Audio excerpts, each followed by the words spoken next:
Hi. Best seats are kind of over here. Most of the action is going to be at this bench.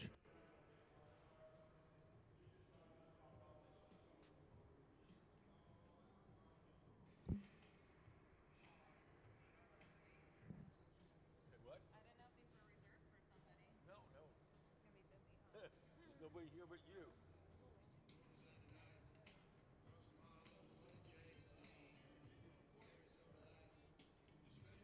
So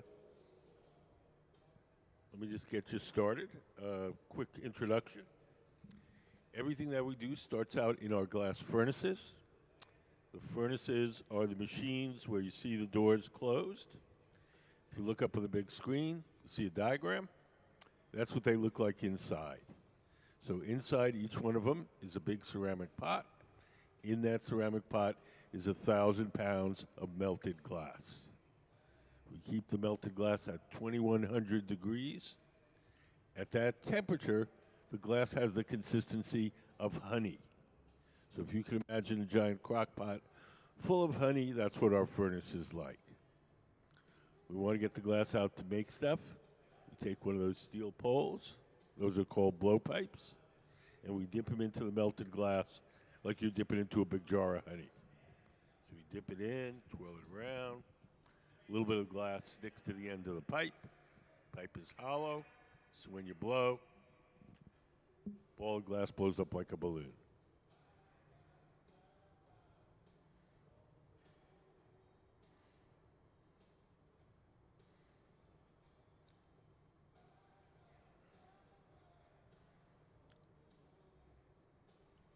So each time we dip it in, we shape it up, we blow a little bubble, then we let that bubble cool and stiffen, and we're going to put more glass on top of that.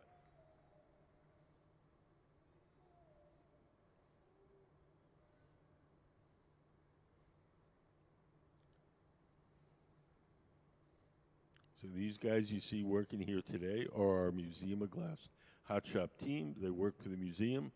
They're very talented glass blowers, and we're making stuff for our gift shop today.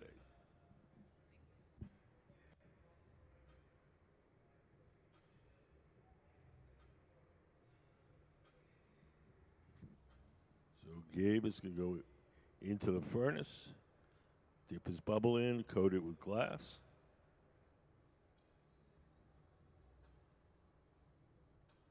He's going to drip some excess off into that can.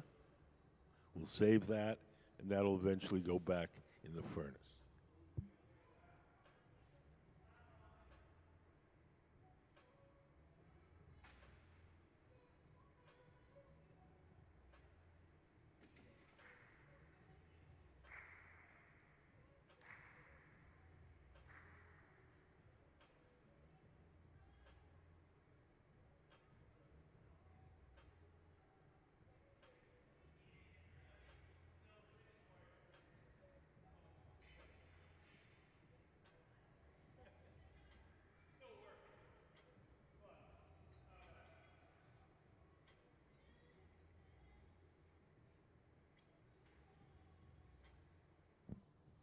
So now Gabe is going to take a tool called the block, and he's going to shape the glass. The tool is made out of wood. It's stored in a bucket of water. As long as the wood is wet, the tool doesn't burn, and it doesn't leave any marks as he shapes the glass. Yep, wet wood.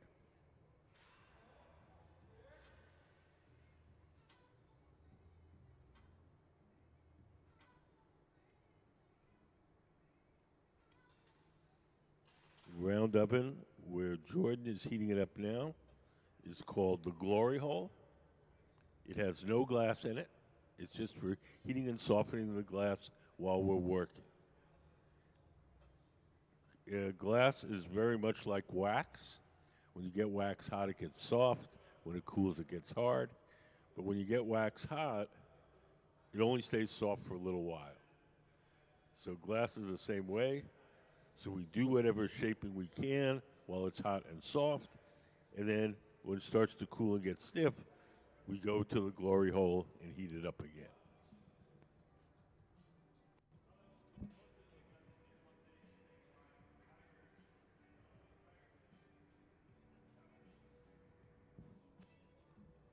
Jordan seated to the left. He's the guy that's blowing. He's blowing through that steel tube, the blowpipe, and inflating it as Gabe sitting at the bench shapes it.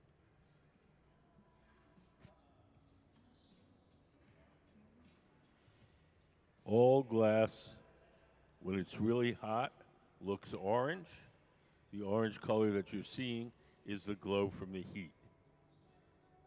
When we started out, we rolled the bubble in little chips of colored glass, kind of a rainbow mix. So that bubble is little rainbow chips of color, and you won't really see that till the end as it cools, and you'll start to see the true colors. But even as he works it now, you can see it cooling off, and you can start to see that it's not all one big orange blob.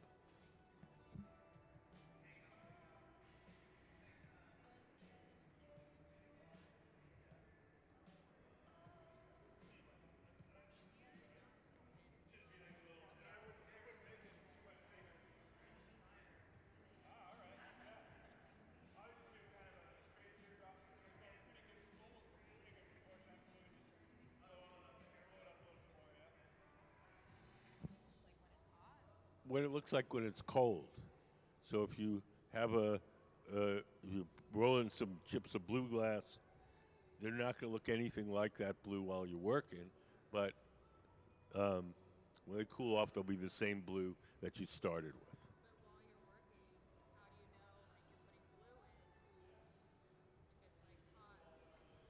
You can't see it. You'd have to just remember it.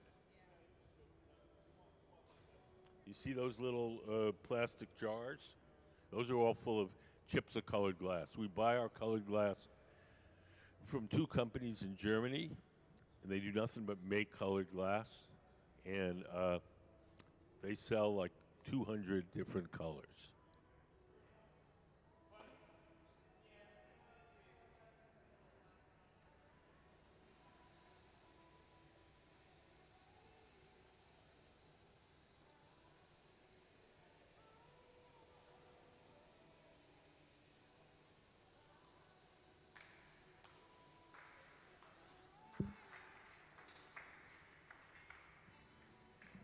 We put up the frit picture.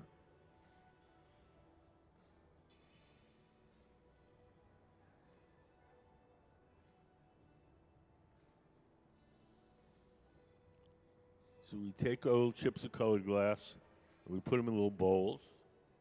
We roll the hot glass in it. The little chips stick to the surface, and then when we put them in the fire, they melt. The colors in glass don't mix, so they don't mix like paint. So you can't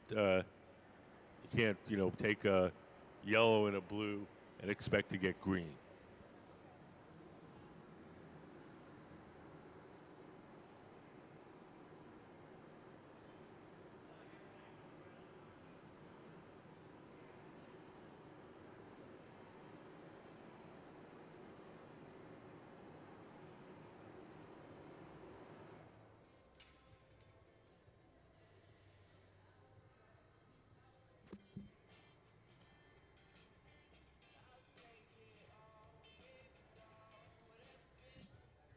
So when we started out, we made a mixture of rainbow colors: red, yellow, green, blue.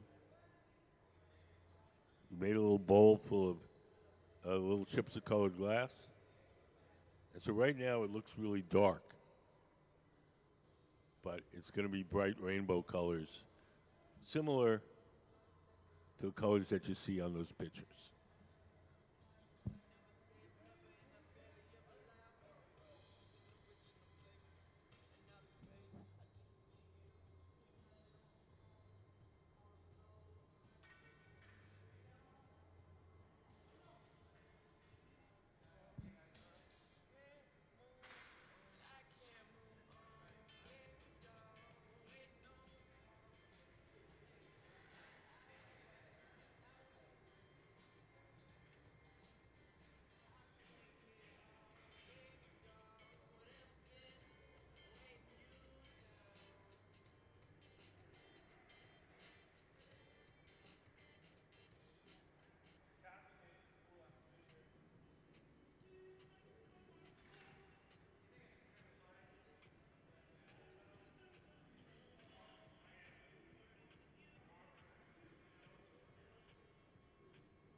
Now we're going to stretch out the glass at the top of the pitcher. Gabe's assistant is holding wooden paddles in front of his hand to shield him from the heat. We'll trim off that thick glass. When the glass is hot, you can actually cut it with the scissors.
So over on the left, Ben, tall guy, black shirt, is preparing the glass for the handle.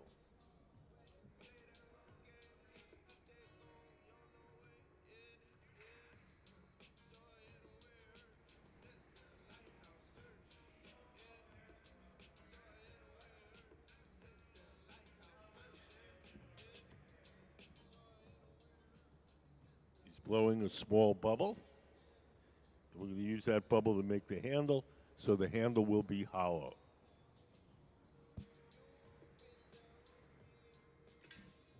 Hi. How are you guys? Good. You guys have any questions?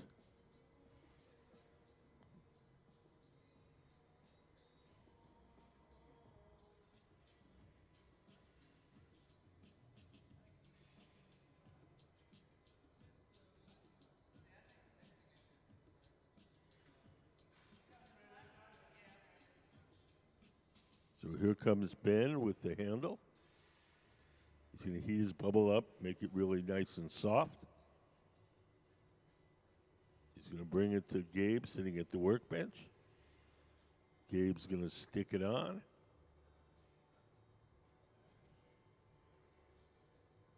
He'll stretch it out.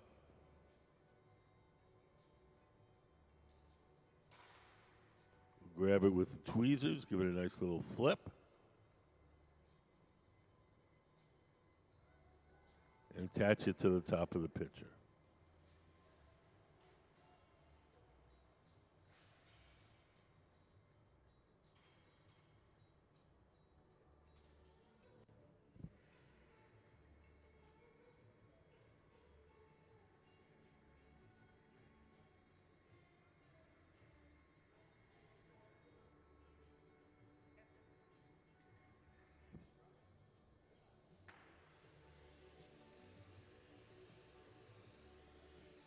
So we're almost done.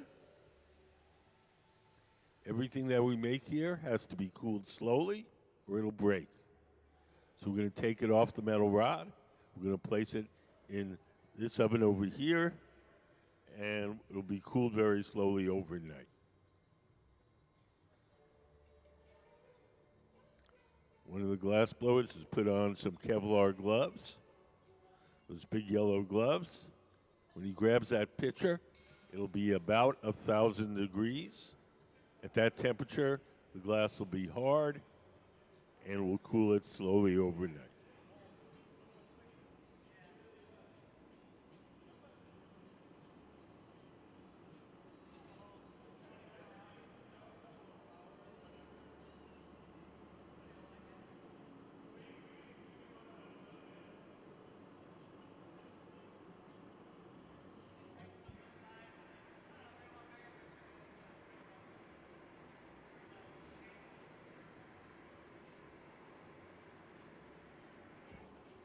In order to get the pitcher off the metal rod, we're going to take our tweezers, dip them in water, drip a little water on the joint between the pitcher and the metal rod. The water will crack that glass, and just a light tap will release it.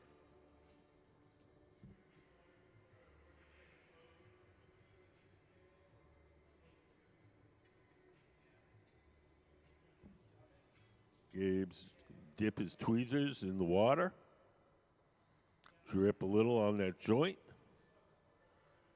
The water will crack that joint, and just a light tap, and off it comes.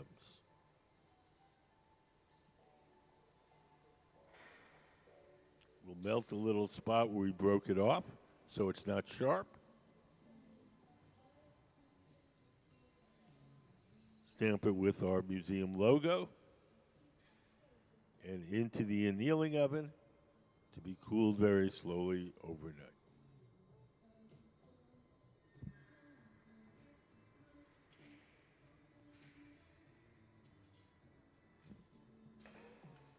Hi, how are you guys? Do you guys have any questions?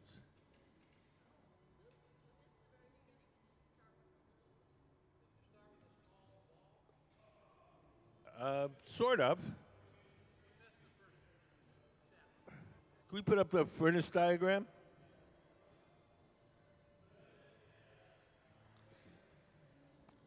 So our glass furnaces are the ones with the doors closed.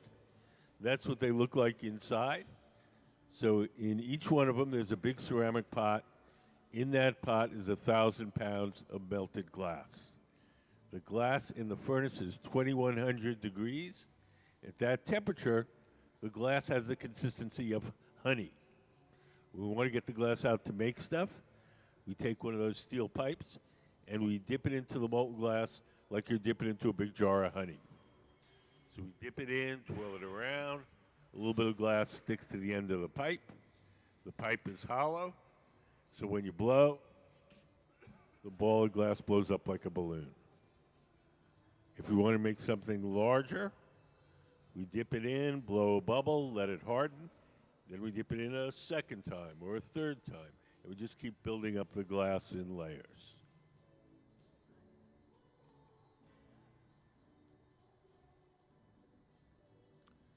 So if you look to the far left, there's Jordan in the blue shirt. He's rolling the glass from the furnace in little chips of colored glass called frit, F-R-I-T. Can we put up the frit photo? So we have little chips of colored glass.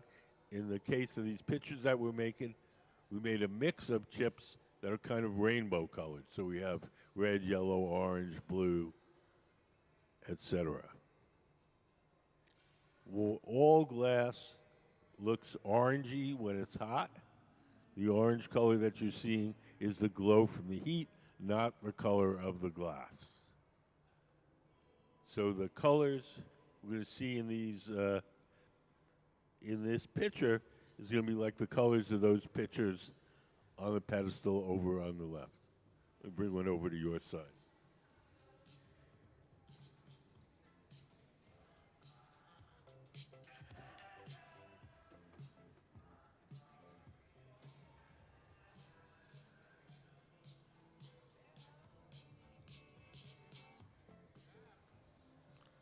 So the little chips that we rolled the picture in are these colors here.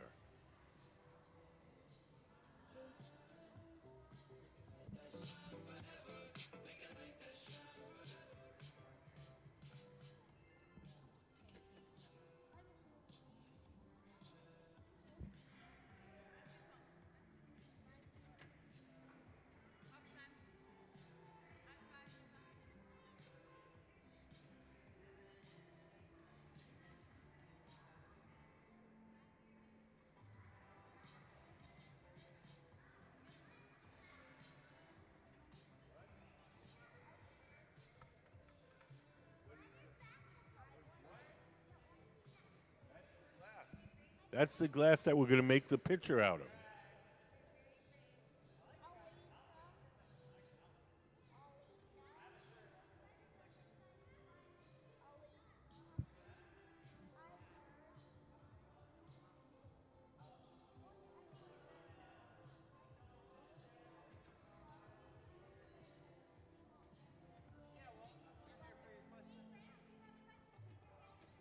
Yes. You already what? I don't understand you.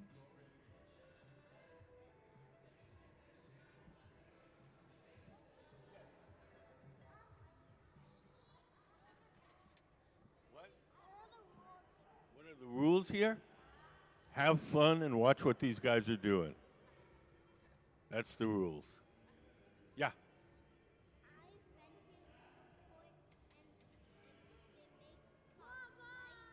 Yeah, we make everything. We've made unicorns, we've made sea turtles, we made rocket ships. Today we're making pitchers, like you have orange juice or water on your table. What? No, no headphones. Pitchers. Yeah, like you pour water with, like that.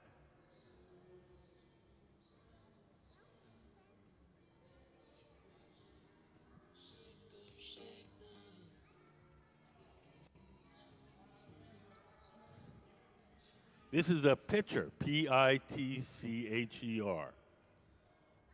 A pitcher.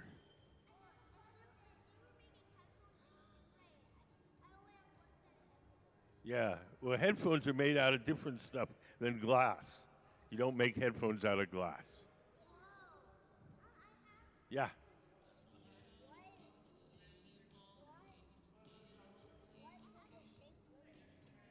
Why is it shaped like that? Well, the blowing glass is like blowing up a balloon. So before we make it into the final shape, we make it round and we blow it up like a balloon. Yes.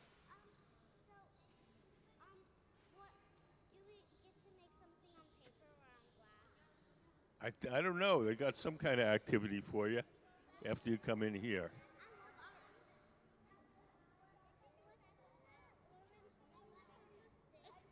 That's glass. That's hot glass. That's the glass we're going to use to make the pitcher. What? Why are we cooking it? We have to make it really hot so that makes it soft. And when it's soft, we can shape it. So right now it's a ball, but we want it to be a pitcher. Yeah, we want it to be soft. So we put it in the fire. A pitcher. Pitcher. Like pitchers over there.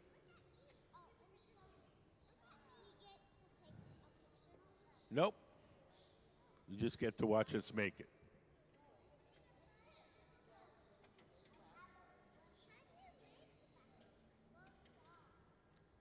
So Gabe is going to shape the glass with a pad of newspaper, wet newspaper.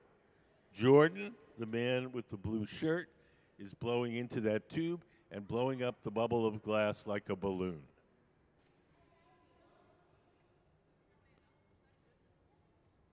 So as Jordan blows, the bubble gets bigger. You see it getting bigger?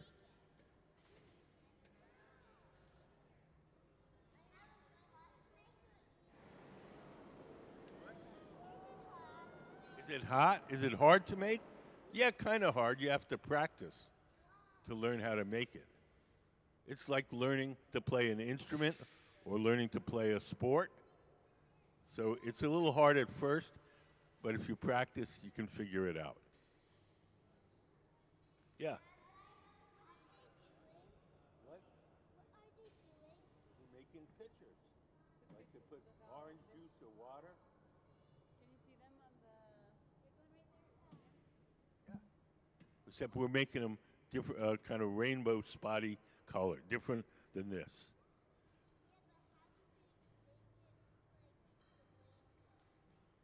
Well, we have chips of colored glass called frit.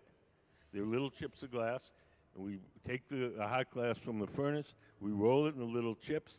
They stick and they melt on when we put them in the fire. Yep.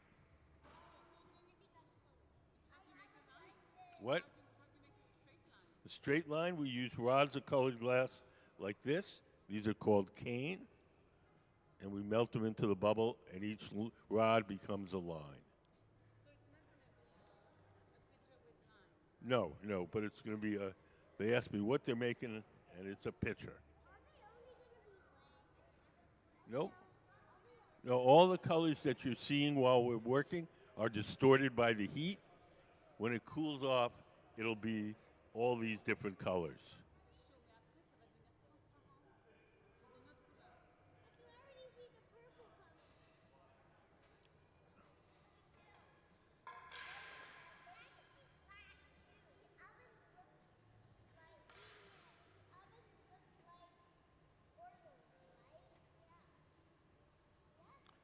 Uh, it's going to look like a bowl full of M&Ms of different colors. Yeah. So it'll be all different colors and little dots.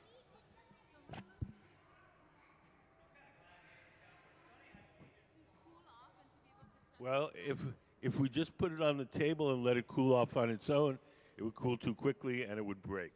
So we put it in this big black oven over there called the annealer, and we cool it slowly overnight, and it doesn't break. Yes, it's 890 degrees in there. We place all the objects we make during the day, and then at night, it has a little computerized thermostat that slowly turns the temperature down to room temperature. Yes, just very slowly overnight.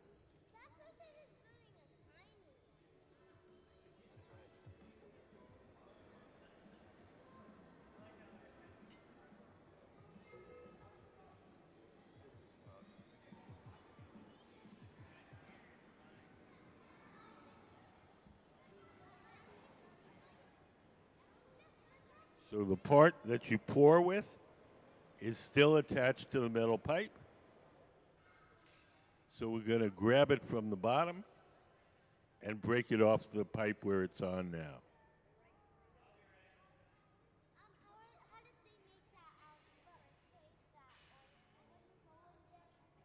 They dip the pipe in the melted glass rolled it in little chips of color, and they blew it up like a balloon. It's basically a glass balloon.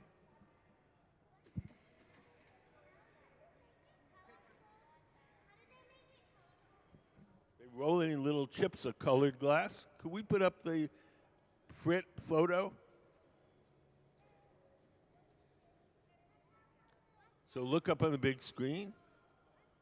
We have little bowls full of chips of different colored glasses. We roll the hot glass in the little chips, and then we put it in the fire. The little chips melt, and each little chip becomes a dot of color on the final thing. What? Yeah, those are the colors over there. Yep, yep. They're called Frit. There's some blue on that. Yes. We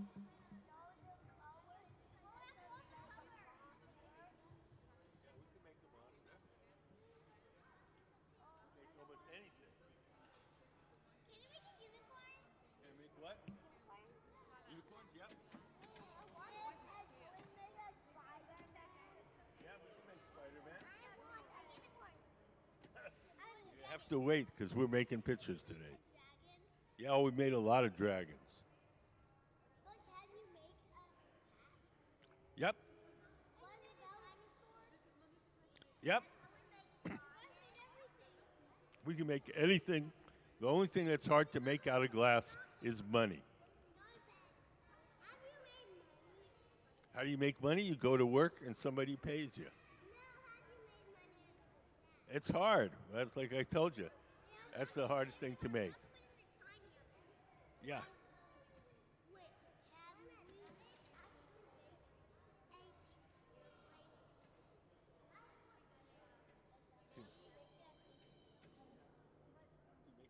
We made airplanes.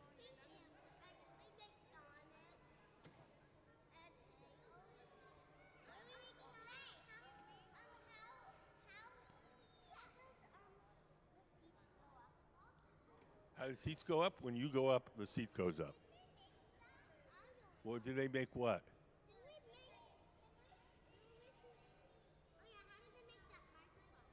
How do they make the microphone? The microphone, they make it in Japan. They put all the little electric parts together.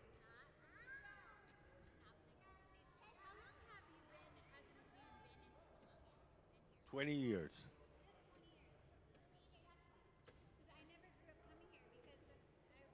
Oh, it's everybody. People often don't go to the sites in their own hometown.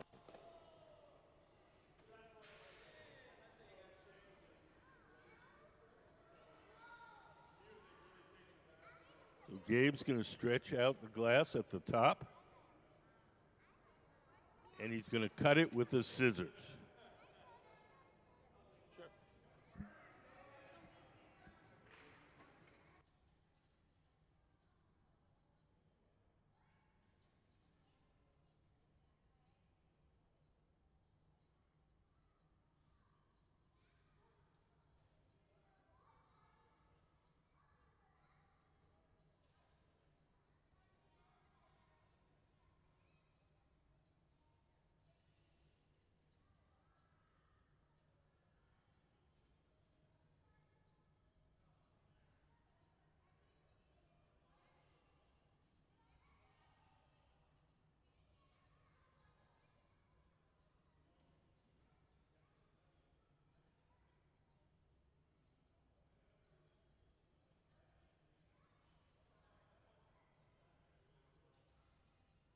90 feet tall, and there's 12 inches, so it's 90 times 12.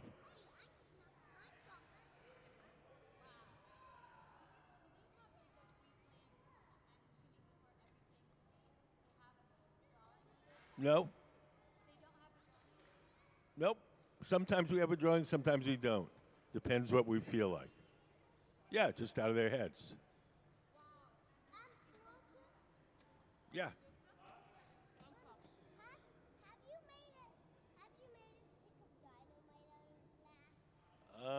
Have we made a stick of dynamite? We made firecrackers. That's about as close as we've come. I'm talking in this so everyone can hear. If I just talk like this, people up there. Yes?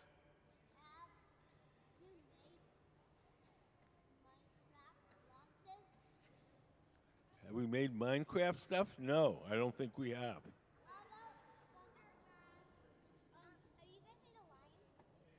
Uh, I'm not sure. I can't remember making a lion. Oh yeah, we made boxers. Yeah. A picture.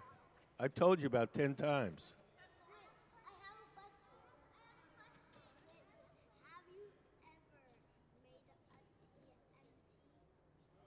Have we ever made a TNT? Uh-uh. Yes. How much what? Say that again? Oh, how many more minutes till it's done? Oh, I'd say about 5 minutes.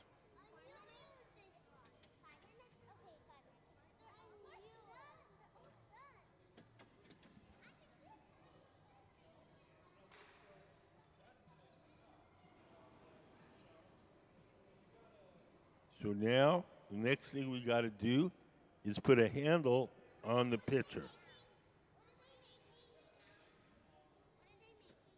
Who's they?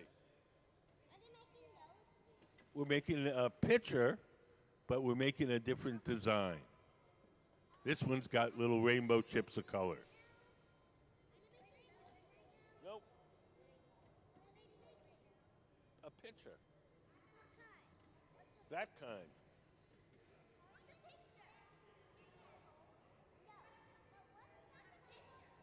What's a pitcher? You know what a pitcher is. Yes, you do.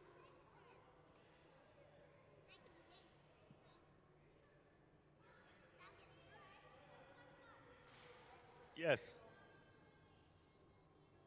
Yes.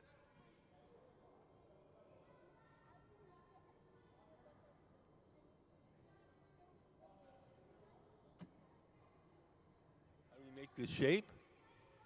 We blow it up like a balloon, and then we have tools that we can shape the outside with.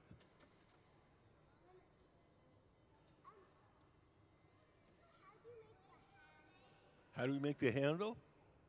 We're going to blow another bubble of glass, and we're going to stick it on the side, stretch it out, cut it off, and then we'll stick it to the pitcher. Yes.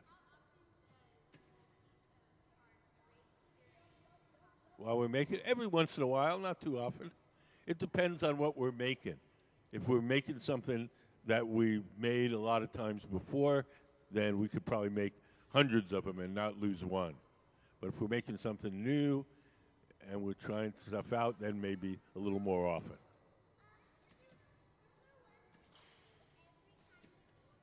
Is there what?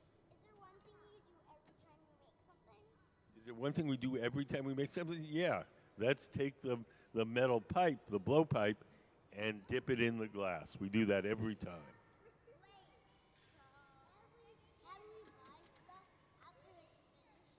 We have a store across the hall, and that's where you buy stuff.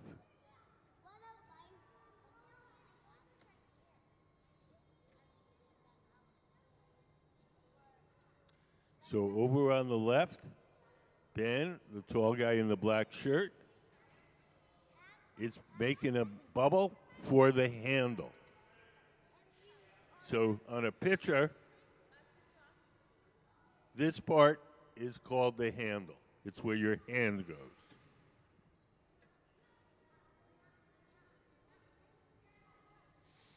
Ben's getting his handle, his bubble really hot. He brings it to Gabe. Gabe sticks it on. Hot glass sticks to hot glass. So stretches it out. He's going to grab it with the tweezers, give it a little twist, and stick it on the side. Yep.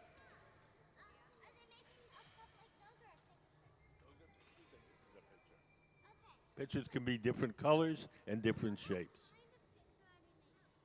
Just an all-purpose one. One you could use for orange juice or water, lemonade.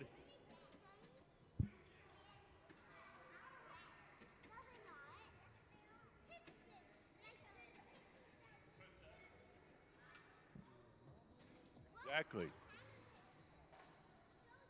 A pretty one.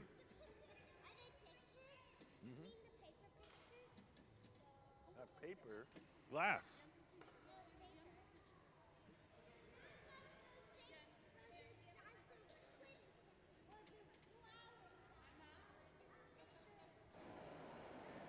Yes. Hot glass sticks to hot glass. When we get the glass hot and we press the two pieces together, they stick to each other.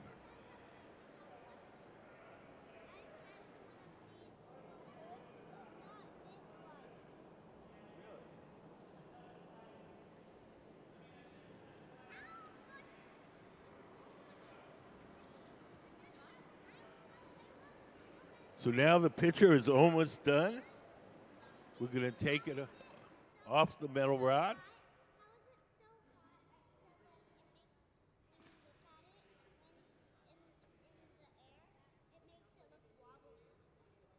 That's because the glass is soft. When you get it hot, it gets soft, and when it's soft, it wobbles. It'll look like these.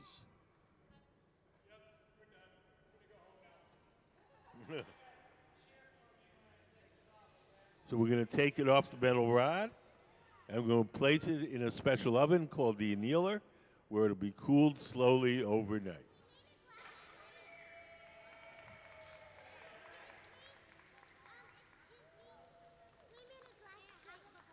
Did you? That's cool.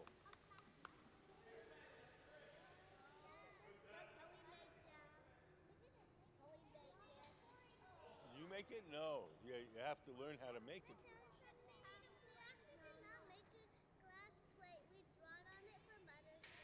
Oh, that's cool.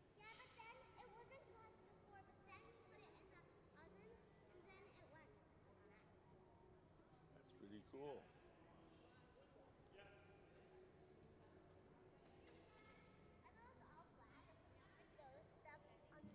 Well, this is chalk. That's glass. That's glass. That's glass. You guys want to see something cool? Can we play the pony video?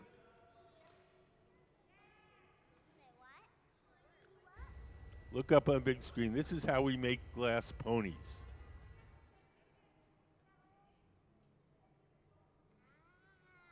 So we get a big ball of glass and we start to pinch it.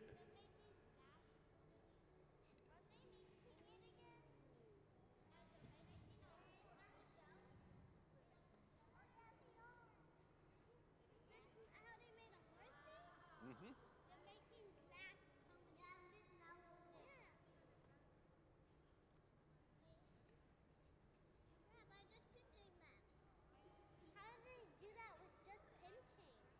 You practice.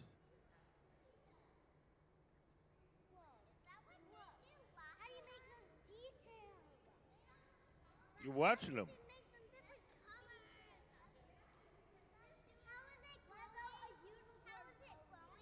They're not blowing, they're just pinching. Oh, that's the heat. When you get something really hot, it glows. So that's. It is a horse.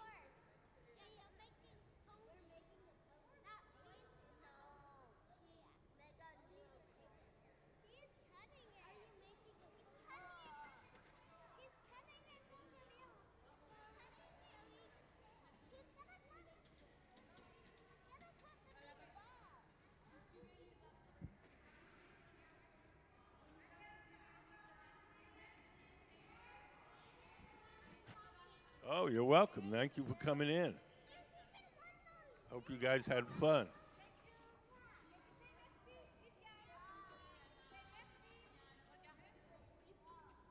I think it's time for you guys to go. See ya.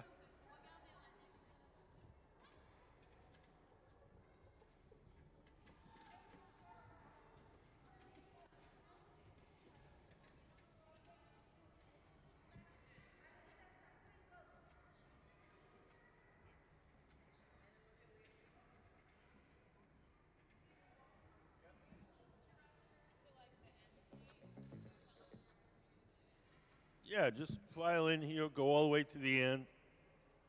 There. You passed it. There we go. So get everybody seated nice and close so you can see what's going on.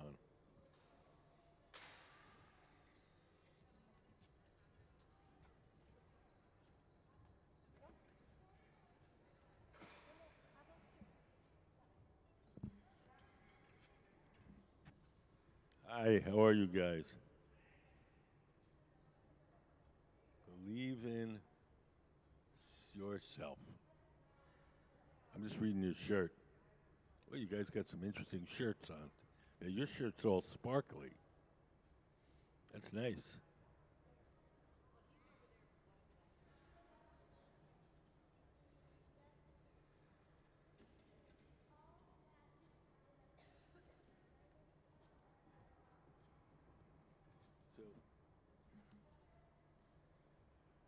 So today we're going to be making pitchers, the kind you put orange juice or water in. You put it on your table, and you pour out your drinks. So over on the far left, that's Jordan in the blue shirt. He's dipped that steel pipe into the melted glass, and he's blown a little bubble. We're going to let that bubble cool and harden, and then we're going to put some more glass on top of that. We've rolled it in little chips of colored glass called creat.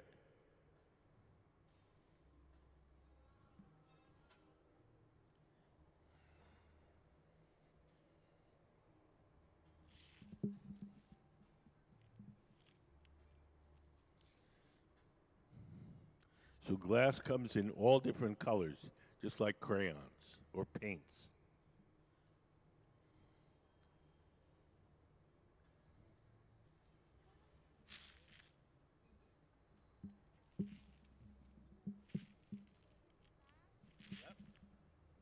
That's fire. That's glass. They're little chips of colored glass. Well, why is it yellow? There's fire. Wow. That's why it's so.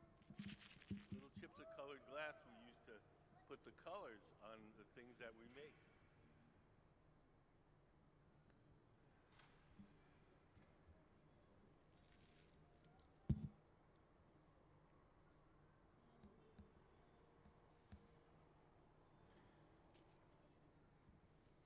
So the man in the center, that's Gabe, and he's making his ball of glass nice and round and even, and we're going to blow it up like a balloon. The steel tube is called the blowpipe. It's like a big straw. You blow in one end, and the glass blows up like a big bubble on the other. Do you guys ever blow bubbles in your milk? Anybody here? You've done that? Well, it's just like that. And so the steel pipe is like your straw, and when you blow into it, it makes bubbles.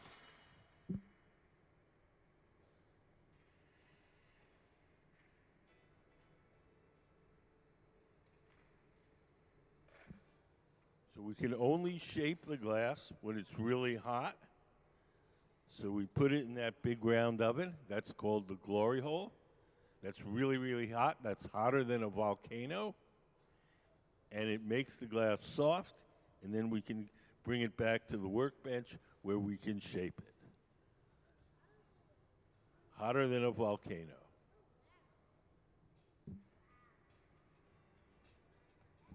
You guys know what glass is made out of? Anybody? Yes. Close. Not quite as close. Volcano rocks. Sorta. What? No. Glass is made out of sand. Glass is melted sand.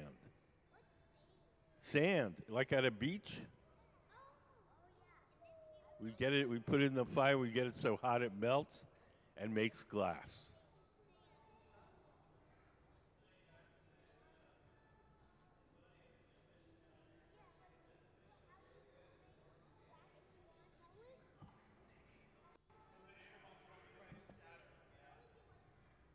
Can we put up the glass ingredient slide?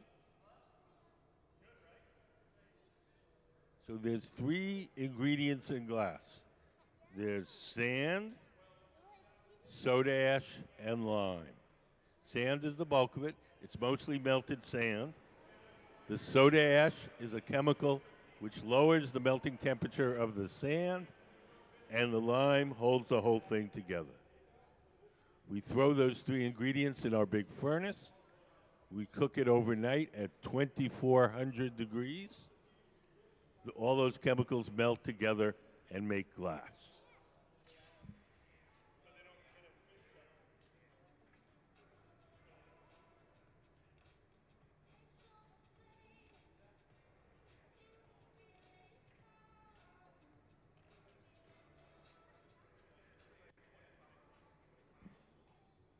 So Gabe is squeezing the glass and making a little notch in it.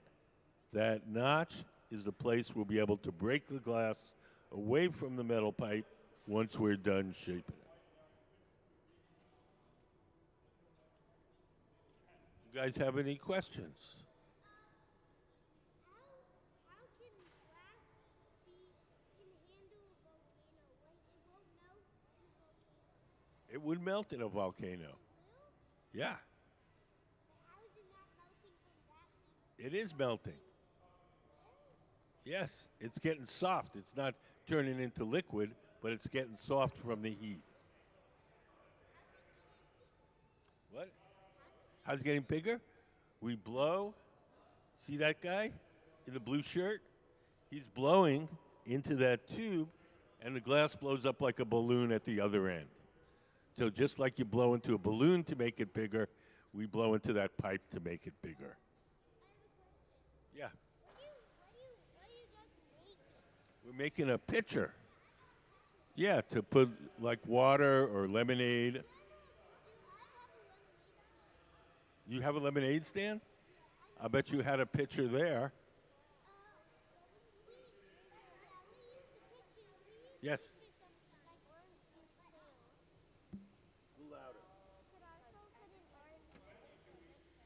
Could you put orange juice in it? Yeah. You put anything you want. Yes. How do glass get their color? When you first cook up the glass, you add different metals to make different colors. Cobalt, which is a metal, makes it blue. Chromium is a metal which makes it green. Gold makes glass red. So different metals dissolved in the glass make it different colors. Well, we buy glass that's already colored, but when the people at the company cooked it up, they added the different metals to make the different colors.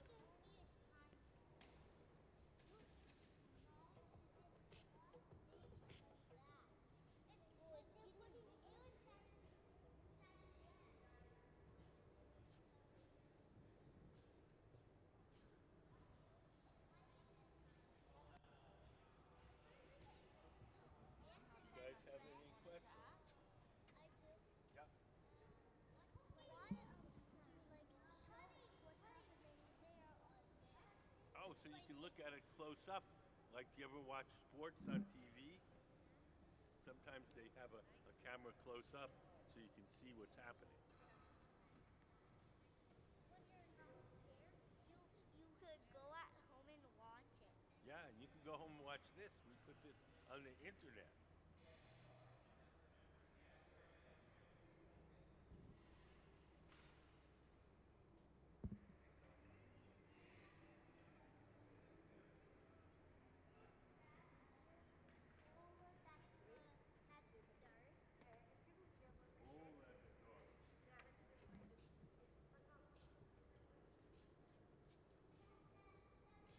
Sure, which one you mean?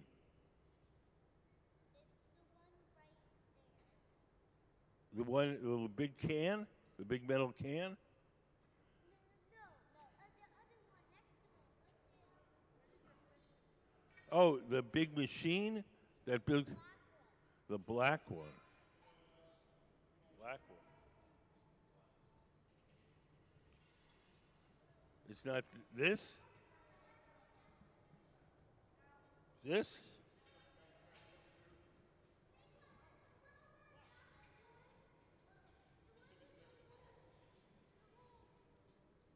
The hole? Oh, that's that's that's a glory hole. That's another furnace like the one in the middle, only that one is off and it has no fire in it, so it's dark. The one in the middle is on with the fire in it, and so that's why it's bright orange. They're called glory holes. They're just. Can we put up the glory hole diagram? So if you look up on the big screen, we have a little diagram, show you what it looks like. So it's a big brick barrel with a gas burner in the side, and we stick the glass in there for a minute. It gets hot and soft, and then we can shape it. Yep.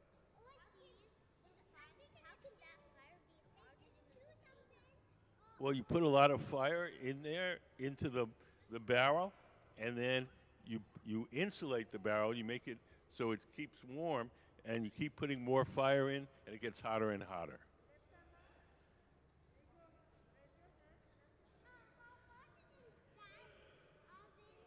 It's 2,300 degrees. That's two. That's 200 degrees hotter than the hottest volcano.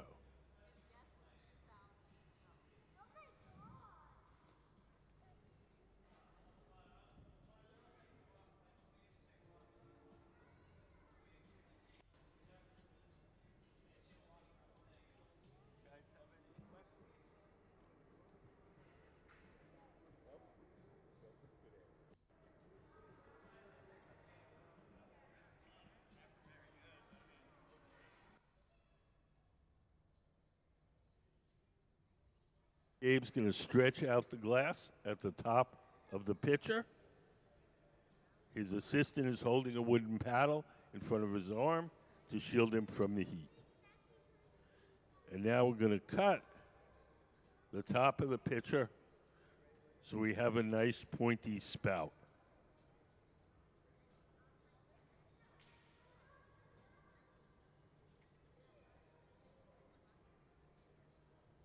When the glass is hot, you can cut it with the scissors. Yeah. A pitcher. Yeah, to like pour water or orange juice. Like ice cubes. Yeah. That's not. That's like a square paper Yeah. Like the white paper. We're making a different shape and color, but it does, serves the same purpose. It's something you can pour out of.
What's that big oven? That's called the garage.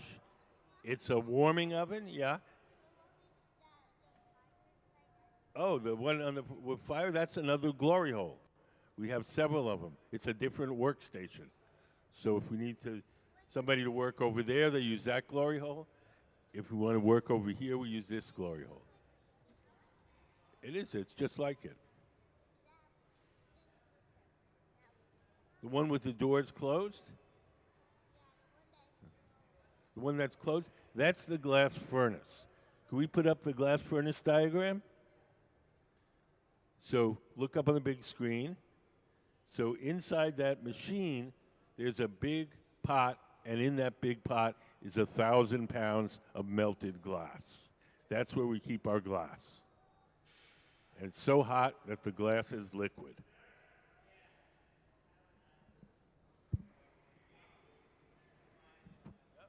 We got to put a handle on it.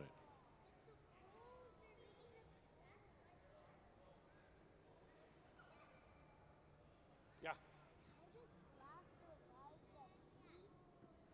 How does glass survive the heat? The glass is made out of sand, so it's like little rocks, and it can take a lot of heat. When it gets really hot, it gets soft, and then you can shape it.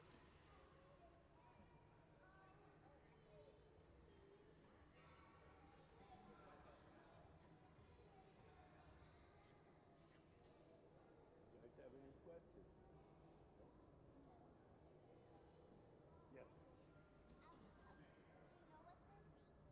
Yes, they're making a pitcher.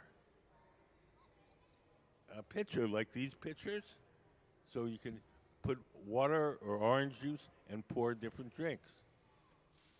So we haven't put the handle on yet, so it doesn't look quite like a pitcher.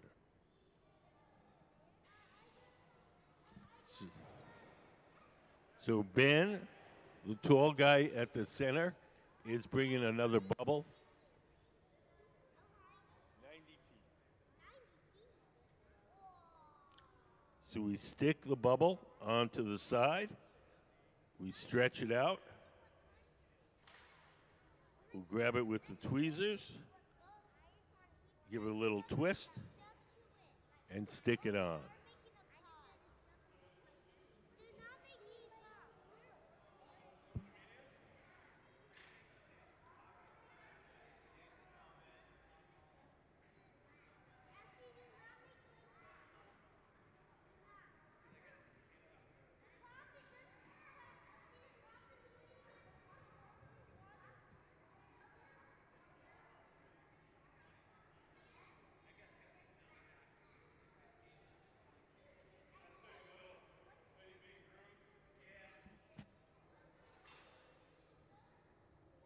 So now Gabe is going to put little finishing touches on the handle.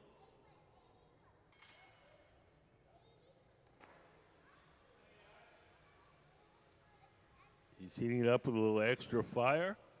Make sure it's good and melted on to the side of the pitcher.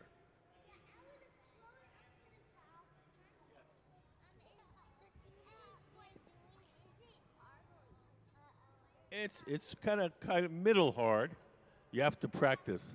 It's like playing an instrument, like playing piano. You have to practice a lot before you can do it. Yeah. Almost. Yep.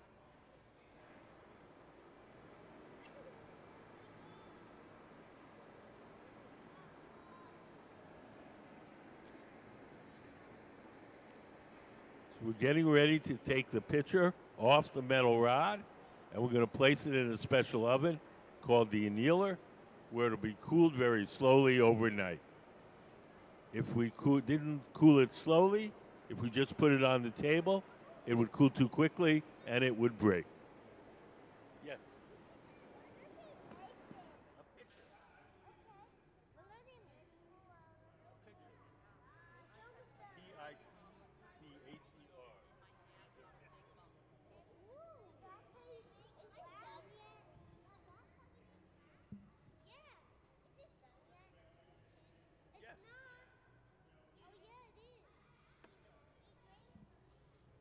So we're going to take it off the metal rod. We're going to drip a little water on the joint between the metal rod and the pitcher. The water will crack that joint. We'll give the pipe a little tap. The pitcher will come off. We'll soften a spot on the bottom. And we're going to stamp it with our museum logo.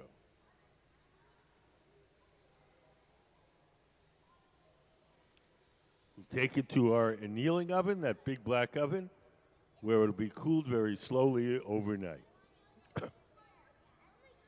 So let's have a hand for the Museum of Glass Hot Shop team. Ben Cobb, Gabe Sheenan. That's the annealer. That's where we cool it slowly so it doesn't break. We're going to put them in the store and sell them to people. There you go. Do you guys know about our contest for kids? Any kid that comes to museum can do a drawing. Once a month, we pick one of the kids' drawings and we make it out of glass. We make 2 copies, one for you to keep and one for the museum collection. It's a contest, so only one person wins each month. Can we play Kids Design Glass? We'll show you, we have a little video, show you what we've done with some of the kids in the past.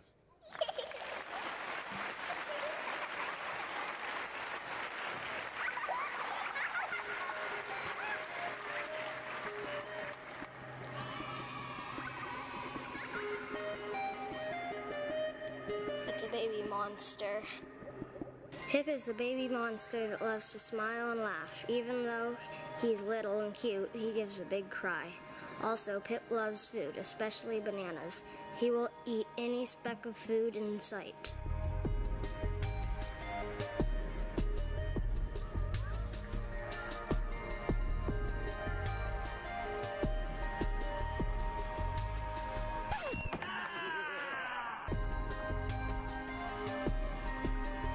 Oh, it's amazing. It's totally amazing. And then especially if the pieces of art go traveling around, other kids will see, oh my gosh, I could do that too. You know, it's not just somebody else that, you know, they did it, you know, I couldn't do that. Absolutely not. Anyone can do this. And I think that's what it shows the kids. Maybe not everybody can win them. But, and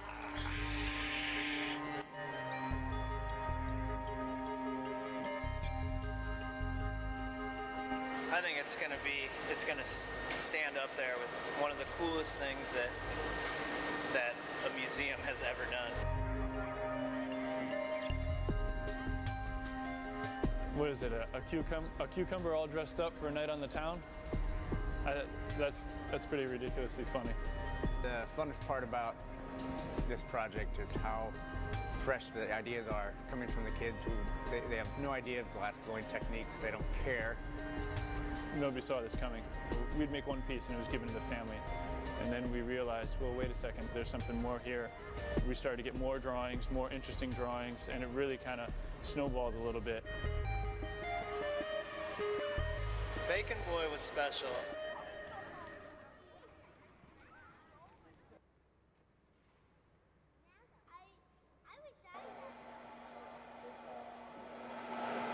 The hat almost looks like a frying pan.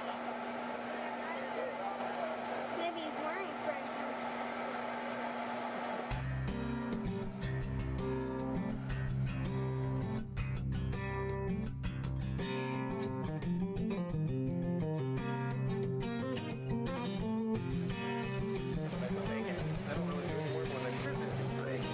bacon, baby.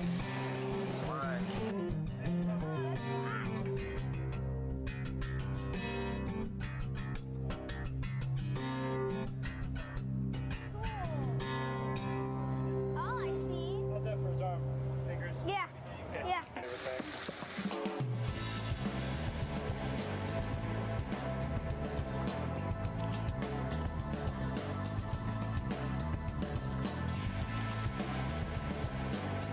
I think it really brings it home and really shows that, you know, there's an artist in all of us, I think. So, and it's human nature to be creative. So I think we lose that as we get older sometimes, and it's cool to see this pure creative nature that children possess. So I think it's cool to share that with the rest of the world, hopefully. So.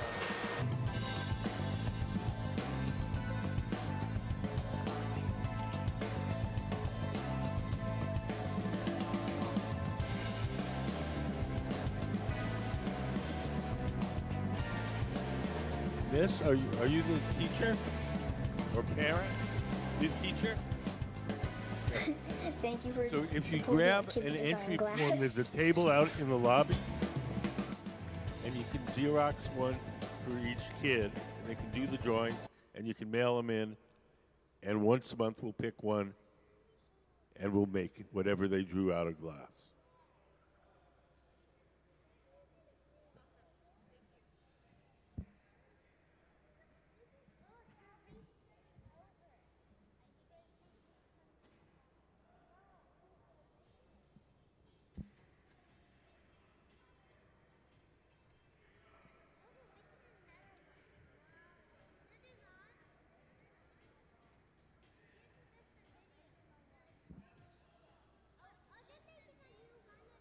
They're making a new picture, right?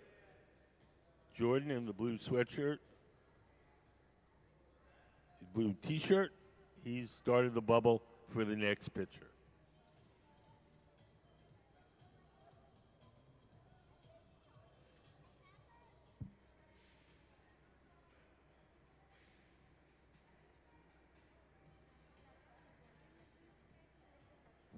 Yeah, we're making another one. We're gonna make another picture. You know how to spell picture? No? Are you guys? Do you guys learn spelling? A little bit, sorta. I think you should learn how to spell pitcher since you're here today. Pitcher.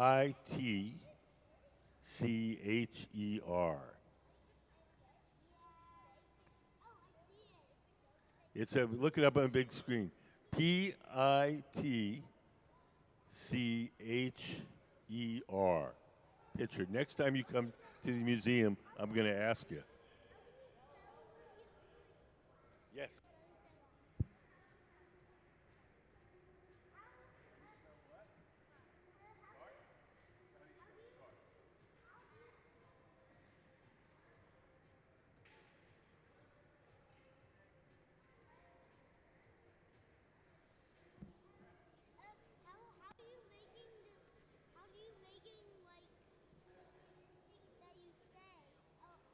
Okay.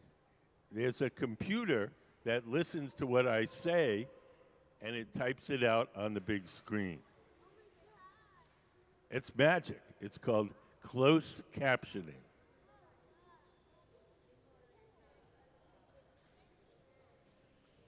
Hi.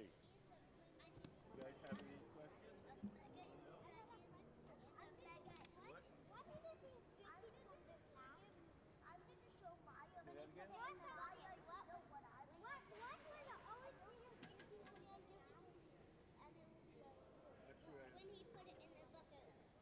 You put it in the bucket?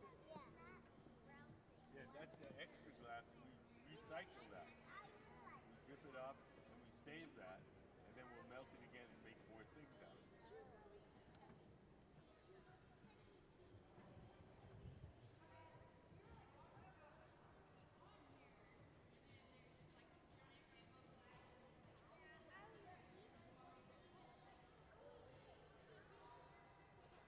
So the man in the blue T-shirt, that's Jordan. The man sitting at the bench with the baseball hat, that's Gabe. And the man leaning on the heat shield, the tall guy, that's Ben. And the woman in the apron, that's Kristen. And these guys are all glass blowers, and they work for the museum. This is their job.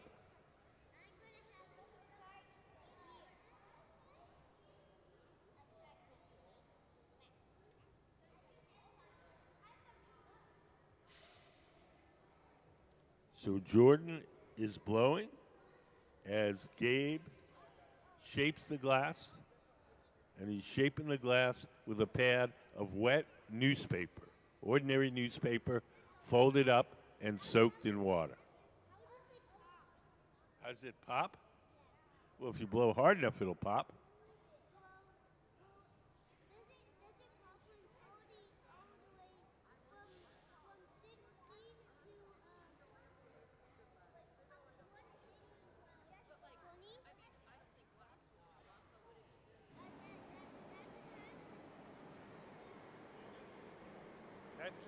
thermometer that tells you how hot it is where the glass blowers are standing.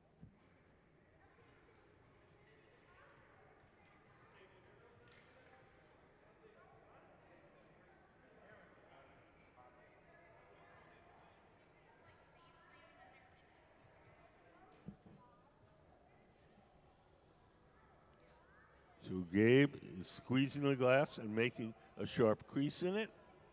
That crease is the place where we'll be able to break the glass away from the metal pipe once we're done shaping.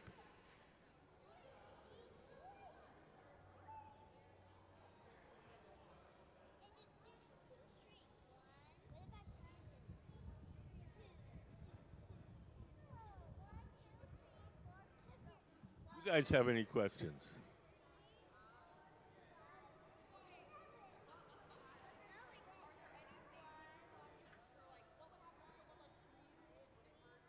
No, when the air reaches the opposite end of the pipe, it's room temperature. So there's a number of things that we do where we have to suck in, and it doesn't hurt you at all.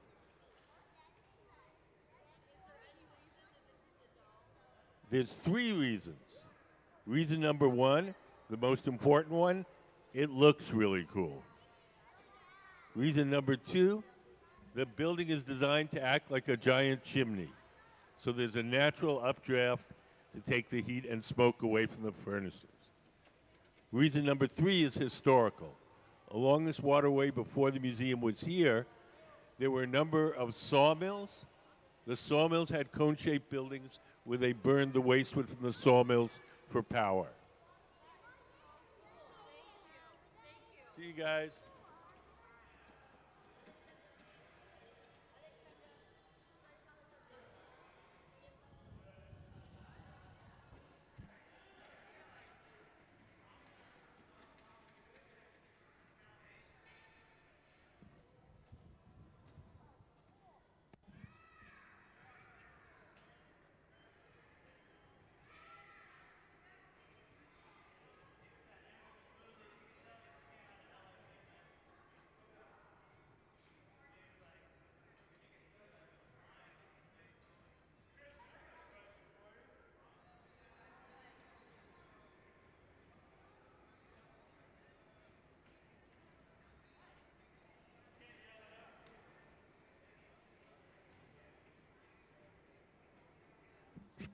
Hi, how are you guys?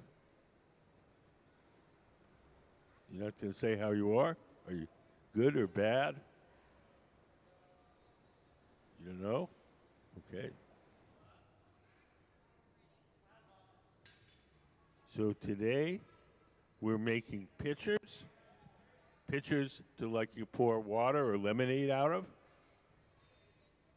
And the guys that are making them, that's Gabe in the middle with the hat, Jordan in the blue shirt, Ben, the tall guy on the far left, and Kristen in the apron. And these guys all work for the museum, and they make all sorts of stuff.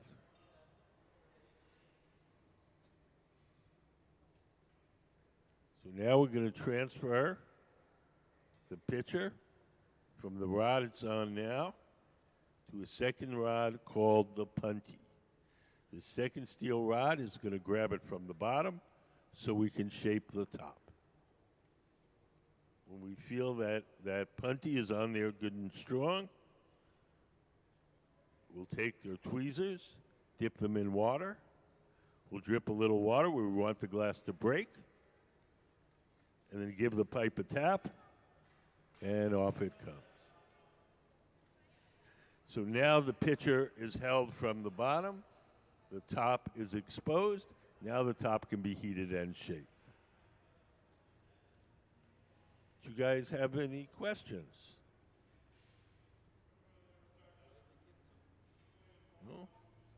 No?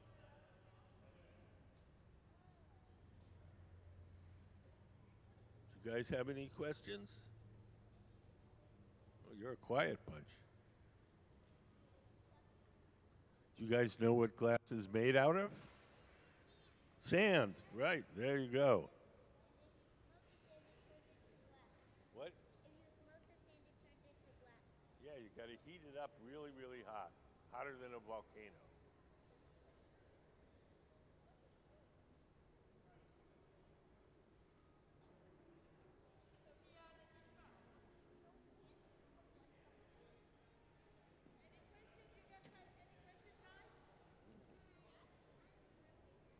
A lot of other kids had questions. You guys are a quiet bunch.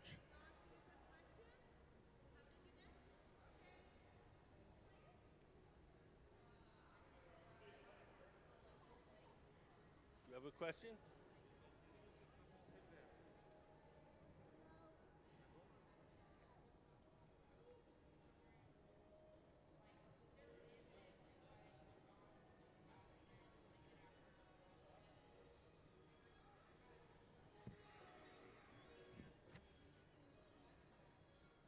So Gabe is heating up the glass in that big round oven. That's called the glory hole. He's going to get it hot and make it soft so he can shape it.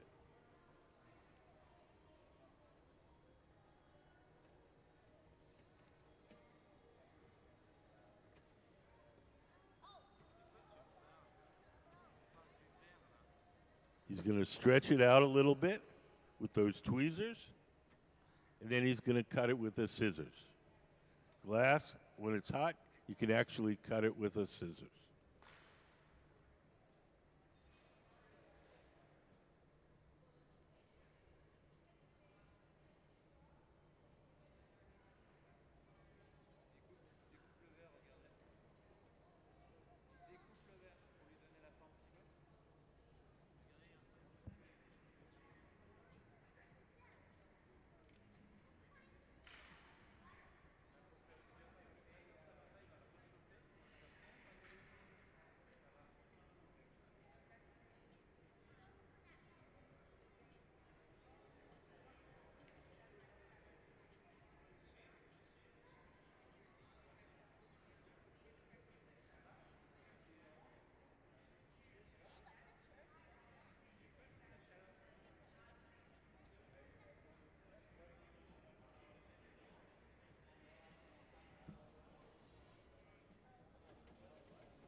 What makes the glass? The glass is made out of sand, soda ash, and lime. It's mostly melted sand. The other chemicals help it to melt.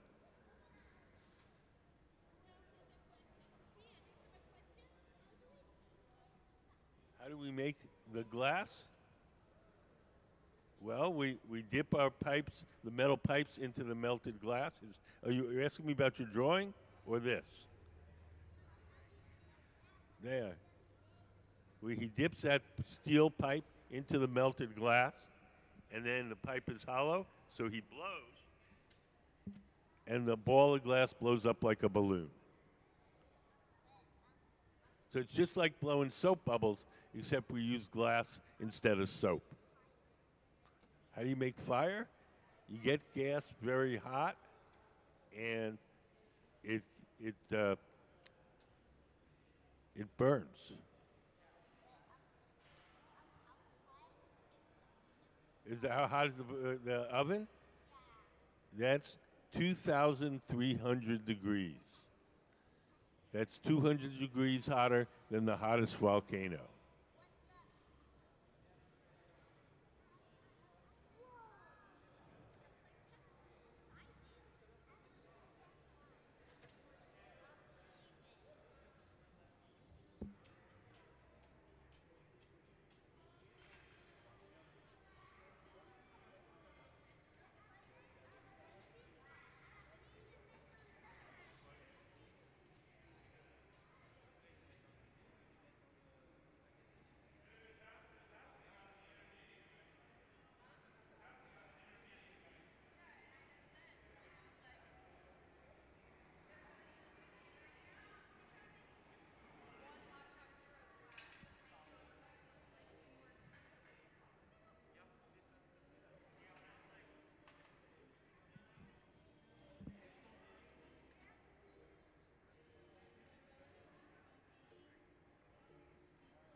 They're little rods of colored glass that we melt into other pieces of glass to make stripes, like stripes on his shirt.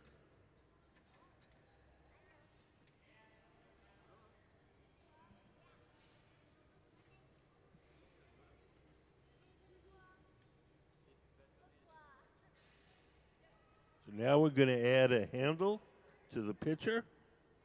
The handle is this part here. We stick the glass onto the side of the pitcher. We stretch it out, snip it off, give it a little curl, and stick it on. Hot glass sticks to hot glass. So now we can pick the pitcher up and pour our lemonade.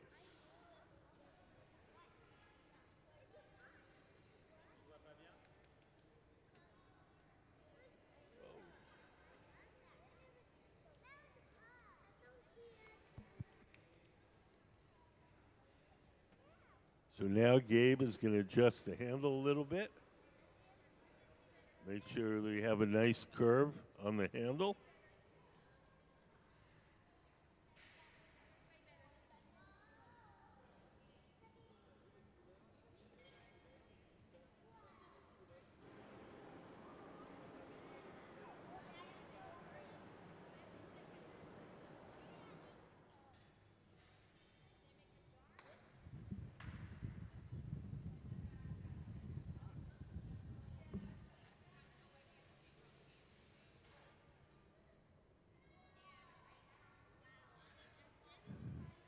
So everything that we make has to be cooled slowly or it'll break.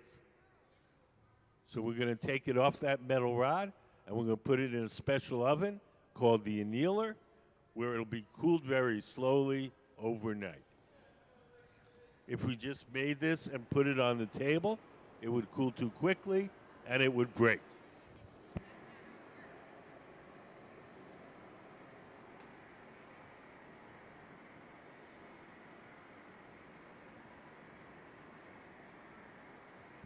The fire, they're making that connection warm so when we drip the water on it, the cold water will hit the hot glass and it'll come off. So we're going to... What'd you say?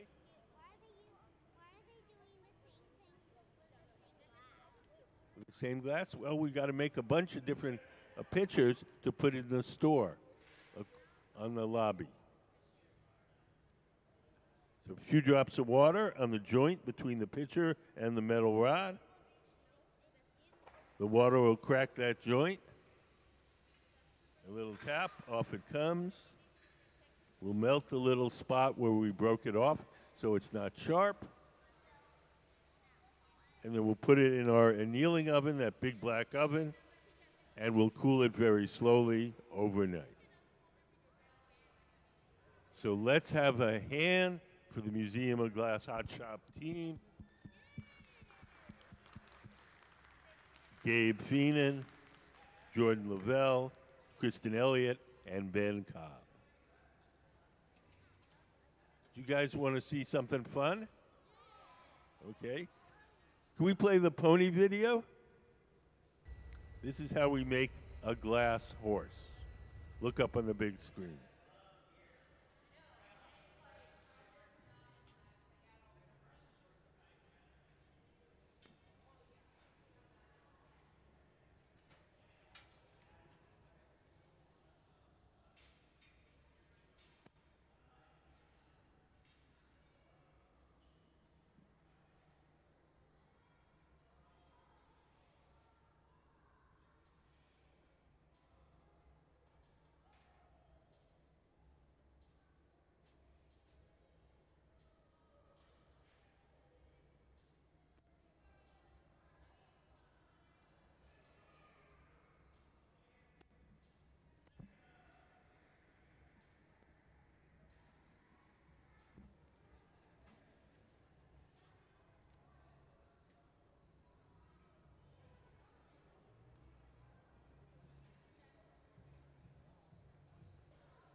try to do it yourself, and then you mess up and you do it again, and then finally you figure it out.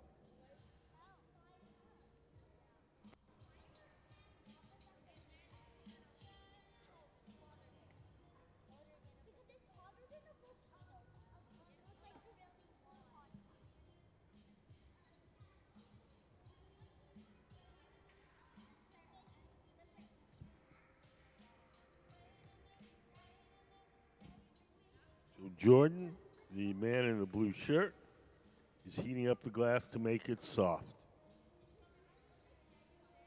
We can't shape the glass unless it's soft, and it's not soft unless we get it very, very, very hot.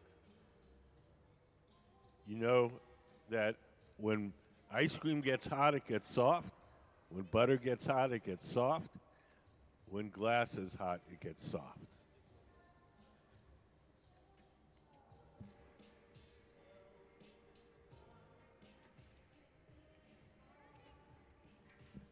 You're making the bubble for the next pitcher. Jordan is collecting all the glass we need to make the next pitcher.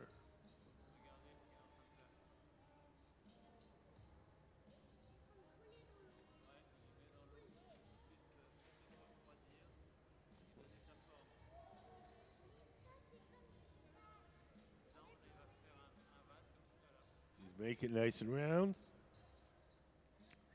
and blow it up a little bit.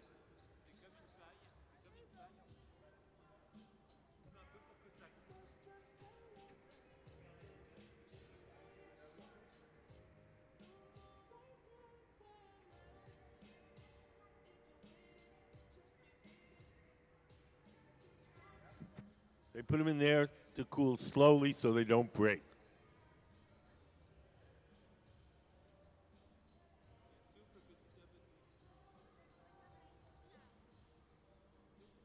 Huh? Are you guys French?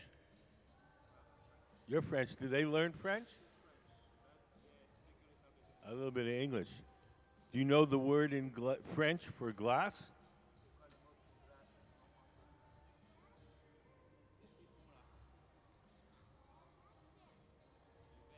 There.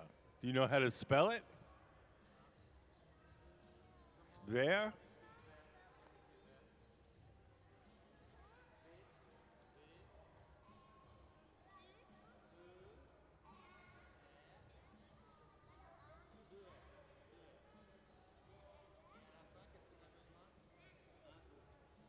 Very good. Yep, I know how to spell it. I want to know if they know how to spell it.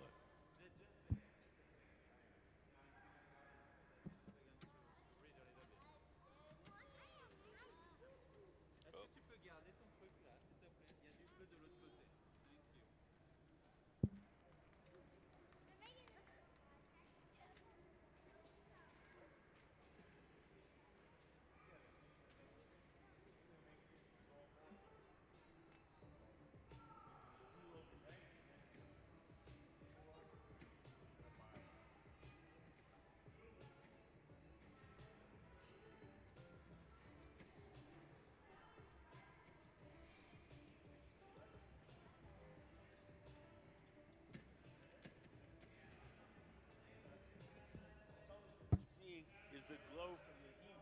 It's very hot. All glass, no matter what color it is, looks orange when it's hot.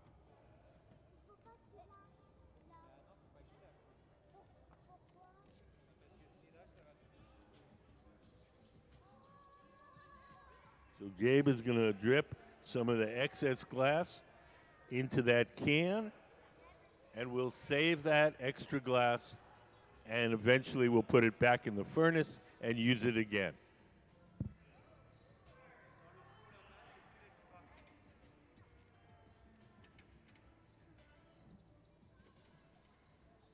Now Gabe is going over to our pipe cooler. It's a little metal trough. We spray water on the metal pipe, and that cools it down and makes it easier to hold. Yes?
So now Gabe is going to shape the glass. The tool in his hand is called the block. It's made out of wood. It's stored in a bucket of water. As long as the wood is wet, the wood doesn't go on fire, and we can shape the glass without leaving any marks.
That's a table.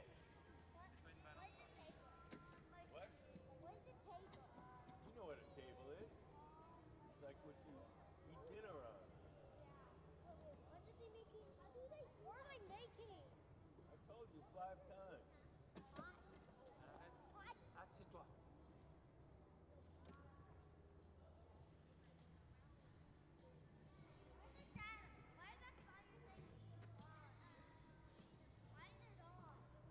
So if they need to use it in a hurry, they leave the fire on.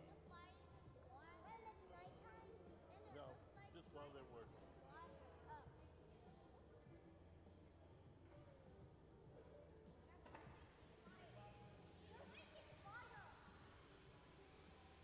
So Ben is heating up the bottom of the pitcher.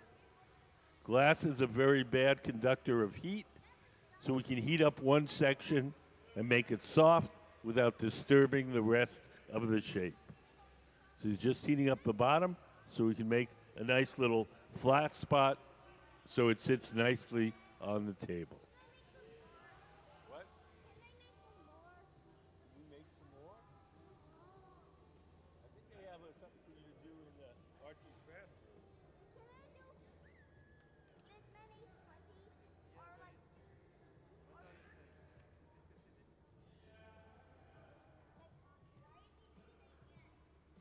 Because we got to make a bunch of different pictures for our store. This is their job. You get to watch them, yep.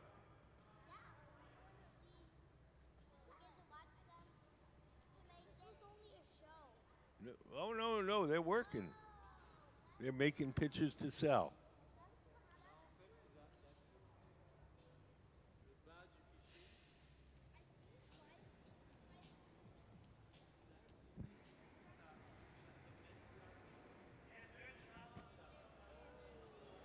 So the next thing we're going to do is take the pitcher off that metal rod.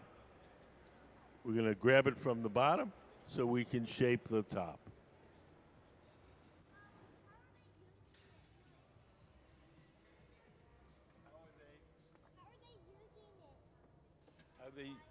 the fire, the fire makes the glass soft so we can shape it.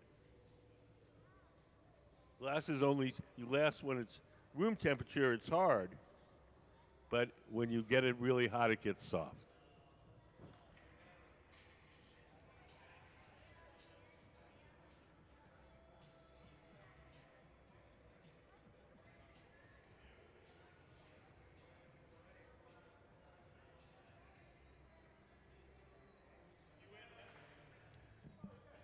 So here comes Ben with a second steel rod called the punty.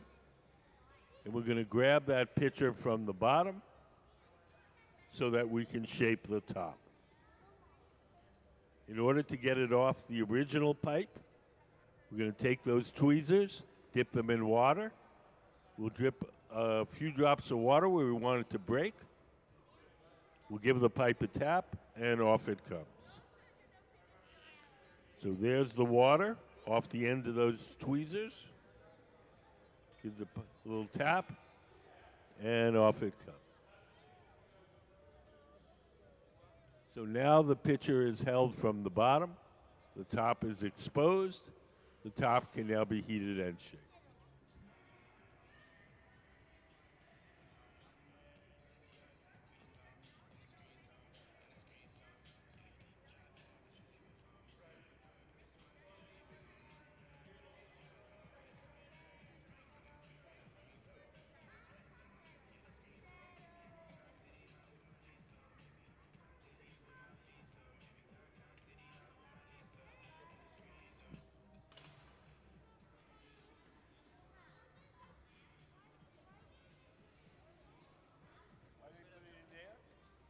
So that's an oven that cools it off very slowly so it doesn't break.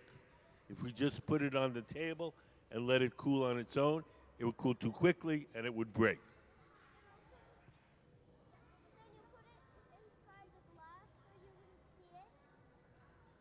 You can't see it when we put it in that oven. Tomorrow.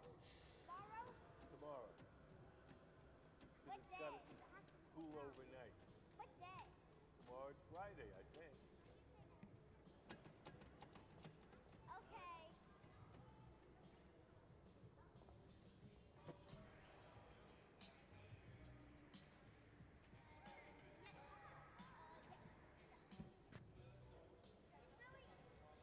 Do you guys know how to spell glass? Anybody good at spelling?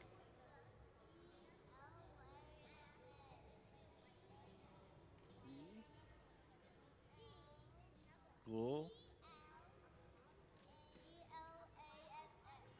Perfect. Glass. Glass.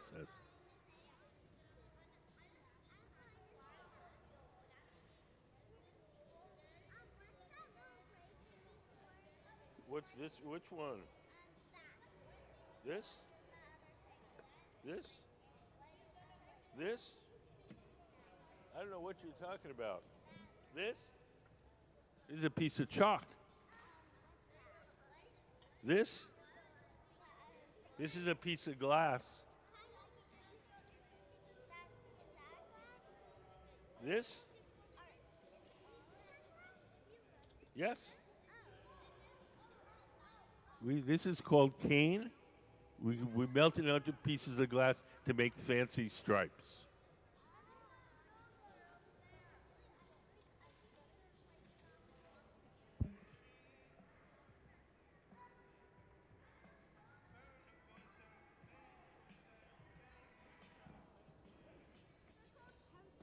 Yeah, we have pencils there.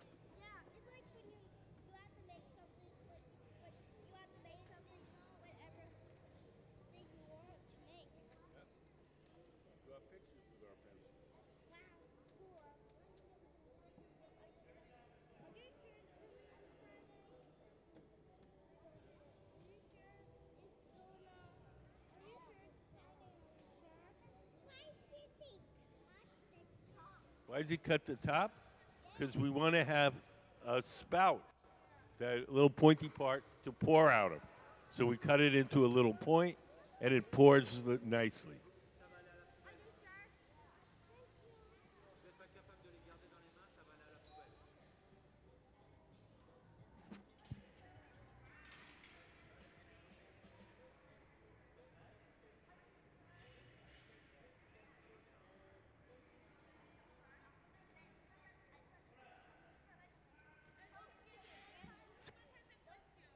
Yes. The giant thing? That's called the garage. That's an oven where we put stuff to keep it warm while we're working. So sometimes we have to make a part and we don't need it right away, so we put it in that oven and it stays warm. And then when we're ready to use it, we pull it out and heat it up a little extra. We call it the garage because that's where we park stuff until we're ready to use it. Yes.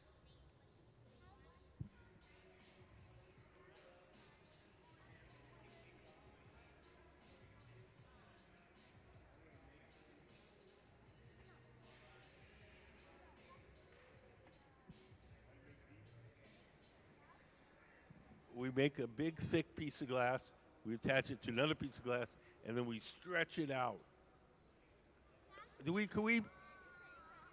play the cane pulling cane video? They want to know how. Okay, watch this. Up on the big screen, watch that. This is how we make these little sticks.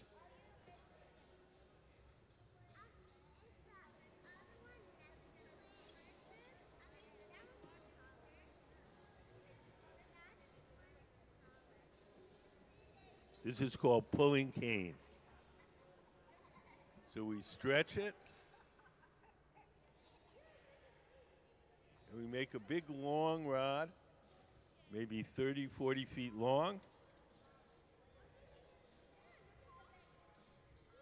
And we chop it up into little pieces.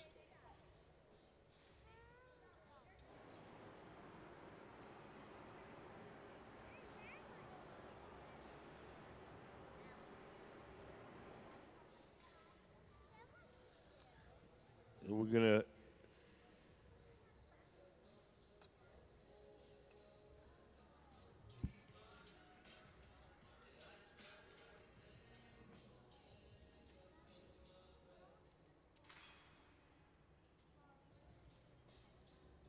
Gabe's going to give the handle a little twist.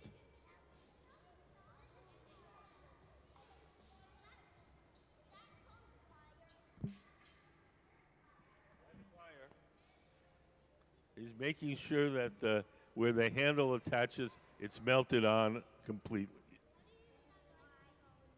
So everybody can hear.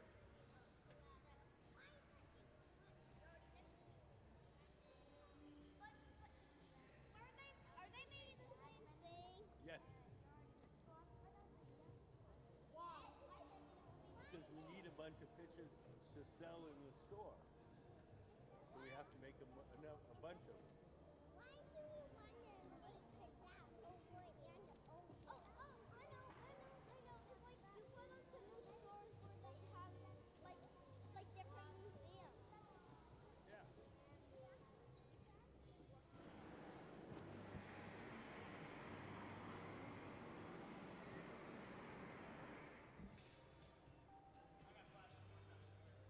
So now we're almost done.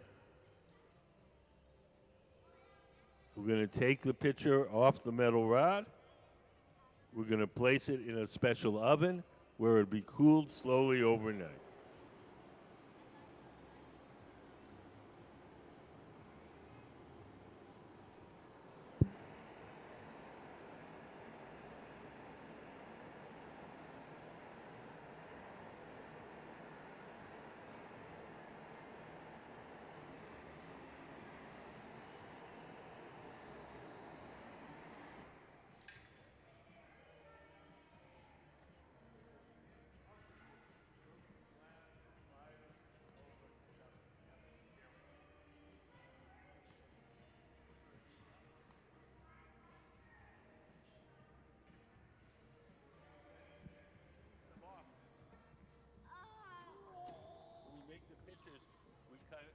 We cut the top to give it a shape.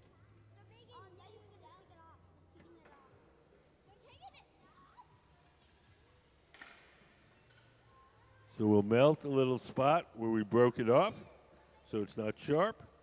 We'll stamp it with our museum logo. And we'll put it in the annealing oven to cool slowly overnight. So let's have a hand for the Museum of Glass Hot Shop team, Ben Cobb, Gabe Feenan, and Jordan Lavelle.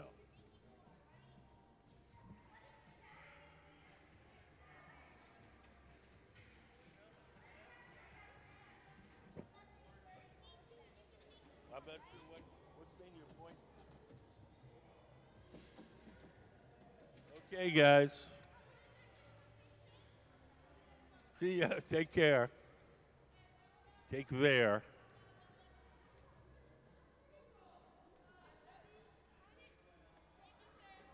Thank you. Thank you for coming in.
So, hi everybody, welcome to the Museum of Glass.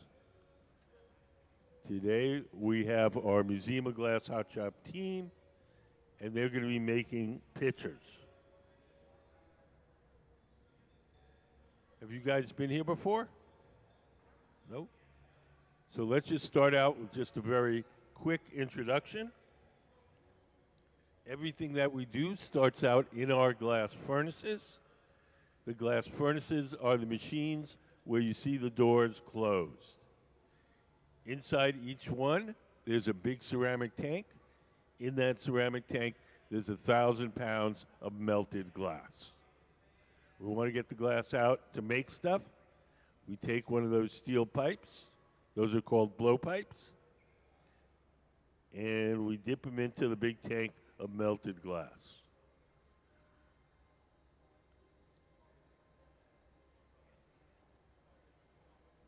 We coat the bubble with more hot glass. You can see how soft the glass is. You see as he drips the excess off into that can, the glass has the consistency of honey. We keep the glass at 2,100 degrees. 2,100 degrees is as hot as the hottest volcano. So now we'll shape that up using a tool called the block. We'll make it nice and round and even.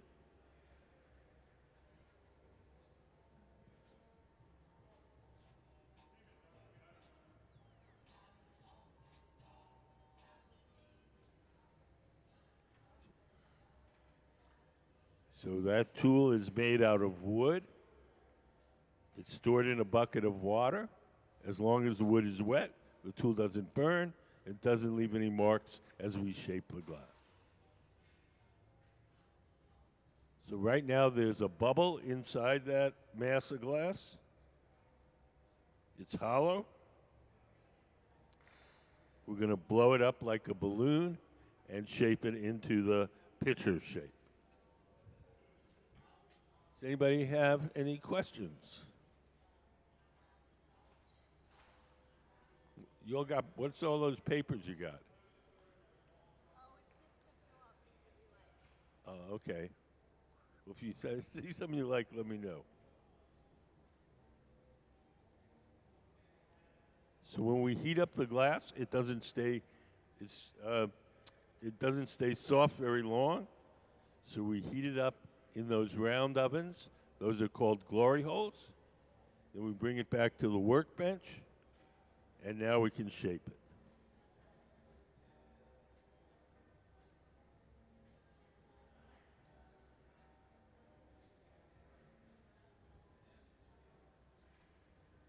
The man in the blue shirt sitting to the left, he's the guy that's blowing.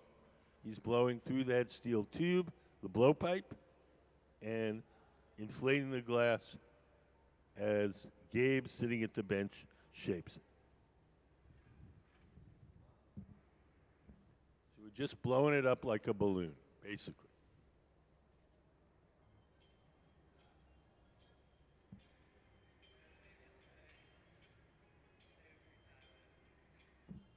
Has anybody got any questions?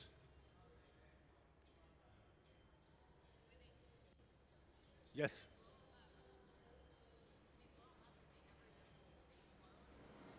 Do they ever explode when we're blowing them up? No, you really have to work at it. You have to want to make it explode. Yeah. It's fun when it does, though. It makes a big, loud noise.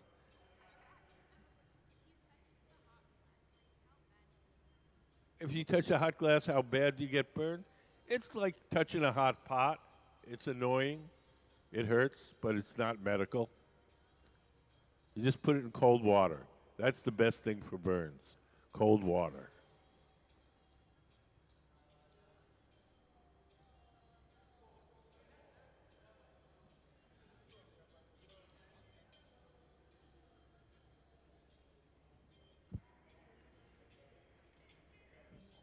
So now Gabe is using a tool called the jacks and making a sharp crease in the glass. That crease is the place where we'll be able to break the glass away from the metal pipe.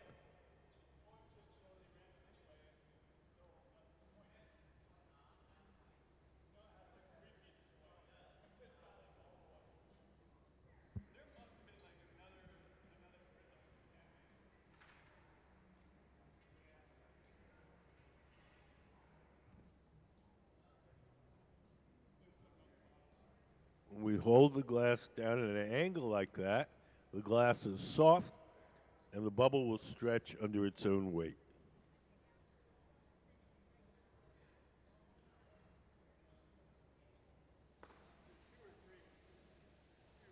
Now we're going to take a torch and just heat up the bottom. That'll make the bottom extra hot and extra soft. And we can flatten the bottom without disturbing the rest of the shape. Glass is a very poor conductor of heat, so you can get one part very hot and leave the rest of it sort of untouched.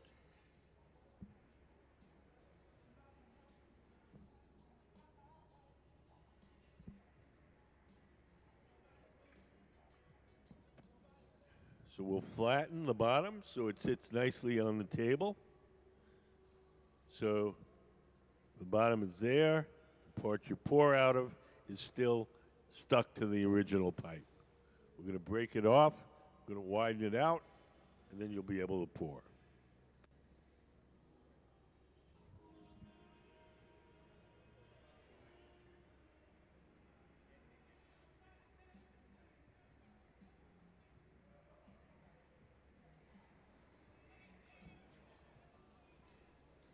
Ben on your left is making what's called the punty.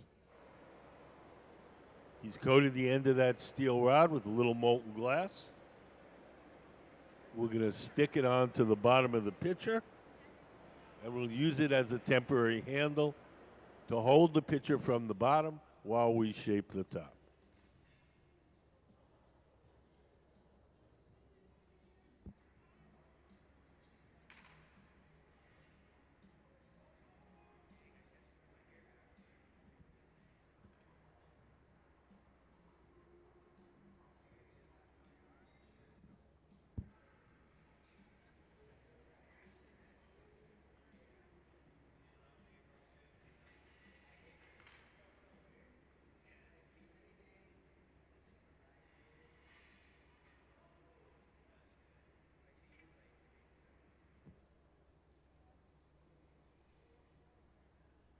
So Ben is coming over with the punty. We'll stick it on the bottom. Hot glass sticks to hot glass.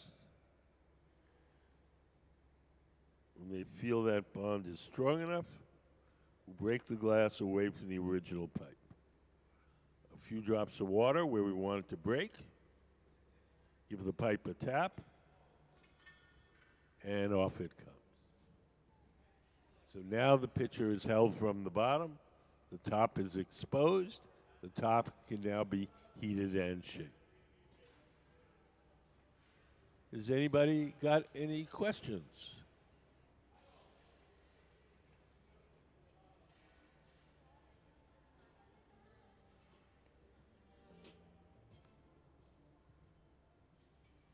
Hi, how are you guys?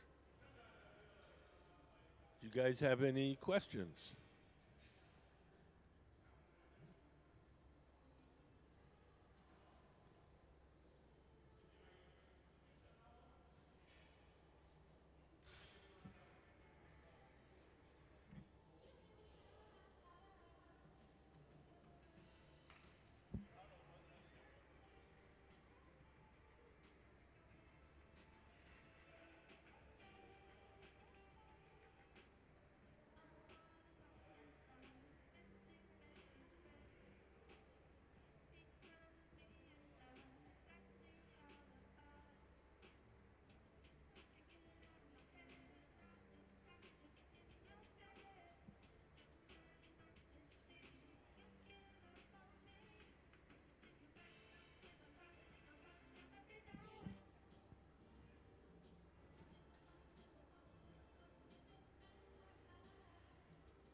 Gabe is heating up the front end, the top of the pitcher, in the glory hole.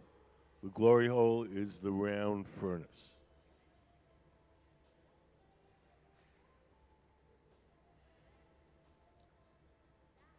He's going to sit down at the workbench. He's going to stretch the glass out a little bit with a pair of tweezers. And then we're going to cut the top at an angle to make a little spout. So here's the stretching.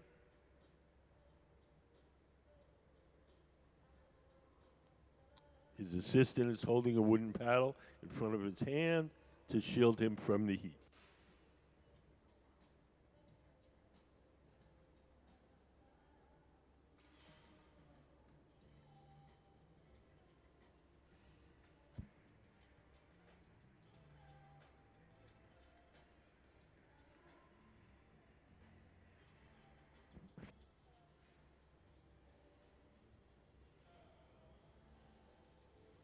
Yes, do you have a question?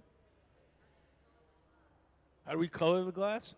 When you first cook the glass up from scratch, you add different metals to make different colors. Cobalt makes it blue, chromium makes it green, tin makes it white. So it's mostly metals dissolved in the glass when you first cook it up.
Yes.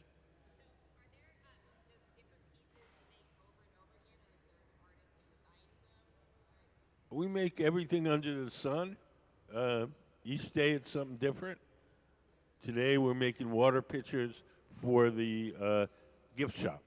We have guest artists come from all over the world, and they have their own designs. It's just all over the map. We want you to see as many different kinds of glass making as possible.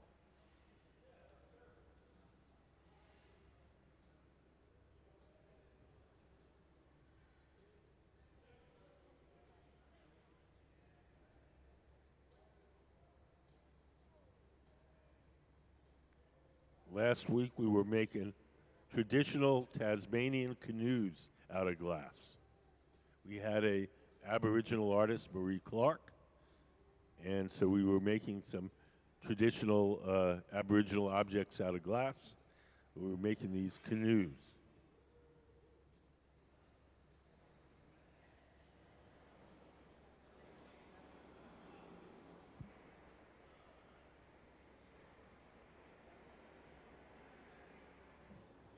So over to the left, Ben is getting some glass out of the furnace, and he's going to blow a bubble, and we're going to use that bubble to make the handle of the pitcher.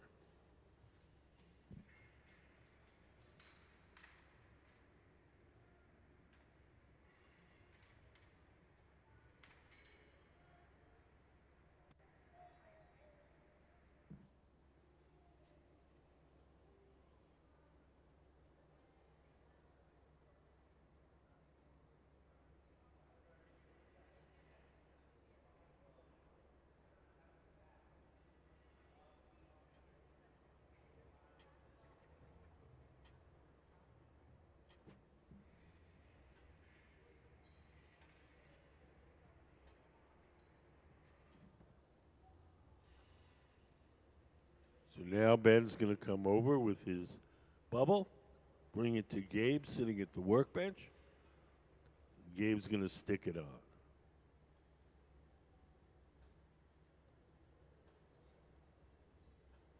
He's going to stretch it out, cut it off, grab it with the tweezers,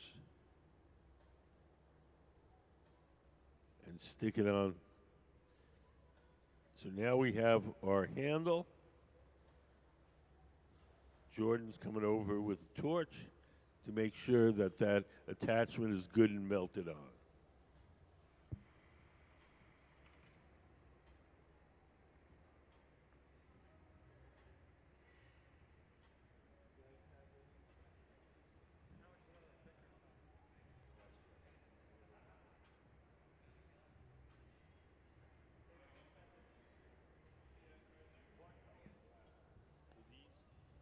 See those jars? Those are all full of chips of colored glass. So we made a bubble of clear glass and we rolled it in little chips. Chips stuck to the surface and we melted.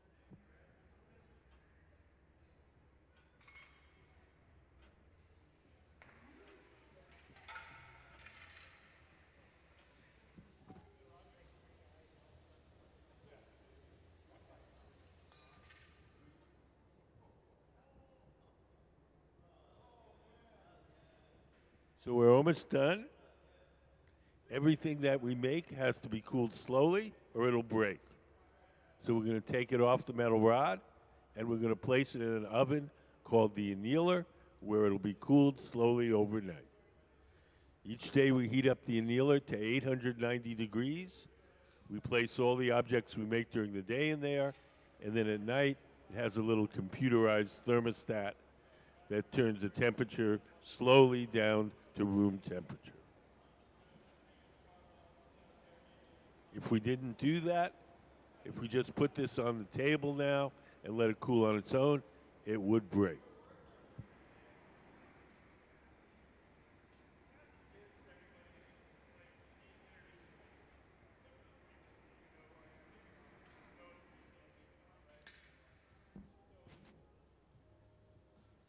Do you guys have any questions?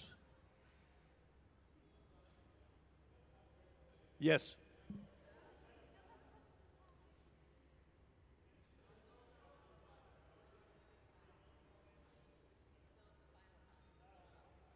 No, those are, well, they're pictures, but those are different design.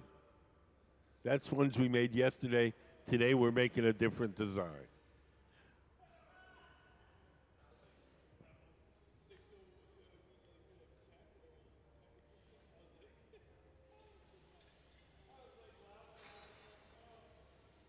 So we'll melt the little spot where we broke it off, and we're going to stamp it with the museum logo.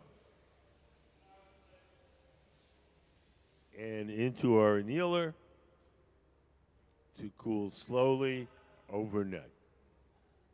So let's have a hand for the Museum of Glass Hot Shop team, Gabe Feenan, Jordan Lavelle, and Ben Cobb.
We made it with little chips of colored glass.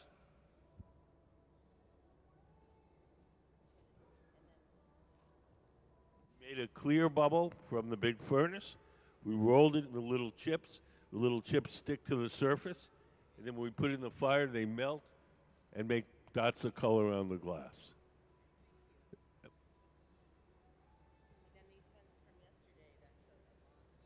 We use these rods. These are called cane. We melted the rods into a bubble, and they become stripes.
We play color overlay.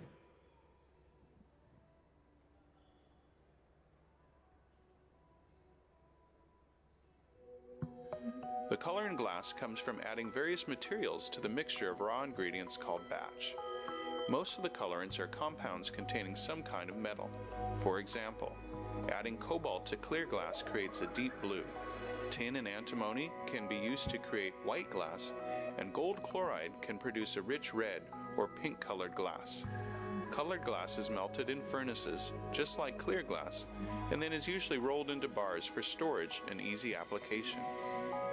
In order to apply color bar to a bubble, we first need to preheat the color to approximately 950 or 1000 degrees Fahrenheit in a color oven or garage. Once warm, the color is then picked up on the end of a punty rod using a little bit of clear glass as a support. The color is then heated in the 2300 degree glory hole to soften it and make it malleable, while another artist creates a small bubble of clear glass on a blowpipe. Once warm, the color is dropped over the clear bubble, and then using a variety of hand tools or the steel marver, the color is rolled back over the clear in an even layer. This process is called dropping color, or creating a color overlay. Depending on the project, that bubble is then usually gathered over with clear glass and blown into the final form.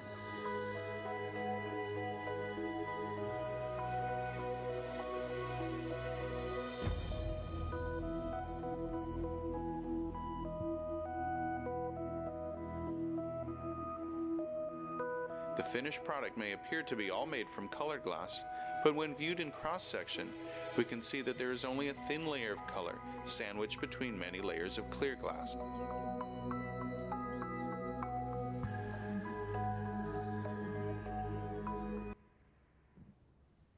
Hi, how are you guys? Good. So we're going to be making pictures. We're going to make a different design. It's going to be kind of rainbow spots, like you see here.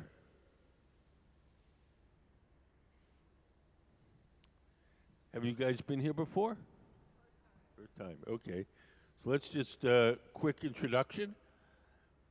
Everything that we do starts out in our glass furnaces.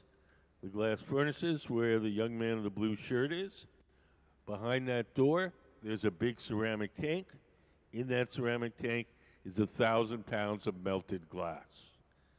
We keep the melted glass at 2,100 degrees Fahrenheit. Do you guys want centigrade? No, Fahrenheit, okay. So,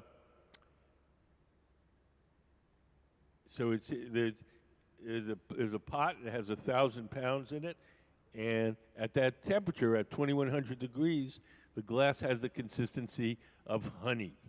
So it's like having a big giant crock pot full of honey. We take the glass out, we shape it up, and then we blow some air through that steel tube that's called the blowpipe, and the glass blows up like a balloon. When we want to make something larger, we dip it in, blow a little bubble, let it harden, and then we dip it in a second time or a third time. We just keep building up the glass in layers. Once we get the glass out of the furnace, it only stays soft for a little while. So we do whatever shaping or blowing we can while it's still hot and soft. And when it starts to cool and get stiff, we go to the second type of furnace, and that's called the glory hole. The glory holes are the round guys with the doors open. Those have no glass in them. They're just a hot chamber for heating and softening the glass while we're working.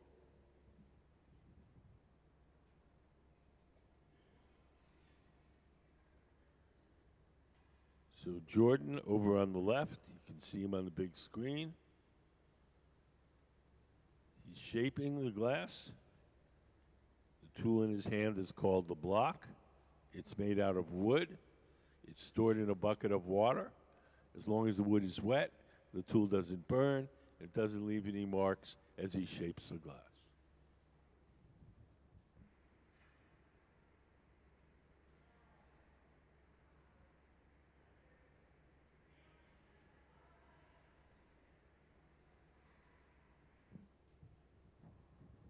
Do you guys have any questions?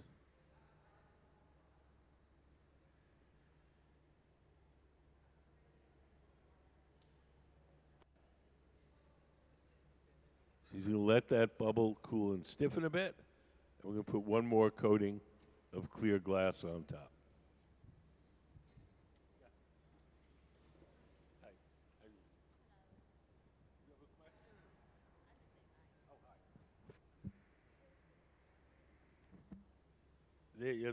That oven is just for softening the glass, heating it up. The glass itself is in the ones with the doors closed. Can we put up the glass furnace diagram? So if you look up on the big screen, that's what it looks like inside that oven. There's a big ceramic pot with 1,000 pounds of glass. What? No, it's too small for people, but the glory holes, the round ones, those have no glass in them. They're just a hot chamber for softening the glass while we're working.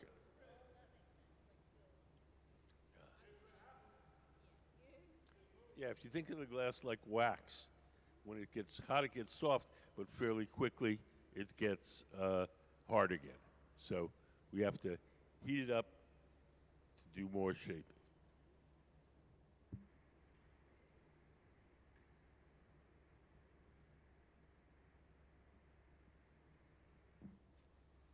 So Jordan's going over to our furnace. He's going to dip his bubble into the big tank of hot glass, twirl it around, and now he's got a fresh coating of hot molten glass.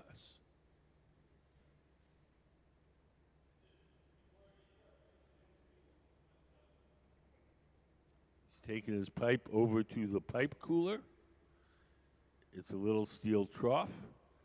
We spray water on the metal pipe. That cools it down, makes it easier to hold.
different design, but a picture.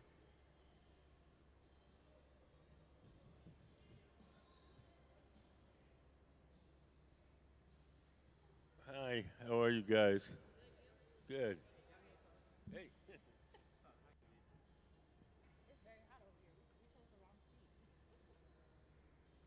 That's neat all you got.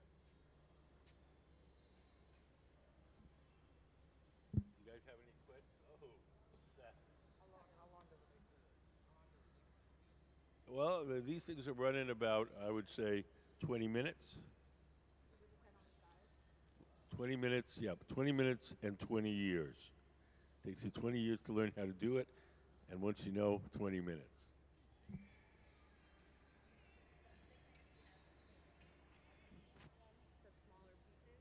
Yeah, we have, yeah, they're usually skinnier, not the same length, but skinnier.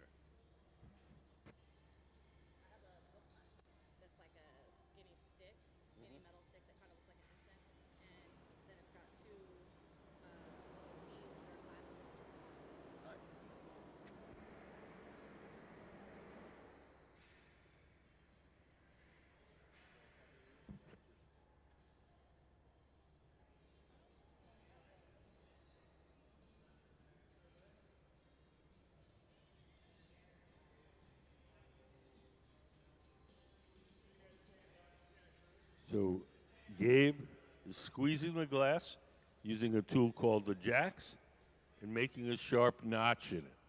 That notch is the place where we can break the glass away from the metal pipe once we're done shaping.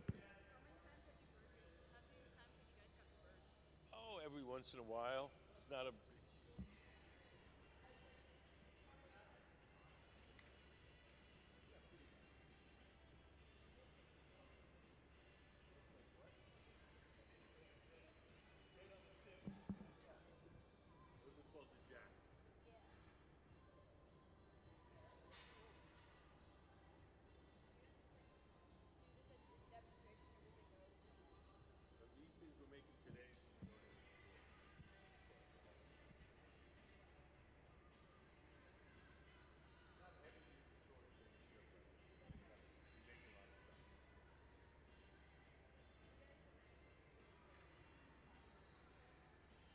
yeah, right now, the top of the pitcher where you pour out of is attached to the metal pipe.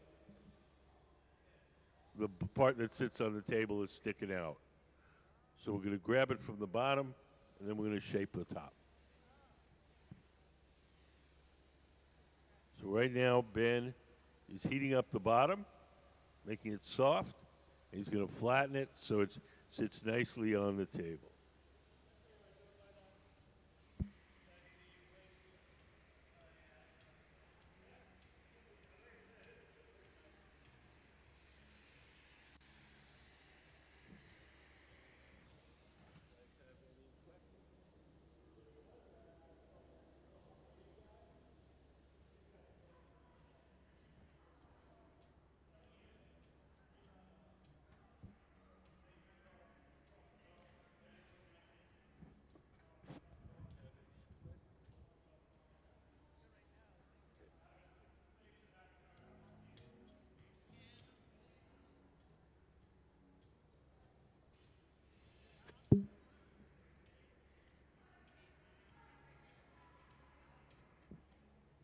All the colors that you see are distorted by the heat. These are the colors it'll be when it cools off. So that is the same set of colors that you see here. It's the heat makes them look different, but once it cools off, this will be like this. So kind of a rainbow mixture. Yeah, this isn't cool properly, so I can't let you touch it because this may break at any moment. But you can look at it. So we're looking for kind of rainbow colors: red, yellow, blue, green. You can see those jars on the steel table. They're full of little chips of colored glass. We rolled our glass in those little chips and melted them on, and that's how we get this look.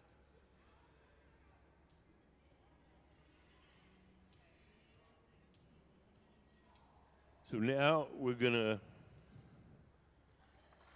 transfer the pitcher from the rod it's on now, the blowpipe, to a second steel rod called the punty. The second steel rod will hold it from the bottom while we shape the top. We're going to take those tweezers, dip them in water. We're going to drip a little water where we want it to break. Give the pipe a tap, and off it comes. So now it's held from the bottom. The top is exposed. The top can now be heated and shaped.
So Gabe in the center is heating the glass up in that round oven.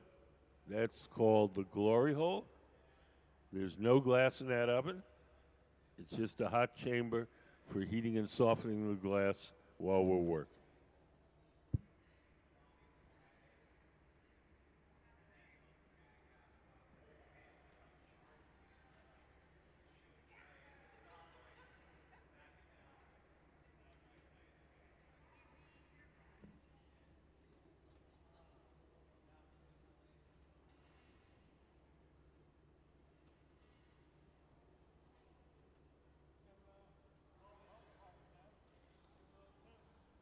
Gabe's going to grab the glass and stretch it out a little bit.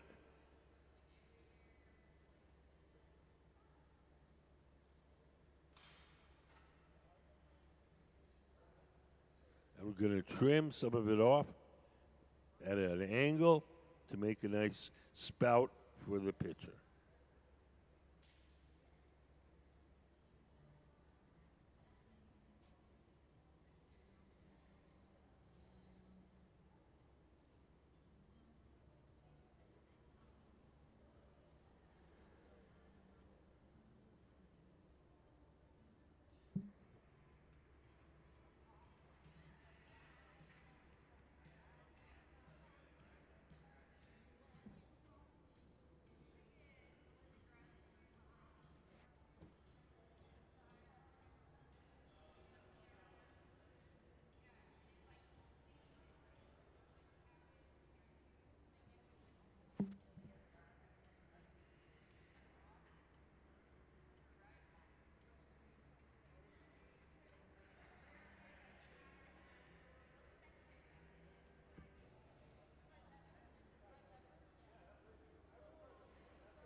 So Gabe is widening the opening of the pitcher.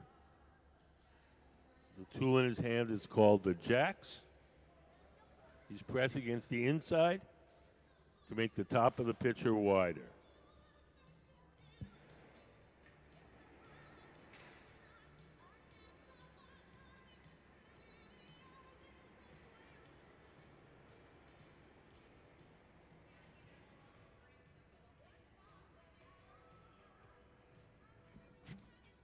Over to the left of center, Ben, tall guy, is getting some glass out of the furnace, and he's going to blow a second bubble to make the handle.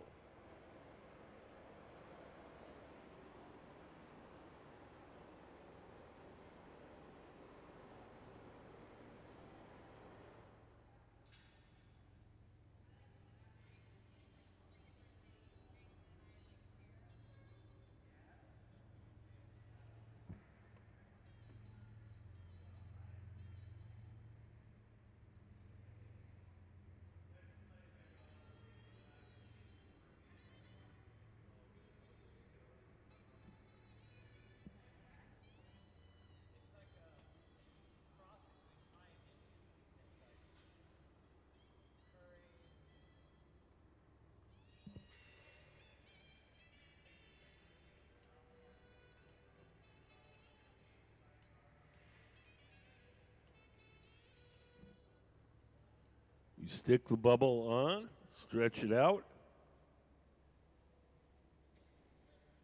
cut it off, give it a little bit of a twist, and then attach it to the top of the pitcher, and now we have our handle.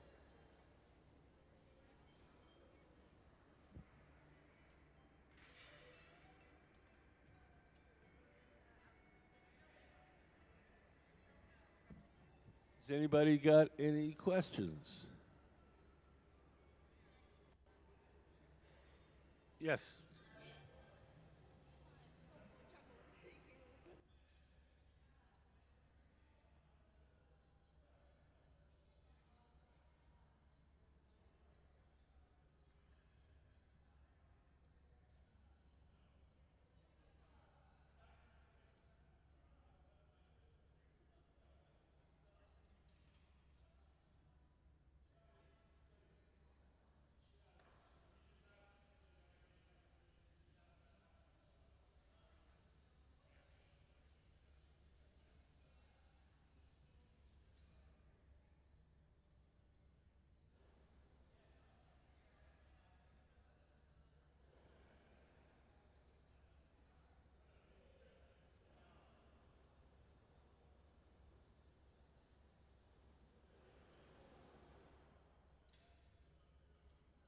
Much done. Everything that we make has to be cooled slowly or it'll break. So we're going to take it off the metal rod. We're going to place it in an oven called the annealer where it'll be cooled slowly overnight. Each day we heat up the annealer to 890 degrees. We place all the objects we make during the day in there. And then at night, the oven has a little computerized thermostat that slowly turns the temperature down to room temperature.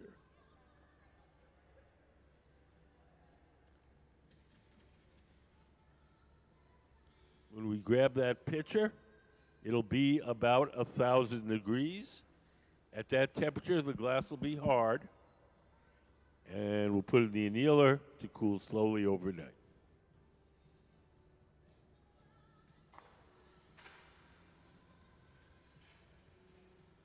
We'll stamp it with the museum logo.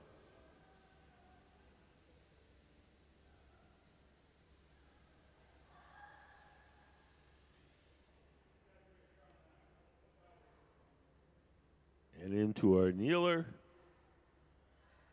So let's have a hand for the Museum of Glass Hot Shop team, Ben Cobb, Gabe Feenan, and Jordan Lavelle. So that concludes our demonstrations for this morning. We're going to take an hour lunch. We'll be back in an hour. If anybody has any questions before I go, I'd be happy to answer. So those, we use what's called cane.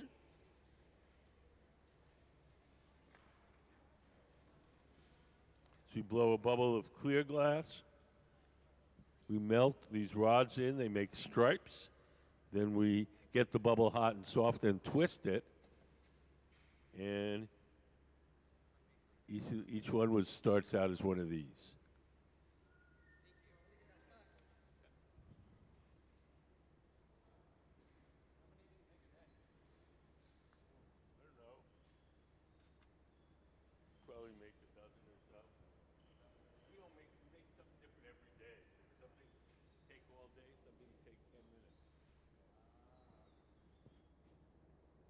probably make a dozen of these.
Hi, everybody. Welcome to the Museum of Glass. We have our resident team of glassblowers working today, and we're going to be making water pitchers. Not the that is the ones we made yesterday. It's a different design, but they're going to be water pitchers.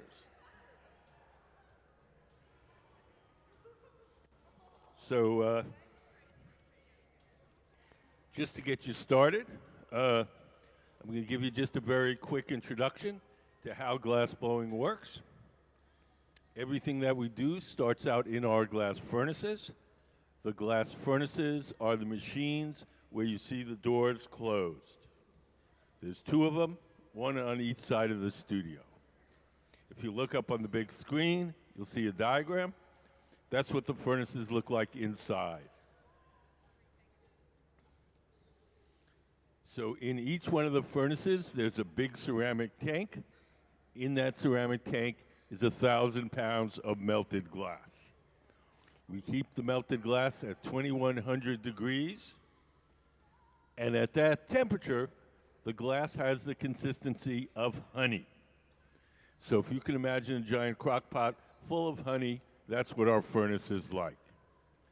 When we want to get the glass out to make stuff, we take one of those steel pipes, those are called blowpipes, and we dip them into the melted glass like you're dipping into a big jar of honey. We dip it in, twirl it around, a little bit of glass sticks to the end of the pipe. The pipe itself is hollow, so when you blow, the ball of glass blows up like a balloon. If you want to make something larger, we dip it in, blow a little bubble, let it harden, and then we dip it in a second time or a third time. We just keep building it up in layers. Once you get the glass out of the furnace, it only stays soft for a little while. So we do whatever shaping or blowing we can while it's still hot and soft. And when it starts to cool off and stiffen, we go to the second type of furnace. The second type of furnace is called the glory hole. Those are the round ones with the doors open. Those have no glass in them. They're just a hot chamber for heating and softening the glass while we're working.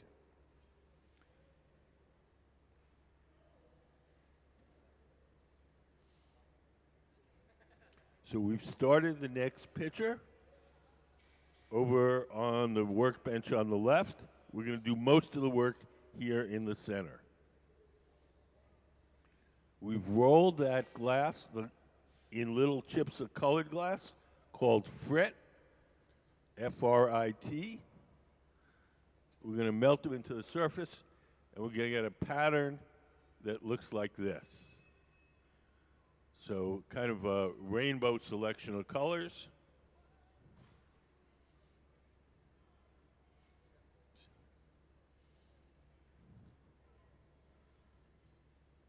While we're working, the glass is going to be very hot, so all the colors are going to be distorted by the heat. So it's not going to look like this while we're working, but when it cools down, these will be the colors in the final picture.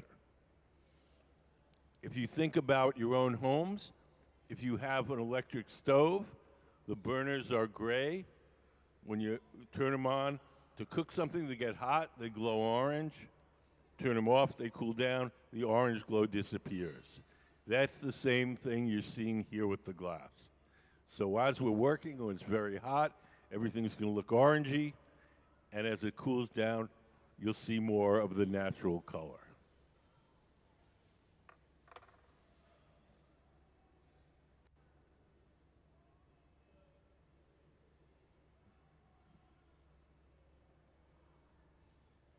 Does anybody have any questions so far? The glass itself is made out of three things: sand, soda ash, and lime. Sand is the bulk of it. Glass is mostly melted sand. The soda ash is sodium carbonate. It's a chemical which lowers the melting temperature of the sand.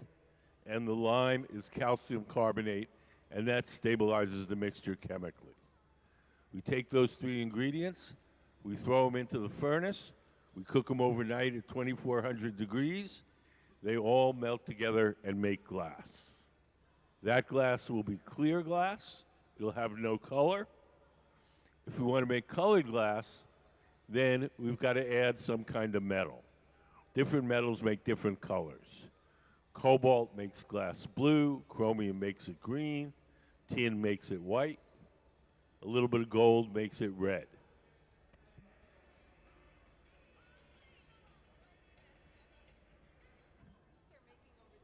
Mm-hmm.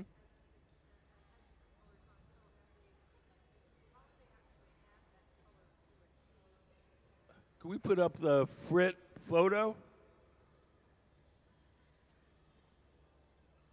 So we have the little chips of colored glass in those little bowls. So we take the hot glass and we roll it in those little chips. The little chips stick to the surface, and then we put it in the fire, they melt, and there's your color. So we made up a mixture, a kind of a rainbow mixture of red, yellow, blue, and green. And we rolled the clear glass in that and then put it in the fire and melted it on. Yes. What? No, that's completely different. That's a different picture that we made yesterday. Everything that we make has to cool slowly overnight. So nothing that's out here today is what we're making today.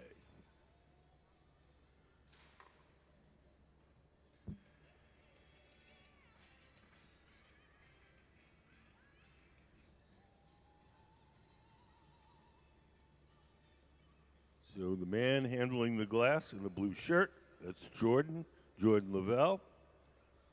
He's going to bring it to Gabe Feenan at the workbench, and Gabe's going to start to shape it up.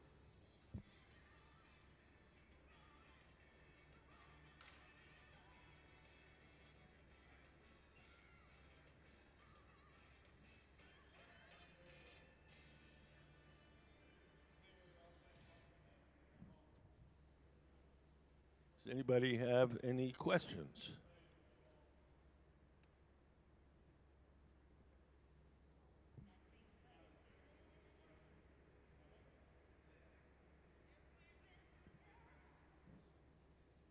Hi, how are you? Good. Do you have any questions? Anything you'd like to know?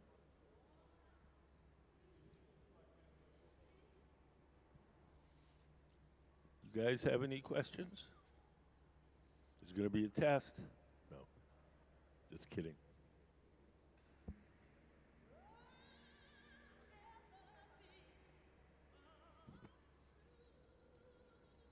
So you can see if you look at the bubble now, it looks completely orange.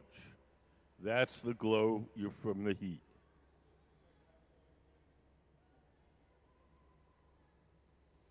Now Gabe has picked up a pad of wet newspaper, ordinary newspaper soaked in water.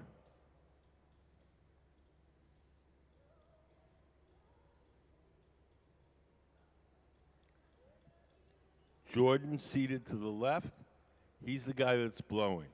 He's blowing through that steel tube and inflating the glass as Gabe sitting at the bench shapes it.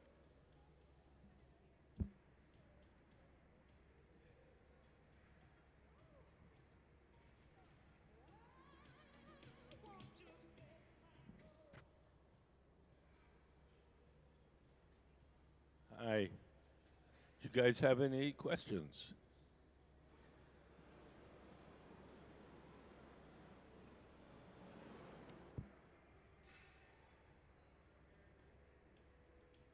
Yes.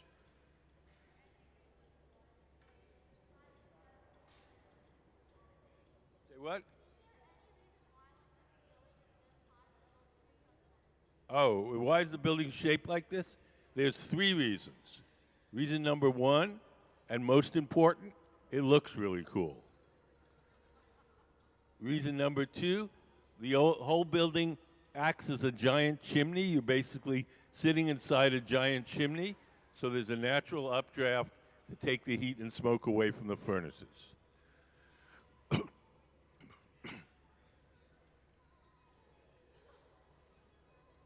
Reason number 3 is historical. Along this waterway, before the museum was here, there were a number of sawmills.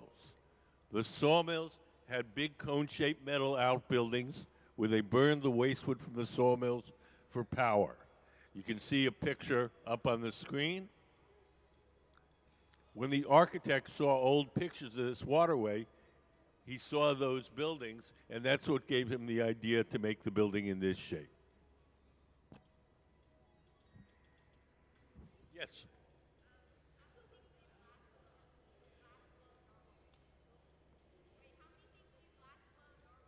How many things do we? It depends on what we're making. These things probably run about 25 minutes, half hour. So we work for 6 hours, and that would be a dozen. Yes.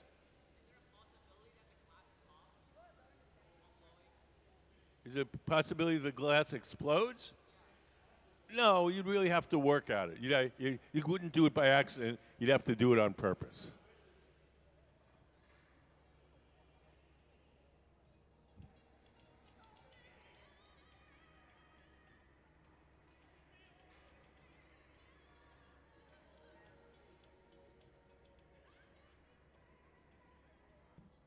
So Gabe is flattening the bottom of the pitcher. The paddle in his hand is made out of wood.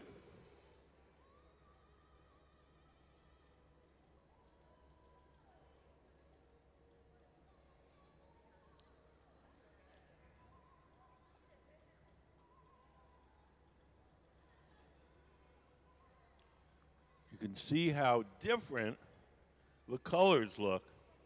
The colors are the same as in this little piece here. But obviously, they don't look like that right now. They're all distorted by the heat. Yes? Me? I was a professional glassblower about 10 years. I don't do it anymore. What? What about the other? Oh, yes. These guys? Gabe, sitting at the bench. He's 27 years. Jordan, I think about 7 years maybe. And Ben, 30 years.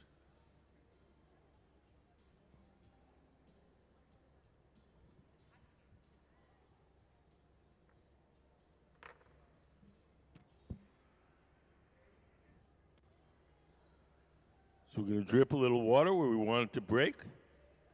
Give it a little tap, and off it comes. So now the pitcher is held from the bottom. The top is exposed. The top can now be heated and shaped. Yes?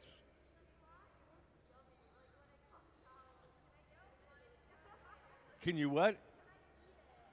You can, but you'd burn your lips. It is kind of cool looking. It is kind of like candy, hard candy.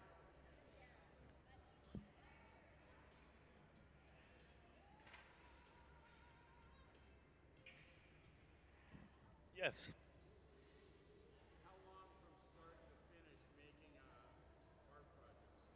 Well, it depends what you're making. These pictures run about 20, 25 minutes, I would say. Yeah, overnight.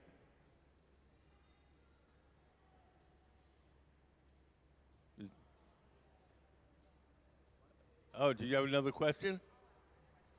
Sure.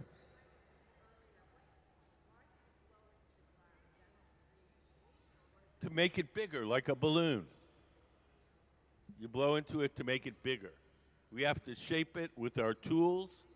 The blowing just makes it bigger, like blowing up a balloon.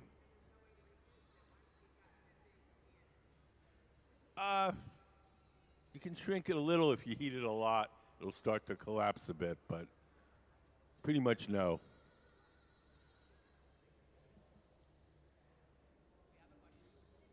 Yes? Well, it gets softer and softer, and if it's too, it'll eventually get so soft it'll drip off the pipe. We watch the movement as we heat it in the glory hole, and as it gets softer and softer, kind of wiggles more, and you know, when you feel it's soft enough, you pull it out. But it doesn't happen all at once, so it's not like you have to watch it every second. It heats up and softens slowly.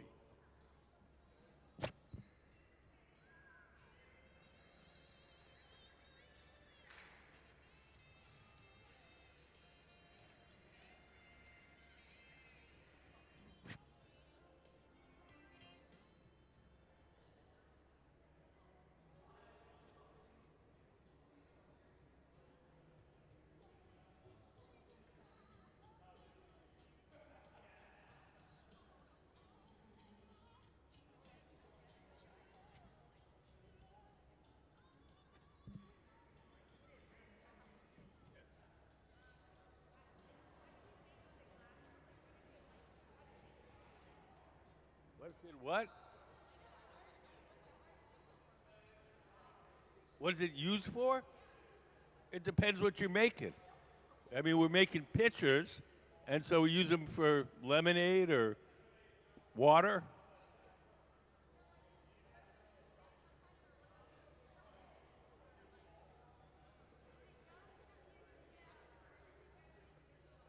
Oh, well, we do different things here. Today we're making stuff for the store, but sometimes we work with artists from all over the world, and they take whatever they make home with them. So it just depends on what we're doing that day.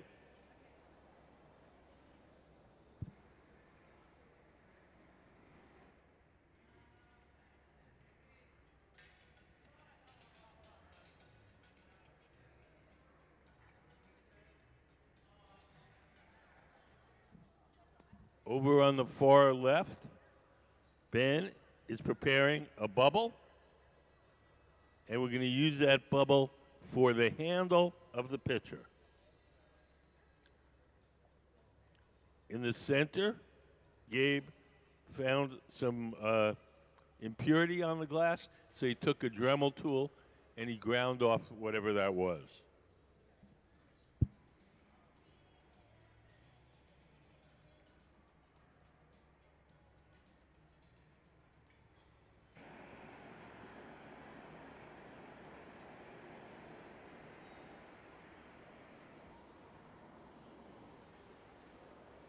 So here comes Ben with the bubble for the handle. We're going to make a hollow, clear glass handle. So we stick it onto the pitcher. We're going to stretch it out, snip it,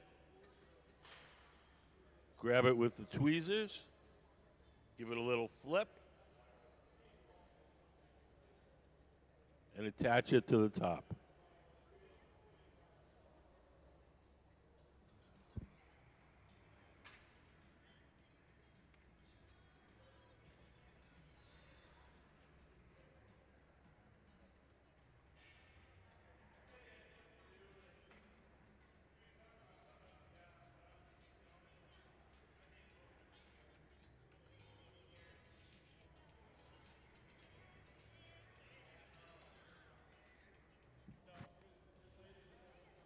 Gabe will make a few adjustments to the handle so it has a nice curve.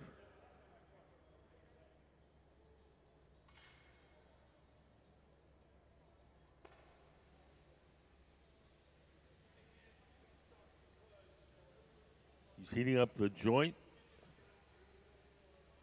Make sure it's completely welded to the side of the pitcher.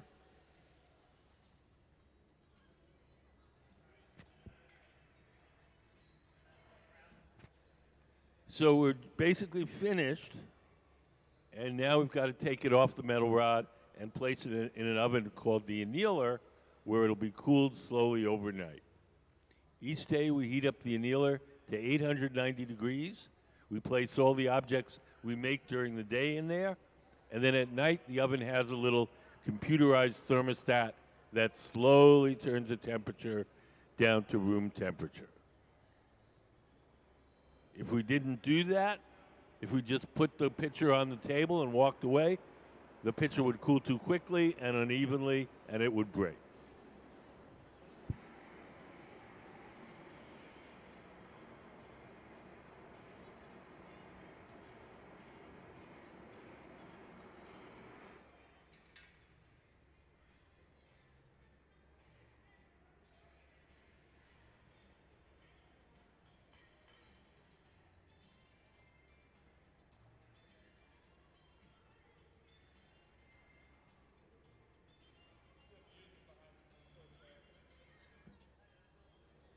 Jordan, in the blue sweatshirt, has put on some Kevlar gloves.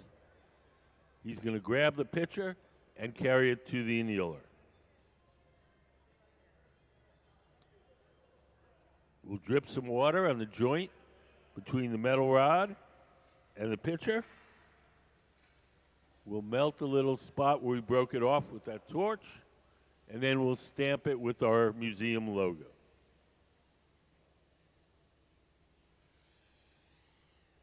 So into our annealing oven to cool slowly overnight.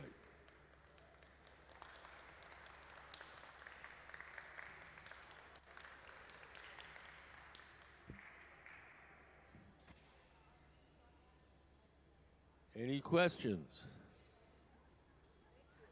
Yep. You ready to go home and make your own now? Said you ready to go home and make your own? Now that you know how to do it? There you go.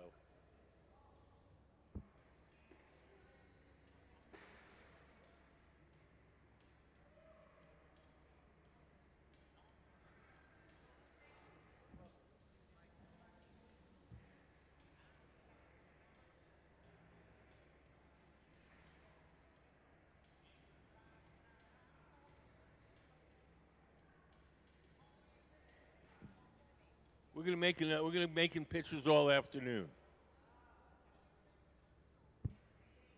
I think you're missing one.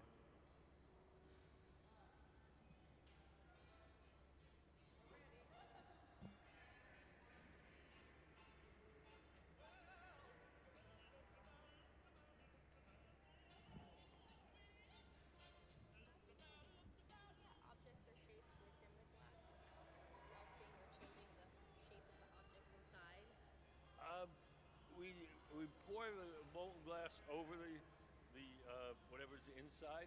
Sometimes you can make the stuff in the middle out of a higher melting glass than the cover glass that covers it. So the inside's made first typically? Yes, and then we put glass around it.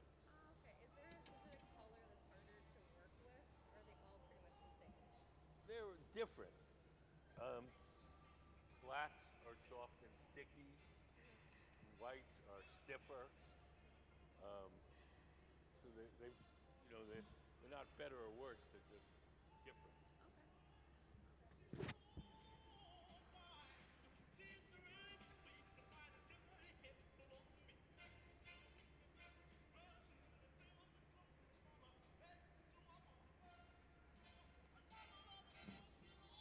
Over on the left, Jordan has grabbed some glass for the next pitcher. In front of Jordan, you can see there's a small stainless steel bowl. It's full of chips of colored glass. He's going to roll that clear glass in those little chips of color, and then we'll melt them on.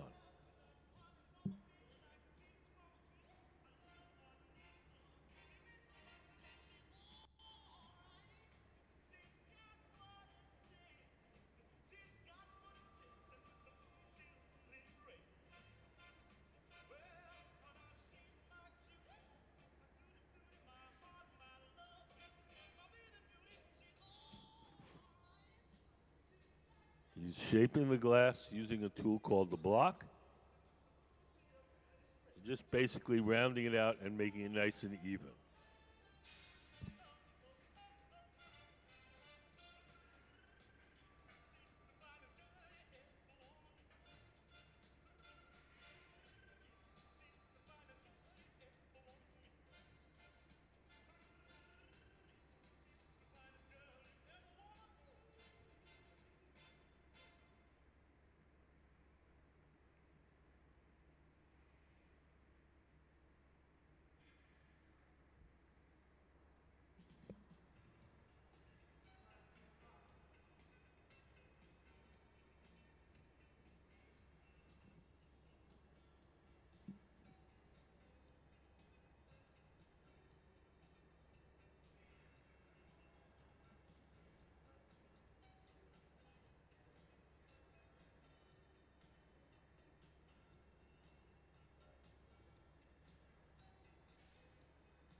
So now we're letting that bubble cool and stiffen, and we're going to coat it with more clear glass.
So now Jordan's carrying the pipe to the pipe cooler. We just spray water on the metal pipe. That cools it down, makes it easier to hold.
So now Jordan, in the blue shirt, is heating up the glass in the glory hole. He's making it nice and soft. And we'll bring it to the workbench in the center. We'll start to blow it up to its full size and shape.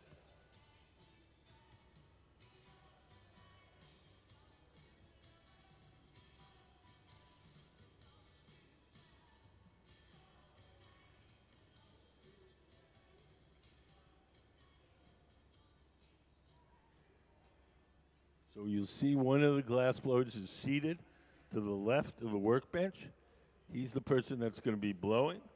He's going to blow through that steel pipe, the blow pipe, and inflate the glass while the man sitting at the bench shapes it.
Now Gabe is squeezing the glass using a tool called the jacks.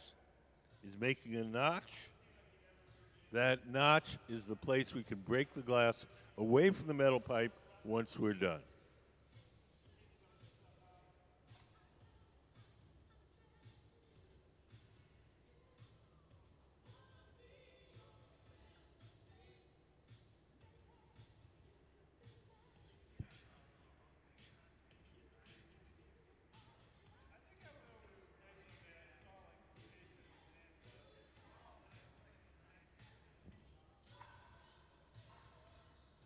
So Jordan is blowing to the left of the workbench, and Gabe is shaping the glass using a pad of wet newspaper.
Hi, how are you guys?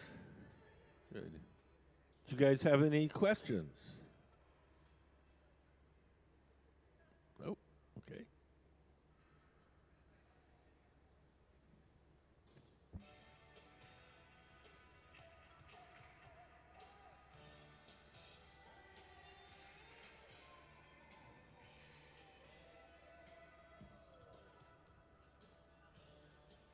The next thing we're going to do is transfer the pitcher from the rod it's on now, the blowpipe, to a second steel rod called the punty. The second steel rod will hold it from the bottom while we shape the top.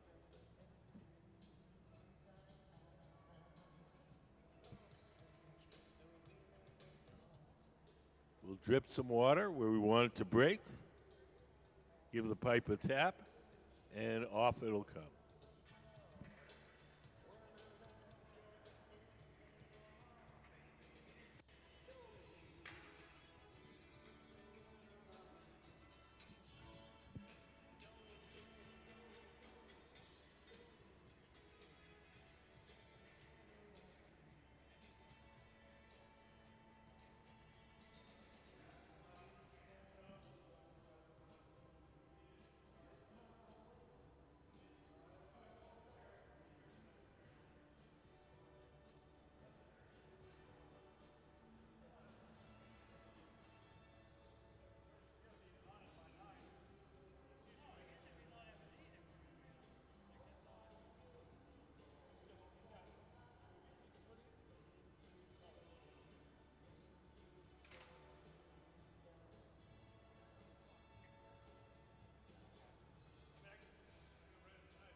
We're going to widen the opening a little bit.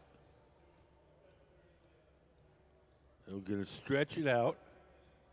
The glass at the top is always a little bit thick. So we grab it with the tweezers and stretch it out. And now we're going to cut the top at an angle so we have a nice pointy spout.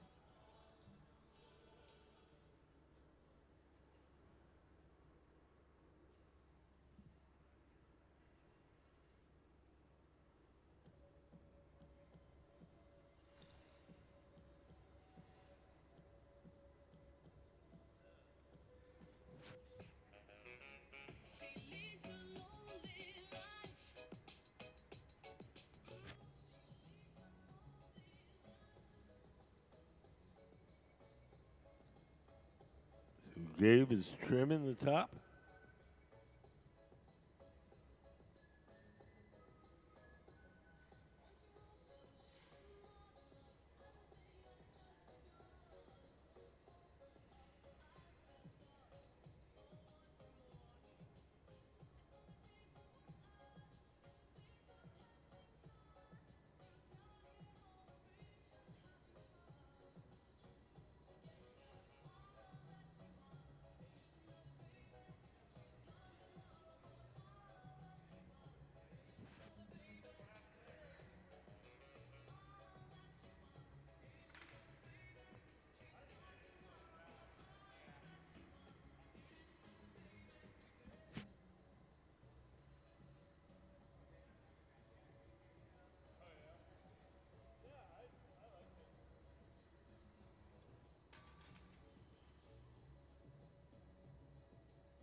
So now we're getting ready to make the handle.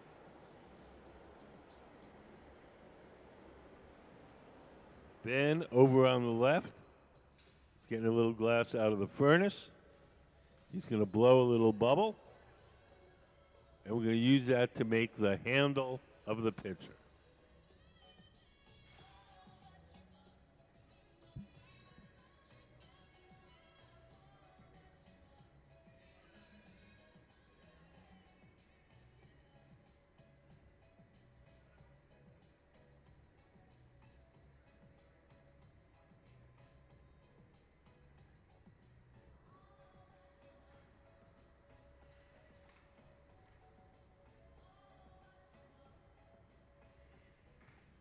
Has anybody got any questions?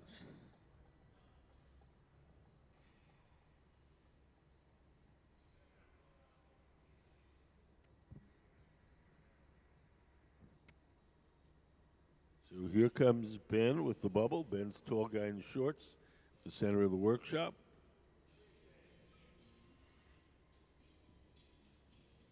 He brings the bubble to Gabe. Gabe sticks it on the pitcher, stretches it out, gives it a snip.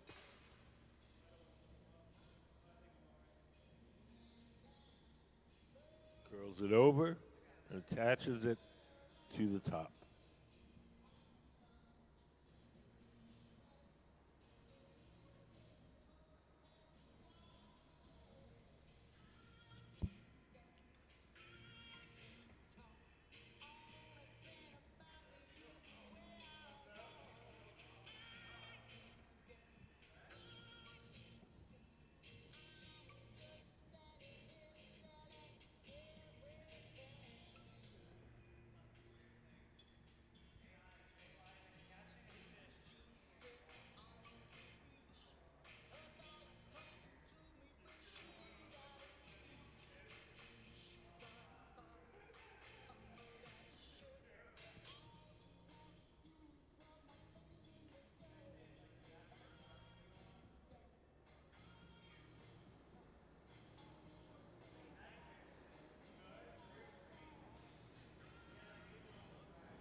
Now we're getting ready to remove the pitcher from the metal rod.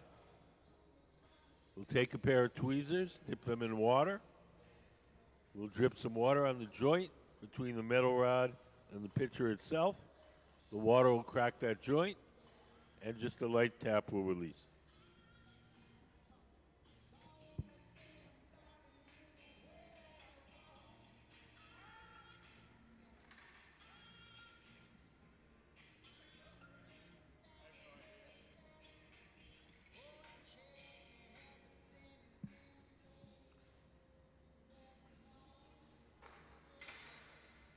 We'll take a torch and soften a spot on the bottom, and then we're going to stamp it with our museum logo.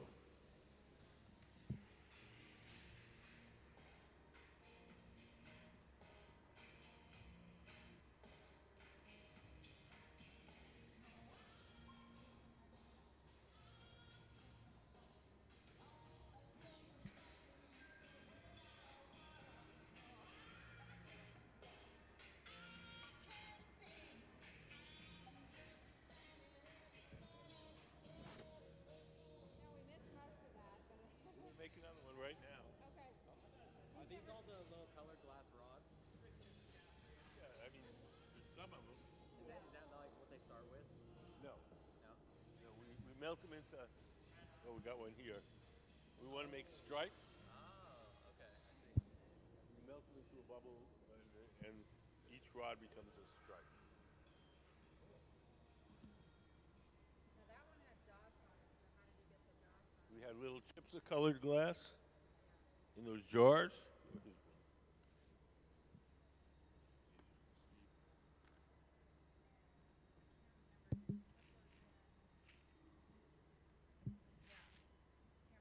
We have a little. Can we put up the frit photo? So we put the little chips in a bowl. We take clear glass out of the furnace, roll it into little chips. Then we put it in the fire. Little chips melt, and that's what gives us our dots.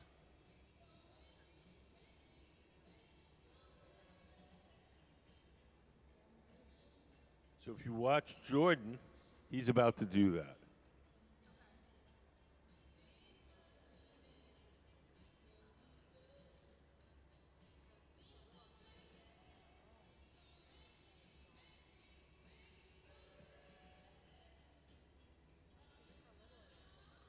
So he's going to get some glass out of the big furnace. Behind that door, there's a big ceramic tank with 1,000 pounds of clear glass in it.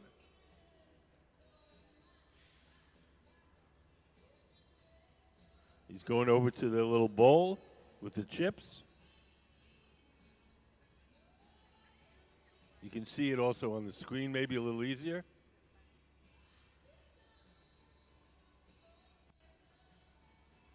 Those chips are called frit, F-R-I-T.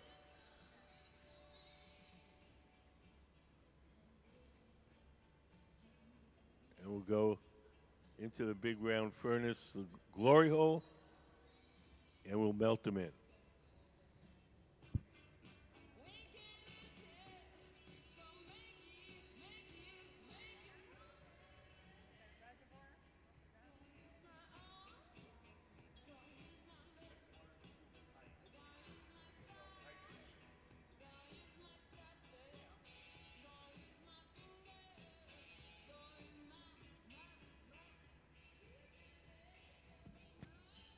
So now he's melting those chips into the surface, and we'll get a design that looks like this.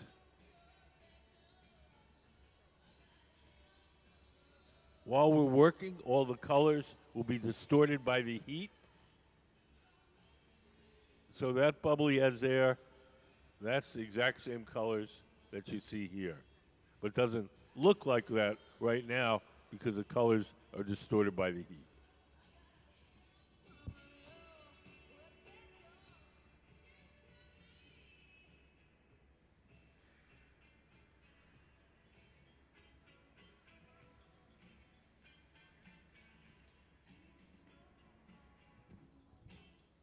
Do you guys have any questions? Okay.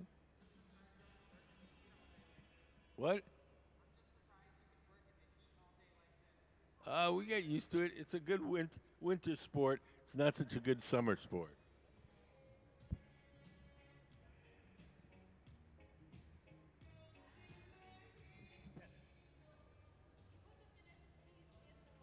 Right. Yes. So that's that's called the annealer. It's an electric oven. We keep it at a constant temperature all day long. We place all the objects we make during the day in there, and then at night it has a little computerized thermostat that slowly turns the temperature down to room temperature. The thicker something is, the longer we take to cool it. Yes, tomorrow morning sometime, those will be ready. They'll be cool and we can pull them out.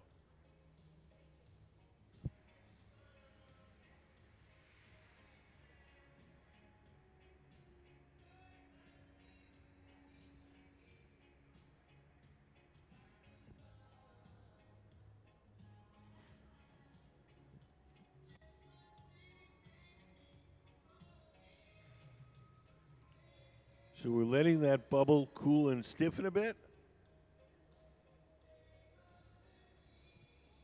And we're going to coat it once more with more molten glass. Each time we dip it in the furnace and coat it, it's called taking a gather. Gather.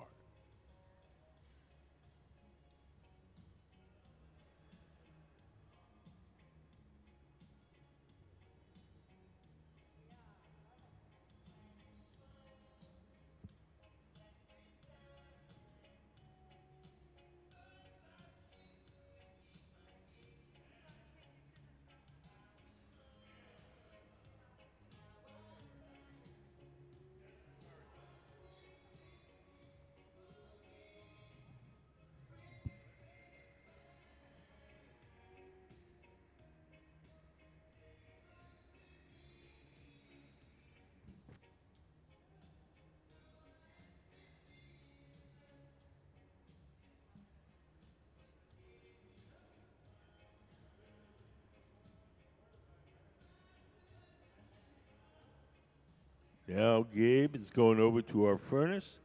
Gabe, man with the hat. And he's going to coat that bubble with the new layer of hot molten glass. So each time we dip it in and coat it, there's a limit to how much glass we can get. So we have to build it up in layers. He's dripping some of the excess glass into that steel can, and we'll save that, and that'll eventually go back in the furnace.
Gabe is shaping the glass using the block. Jordan sitting to the left of the workbench. He's the person that's blowing. He'll blow through that steel tube, the blowpipe, and inflate it as Gabe shapes it. The gray pad in Gabe's hand is just folded up newspaper soaked in water, ordinary newspaper.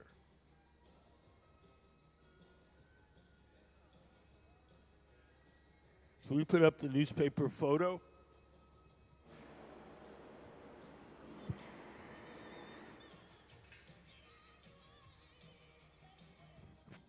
Just regular newspaper. We take a bunch of sheets, fold them up, soak them in water, and that's probably one of our most important tools.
Gabe is flattening the bottom of the pitcher. He's pressing against the bottom with a wooden paddle.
Here comes Ben with a rod called the punchy. We're going to use it as a temporary handle to hold the pitcher from the bottom while we shape the top. Once they feel that that bond is firm, we'll break the glass away from the original pipe. We'll drip a little water where we want it to break, give the pipe a tap, and off it comes.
Gabe in the center is going to stretch the glass out a little bit with those tweezers. He's going to take a pair of shears and cut the top of the pitcher at an angle so we have a nice pointy spout.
Focus the heat in a particular place.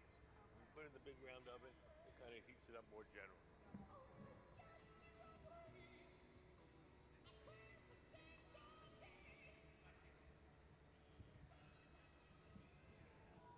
So over on the far left, Ben is making a clear bubble, and we're going to use that for the handle.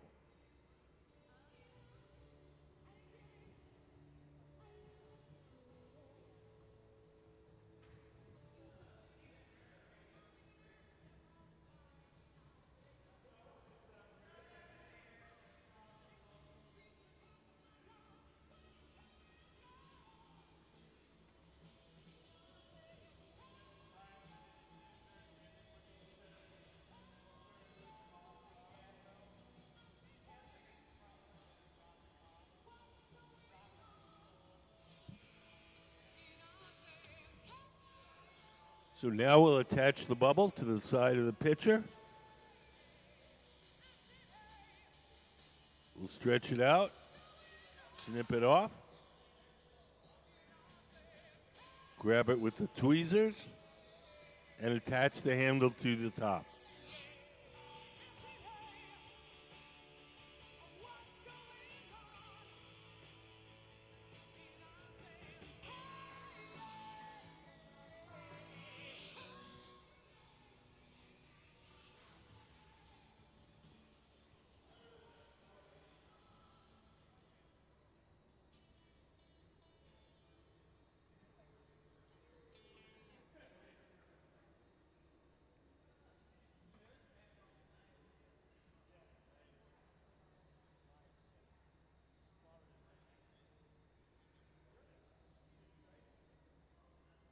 Hi, how are you guys? I'm good. Do you guys have any questions?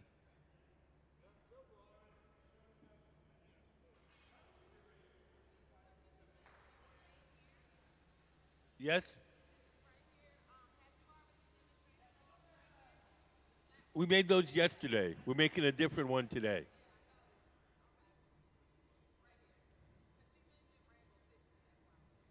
Yeah, no, both pictures, but we're making a different design today.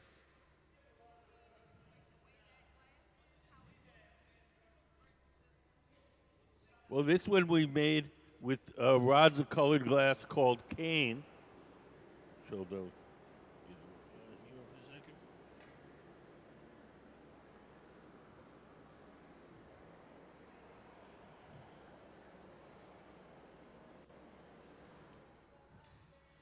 So we blew a bubble of clear glass, and we melted in these rods of colored glass called cane to make stripes, and then we twisted the bubble so the stripes all twist around. For this one, we're using little chips of colored glass called frit.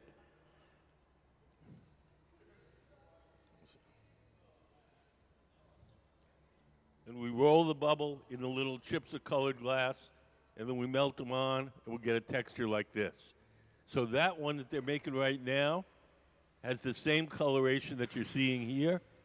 The colors are distorted by the heat, so it looks kind of orangey and little dark spots. But when it cools off, it's going to be this kind of rainbowy assortment.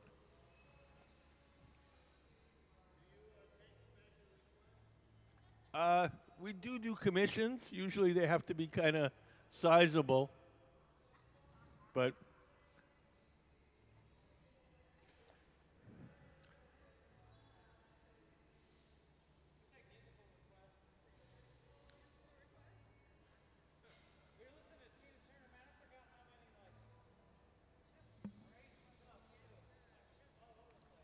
I saw her when I was in high school. Yeah, with Ike and Tina Turner.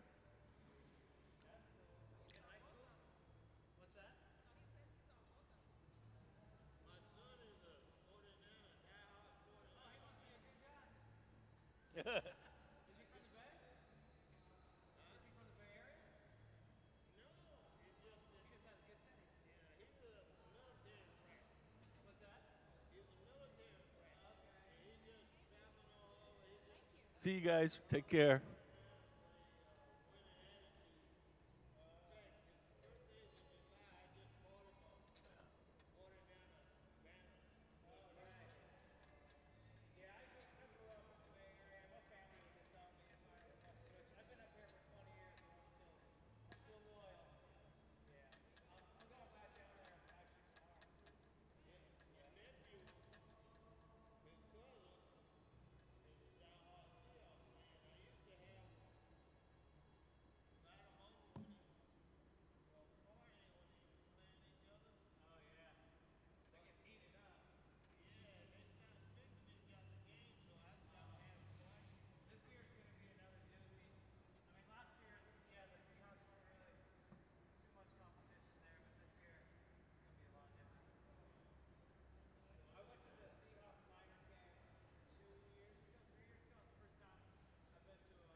So over on the left, Jordan is getting some glass out of the furnace. Behind that door, there's a big ceramic tank. In that ceramic tank is 1,000 pounds of melted glass.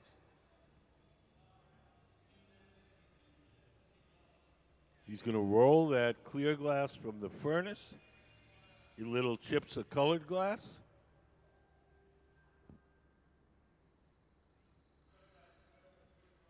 The little chips are called frit. When he puts it back in the fire, they'll melt. They'll get a pattern like this.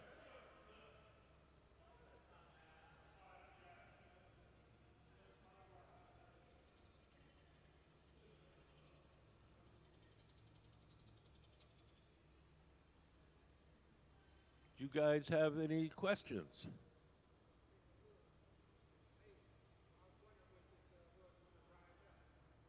Why the building is shaped this way? There's three reasons. Reason number one, and most important, it looks really cool. Reason number two, the building is designed to act like a giant chimney so that there's a natural updraft to take the heat and smoke away from the furnaces. Reason number three is historical. Along this waterway, before the museum was here, there were a number of sawmills. The sawmills all had big cone-shaped metal outbuildings where they burned the waste wood from the sawmills for power. You can see a picture up on the big screen. When the architect, Arthur Erickson, saw those old buildings, that's what gave him the idea to make the building in this shape.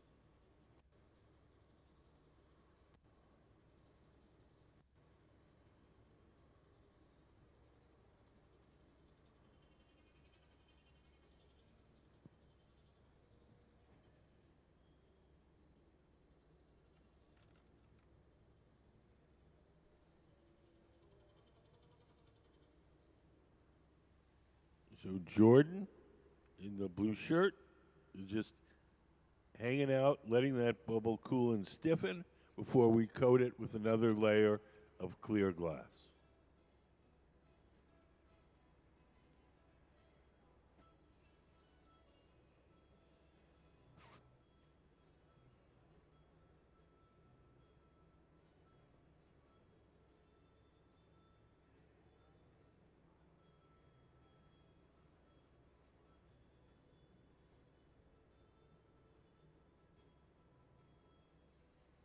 We put up the furnace diagram.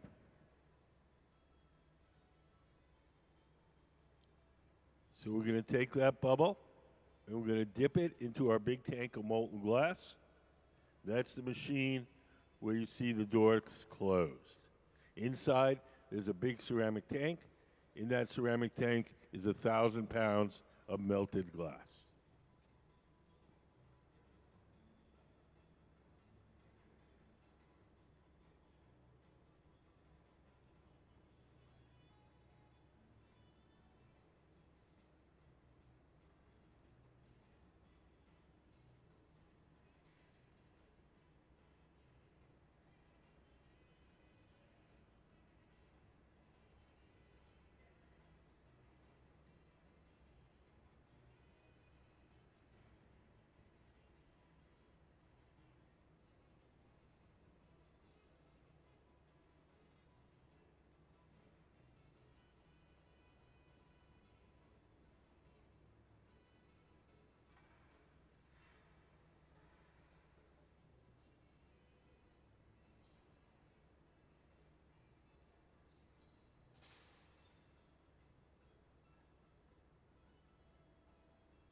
Now Gabe is shaping it using a tool called the block.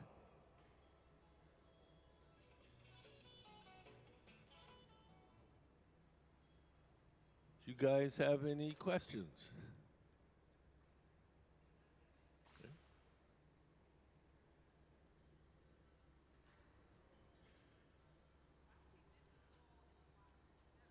To cool off the metal pipe. When we reach into the furnace to get the molten glass, it often makes the pipe hot. So we just lay in that trough, spray water on it, that cools it down, makes it easy to hold.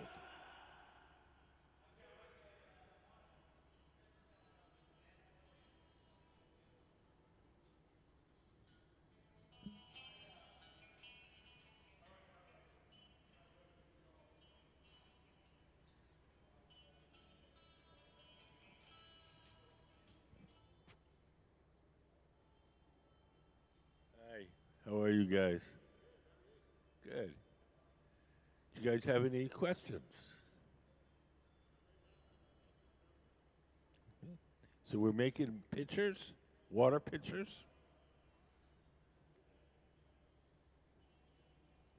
So from this point on, all the action is going to be at that center bench. So you guys might want to shift over, get a better look.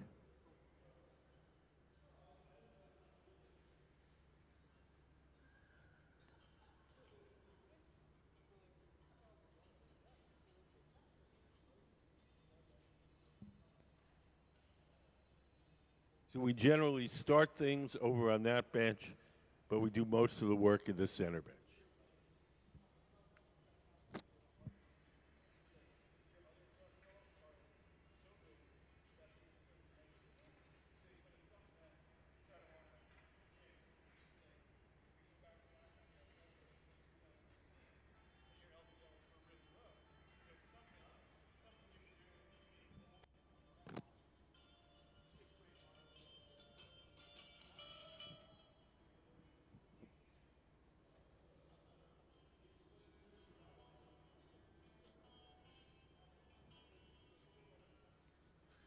So one of the glass blowers is seated to the left of the workbench. He's the person that's blowing. He's blowing through that steel tube, the blowpipe, and inflating the glass while the man sitting at the bench shapes it.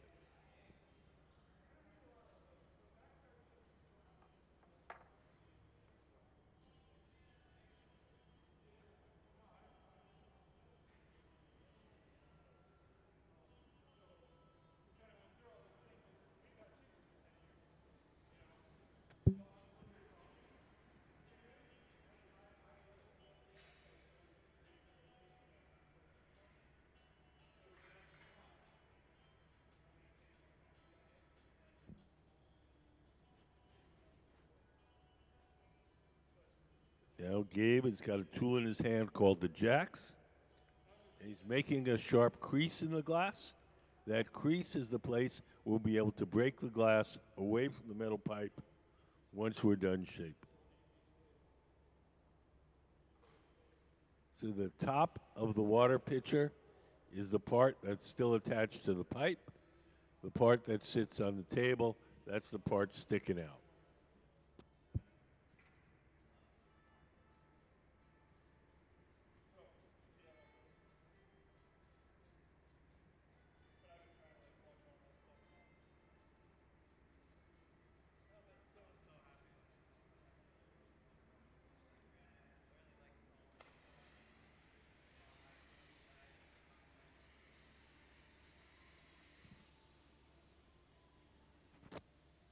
So we're going to take a torch and just soften the very bottom of the pitcher.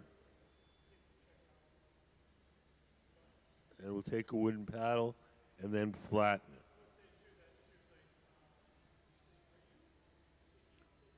Glass is a bad conductor of heat, so we can get one part very hot and soft, and we can shape that part without disturbing the rest of the object.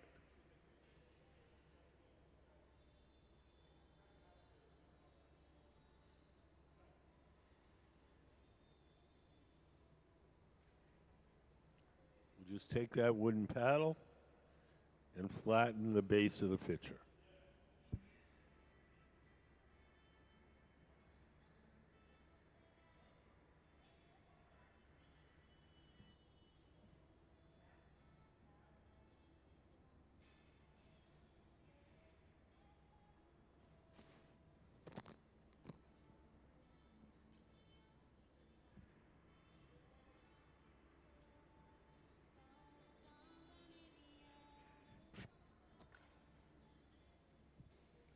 So all the colors that you see are distorted by the heat. This is what the colors are going to look like when it's cool. Obviously, it looks kind of orange with like almost black dots. That's all going to correct itself, and it'll look like this. It's kind of rainbow collection of dots.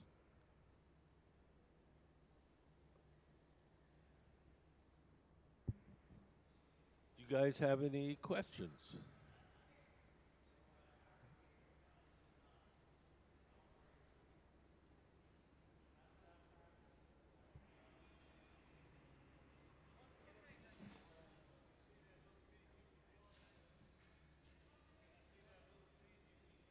Sure.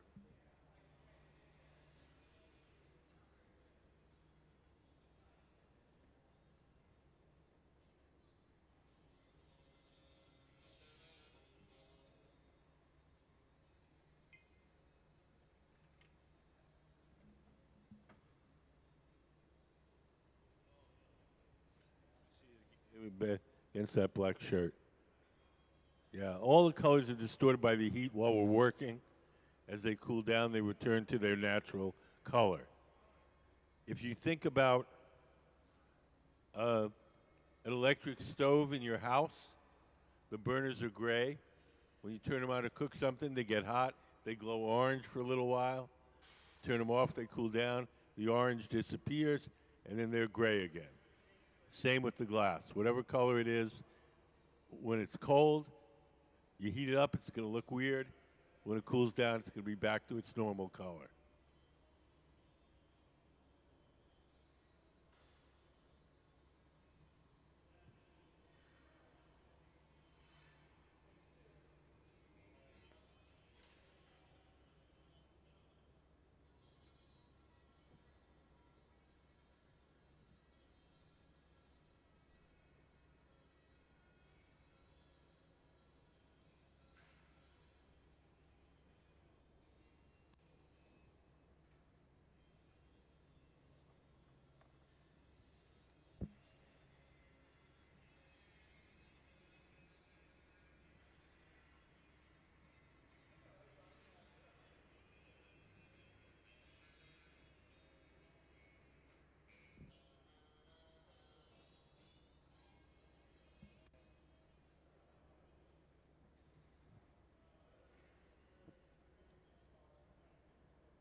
We're going to stretch out the glass at the very top.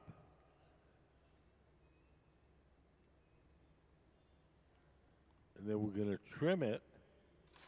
We're going to cut it at an angle so we get a nice pointy spout for the pitcher.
We'll open up the top of the pitcher, make it a little wider.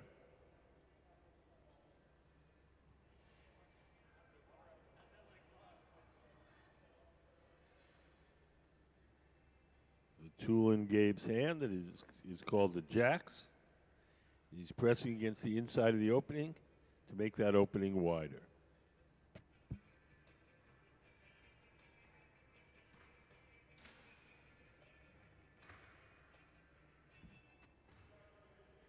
Does anybody have any questions?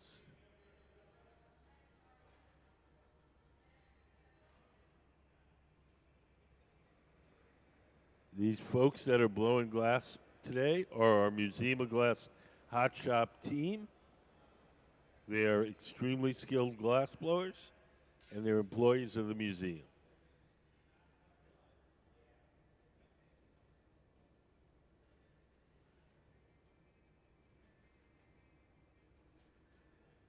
Three people working on the team today.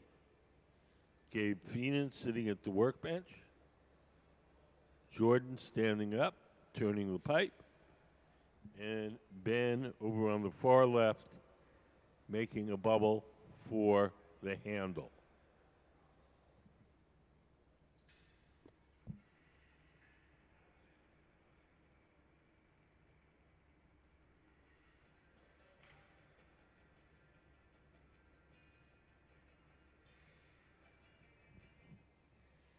Ben's going to get his bubble really hot and bring it over to Gabe. Gabe's going to stick it on and create the handle.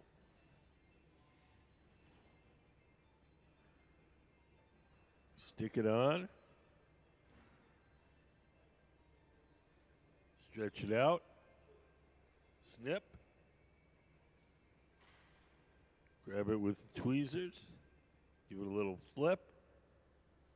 And attach it to the side of the pitcher.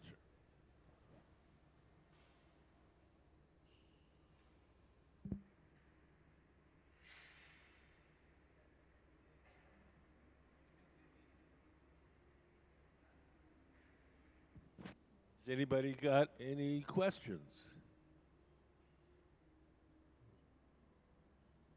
Yes. How often do they get burned? Not very often. It's kind of like working in a kitchen. Every once in a while.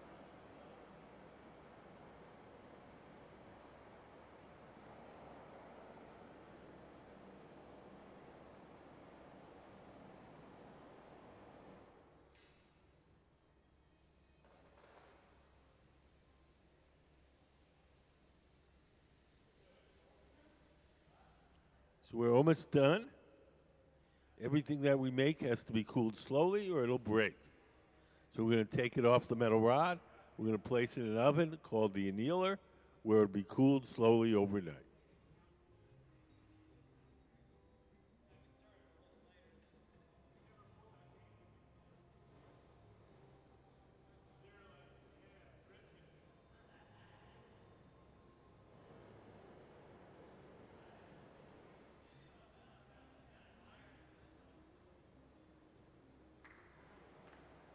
One of the glass blowers, Jordan, in the blue sweatshirt, has put on some Kevlar gloves. He's going to carry the finished pitcher to our annealing oven.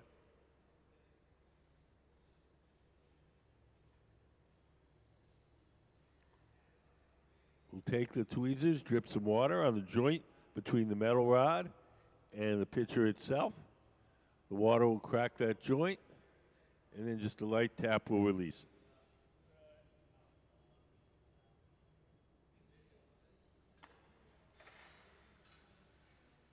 We'll soften a little spot on the base and stamp it with our museum logo.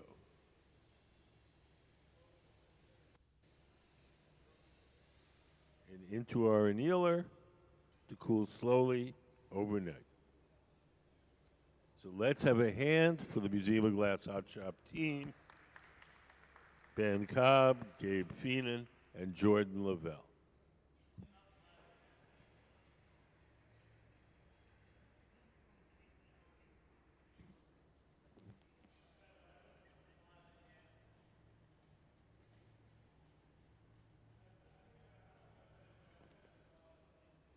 Yes.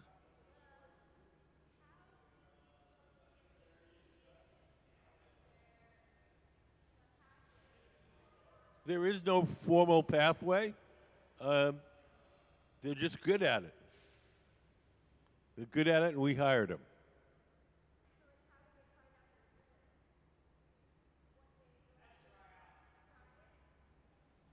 You stick a pipe. It's like if you want to know if a pianist is good, you sit him down at a piano and listen to him play.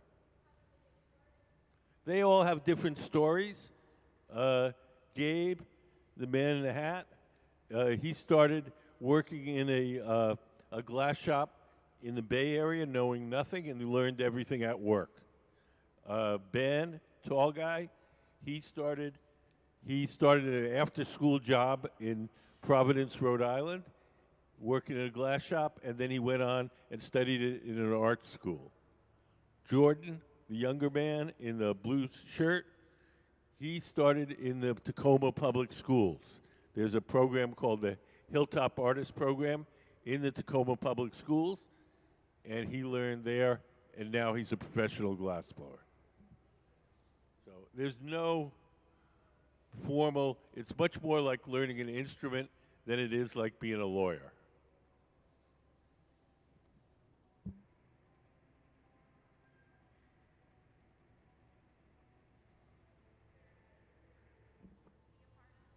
Not here, no.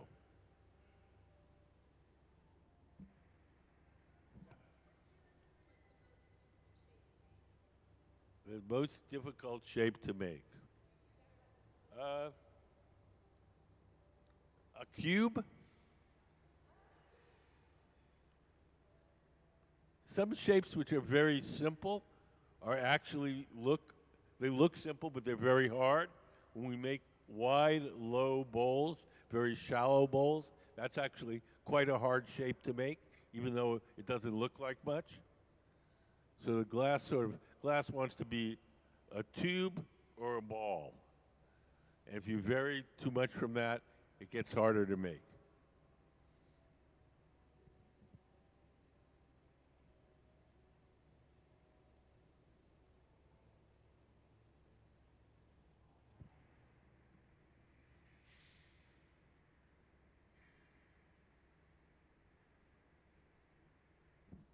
We're starting another pitcher. We'll be making these pitchers for the rest of the afternoon.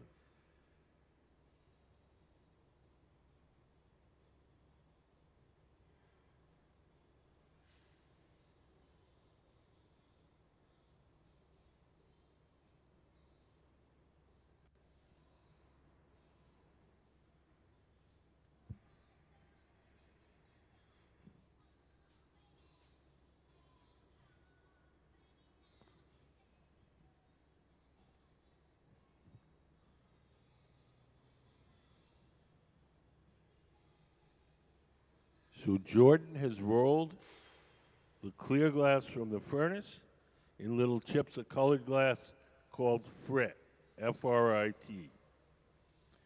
The colors that you're seeing are all distorted by the heat.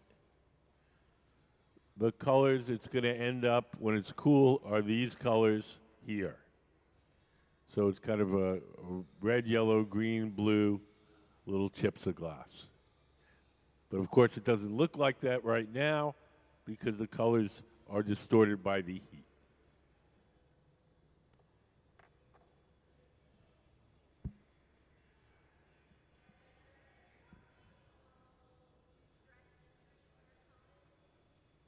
Yes, so they're occupational hazard.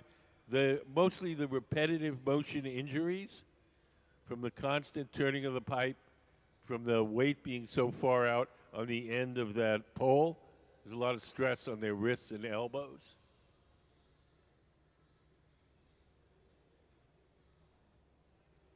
Yes.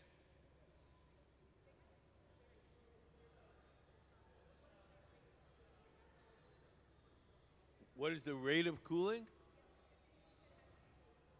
So,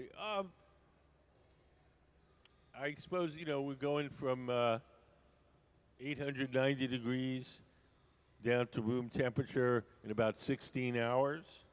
So I'd have to get out my computer to do the math. Let's see. Is it 8? No, 7. 7, 6. 6 times. Um,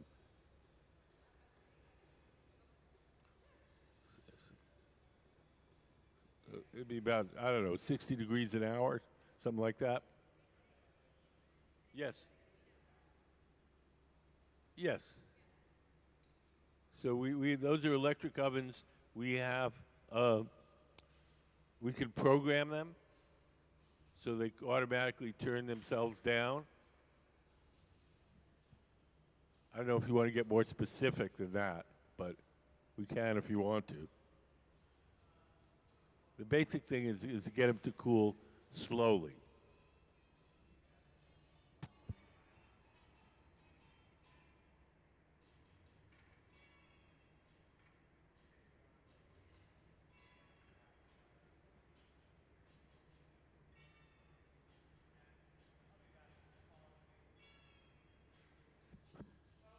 So Jordan's going over to the pipe cooler. We just lay the steel pipes in that trough and spray water on them. That cools them down and makes them easier to hold.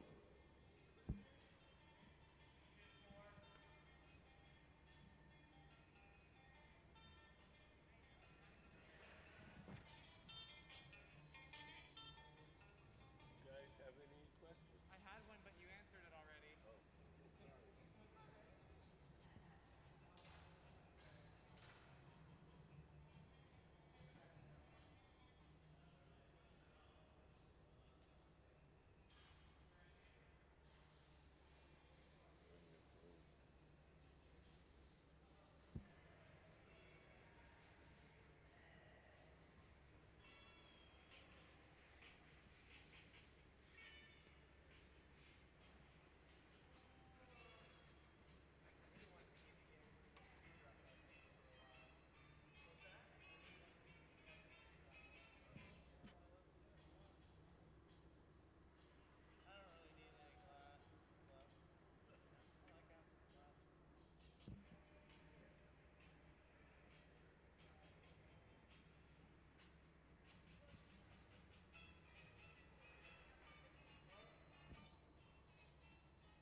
So Jordan's sitting to the left of the workbench. He's the person that's blowing. He's blowing through that steel tube, the blowpipe, and inflating the glass as Gabe, sitting at the bench, shapes it.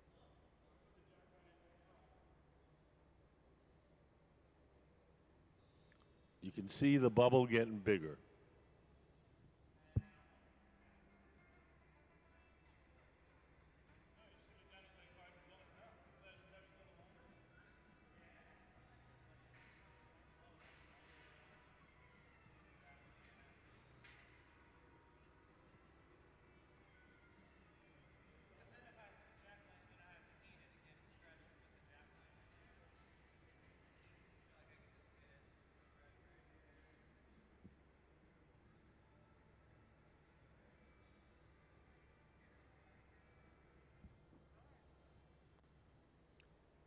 Now Gabe is squeezing the glass and making a sharp crease in it. That crease will be the place where we can break the glass away from the metal pipe once we're done.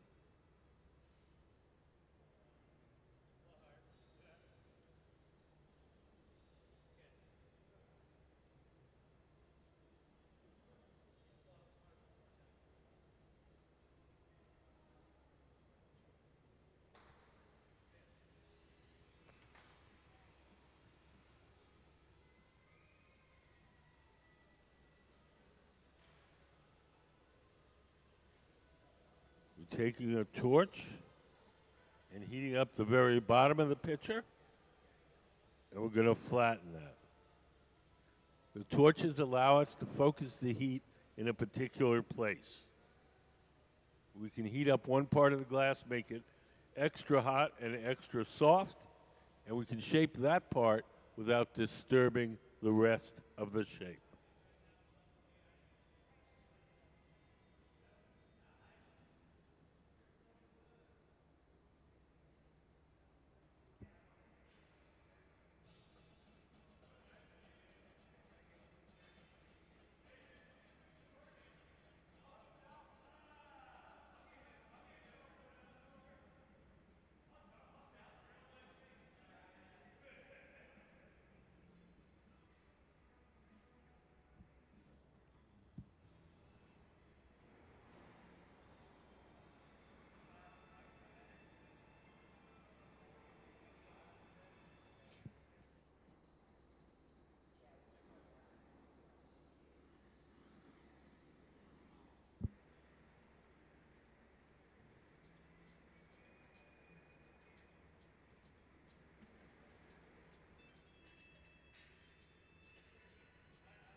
So Ben's coming over with the steel rod called the punty, Punty. We'll attach it to the bottom of the pitcher. That's only there temporarily to hold the pitcher from the bottom while we shape the top.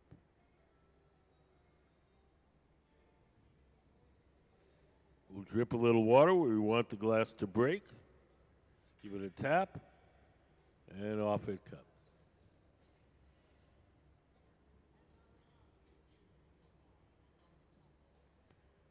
So now it's held from the bottom. The top is exposed.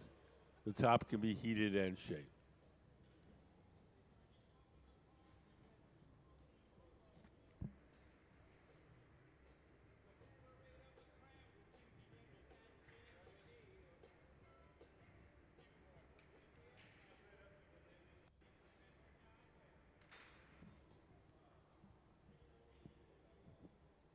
Hi, how you doing?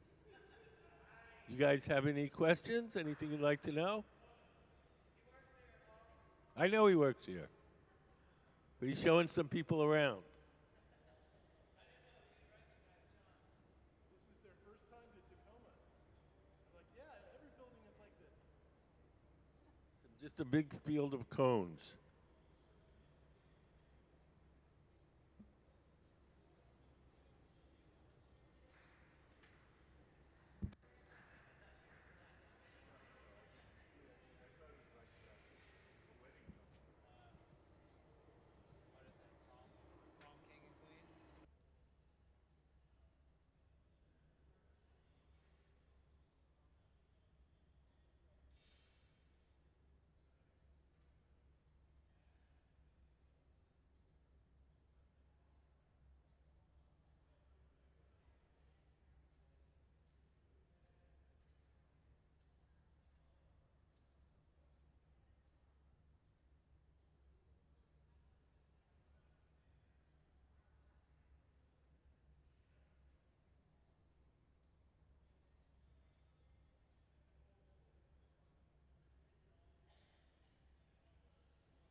We're going to trim the top of the pitcher so we have a nice little pointy spout.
We're widening the opening at the top of the pitcher.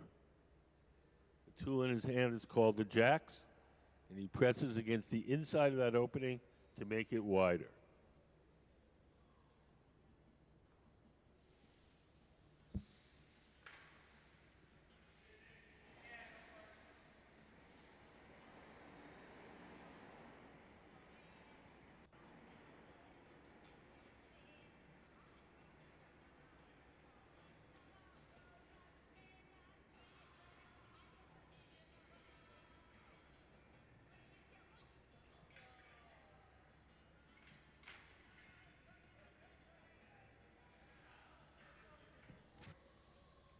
Are you asking me a question?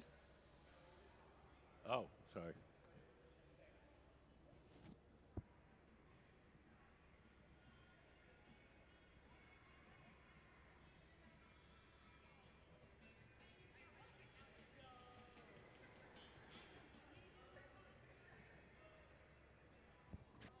The next thing we're going to do is add the handle. Ben, over on your left, he's making another bubble, and we're going to use this second bubble to make the handle. He's going to get that pretty hot and soft. He's going to bring it over to Gabe. Gabe will attach it, stretch it out a little bit, and cut it off.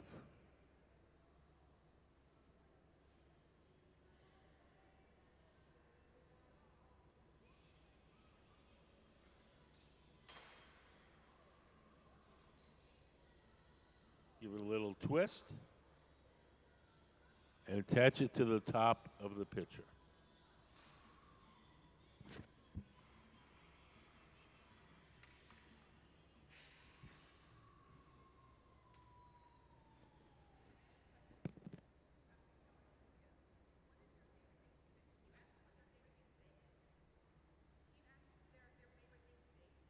What's their favorite thing to make? Money. No, I don't know. Let me ask. Ben, what's your favorite thing to make? They want to know what your favorite thing to make is. Or do you have a favorite? I said that one already.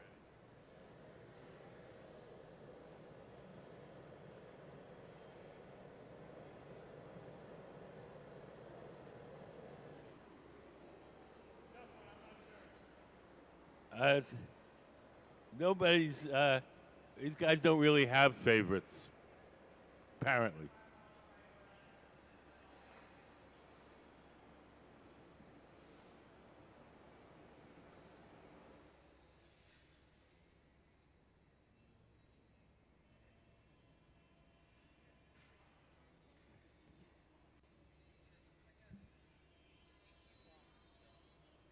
Probably my own work.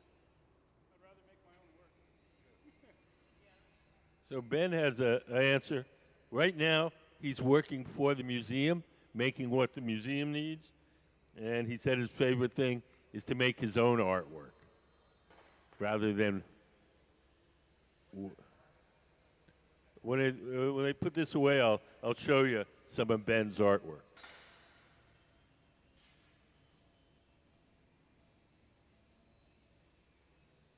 So we're going to stamp the picture with our museum logo and into our annealing oven where it'll cool slowly overnight.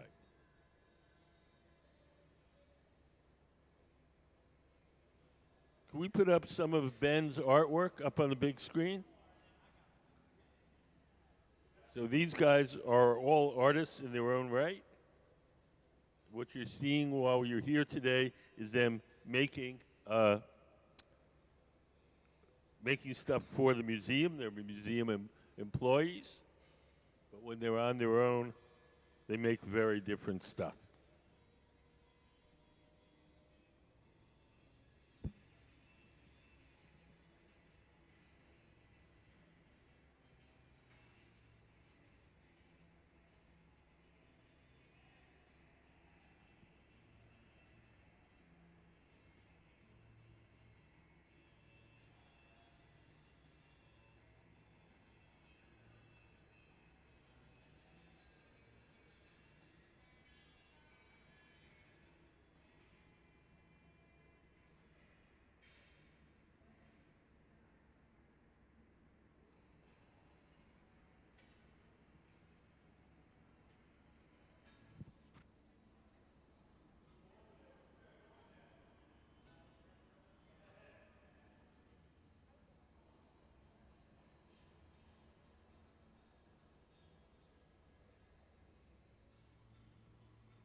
So that's the work of Ben Cobb. He's the tall guy in the center of the workshop.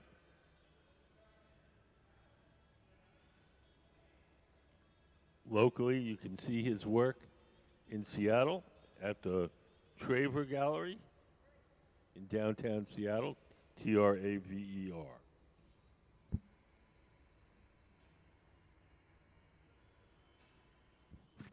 starting another picture. Jordan in the blue sweatshirt. Did you have another? Oh, I think you'd probably make a dozen or so in a day.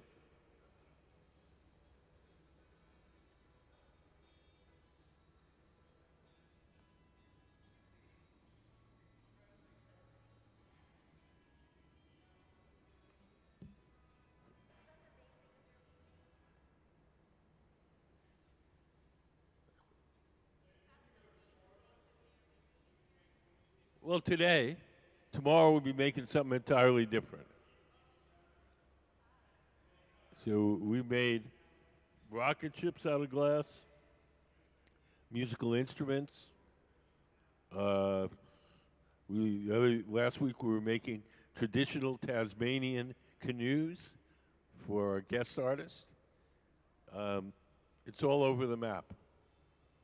We've made seaplanes. We made fancy Venetian goblets. So today we're making pictures for the store.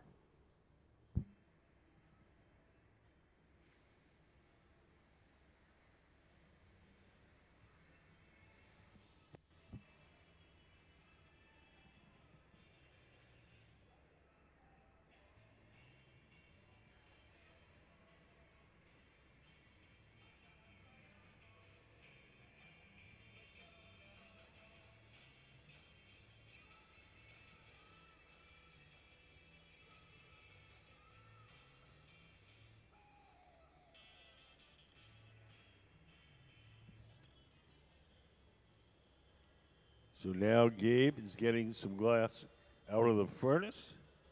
Each time we dip into the furnace and coat the bubble with glass, it's called taking a gather.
So Jordan is blowing as Gabe shapes the glass with a pad of wet newspaper.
Now we're going to flatten the bottom of the pitcher. Pitcher. I can't get it to say picture. Pitcher. Water pitcher.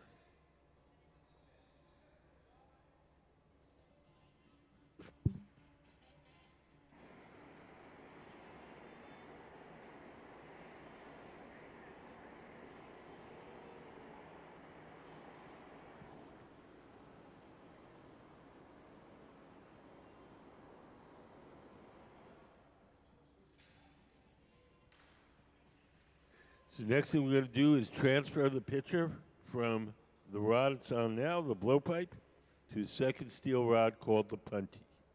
The second steel rod will hold it from the bottom while we shape the top.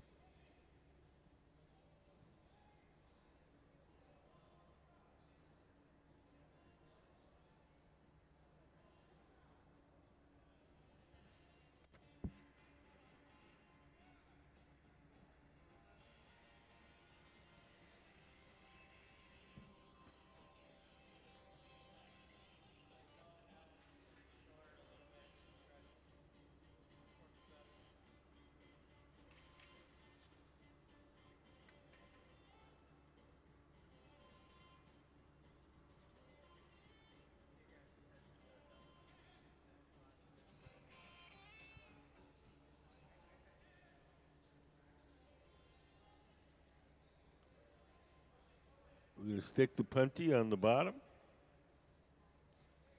That'll act as a temporary handle to hold the pitcher from the bottom while we shape the top.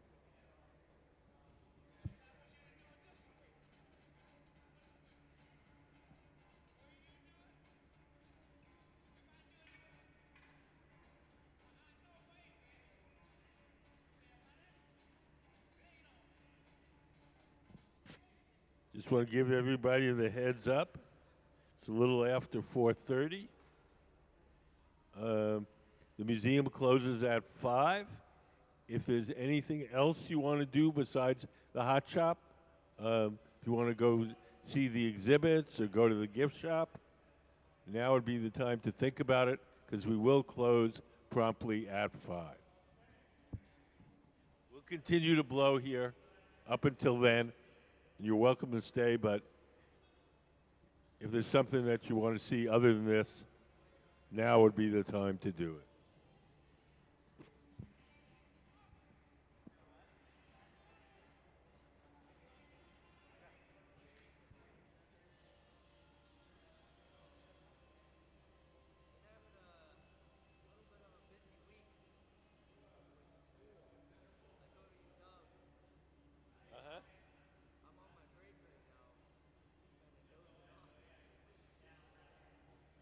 You're on your break from the UW? And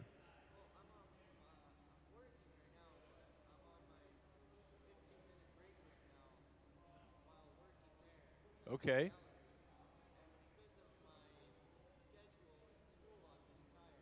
Oh, so am I. Join the club. Oh, and it always gets tiring towards the end of the day.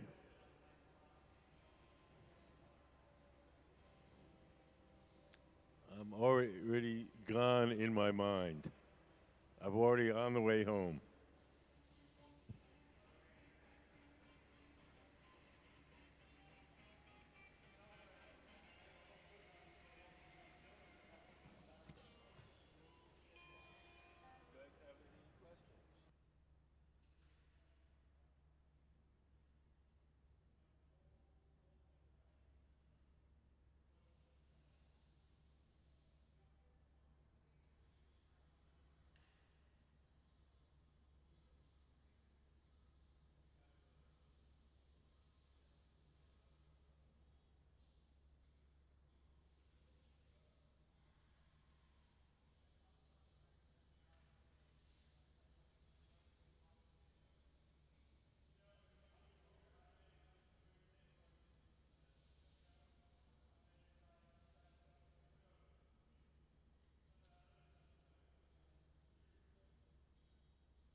We're done, Chris.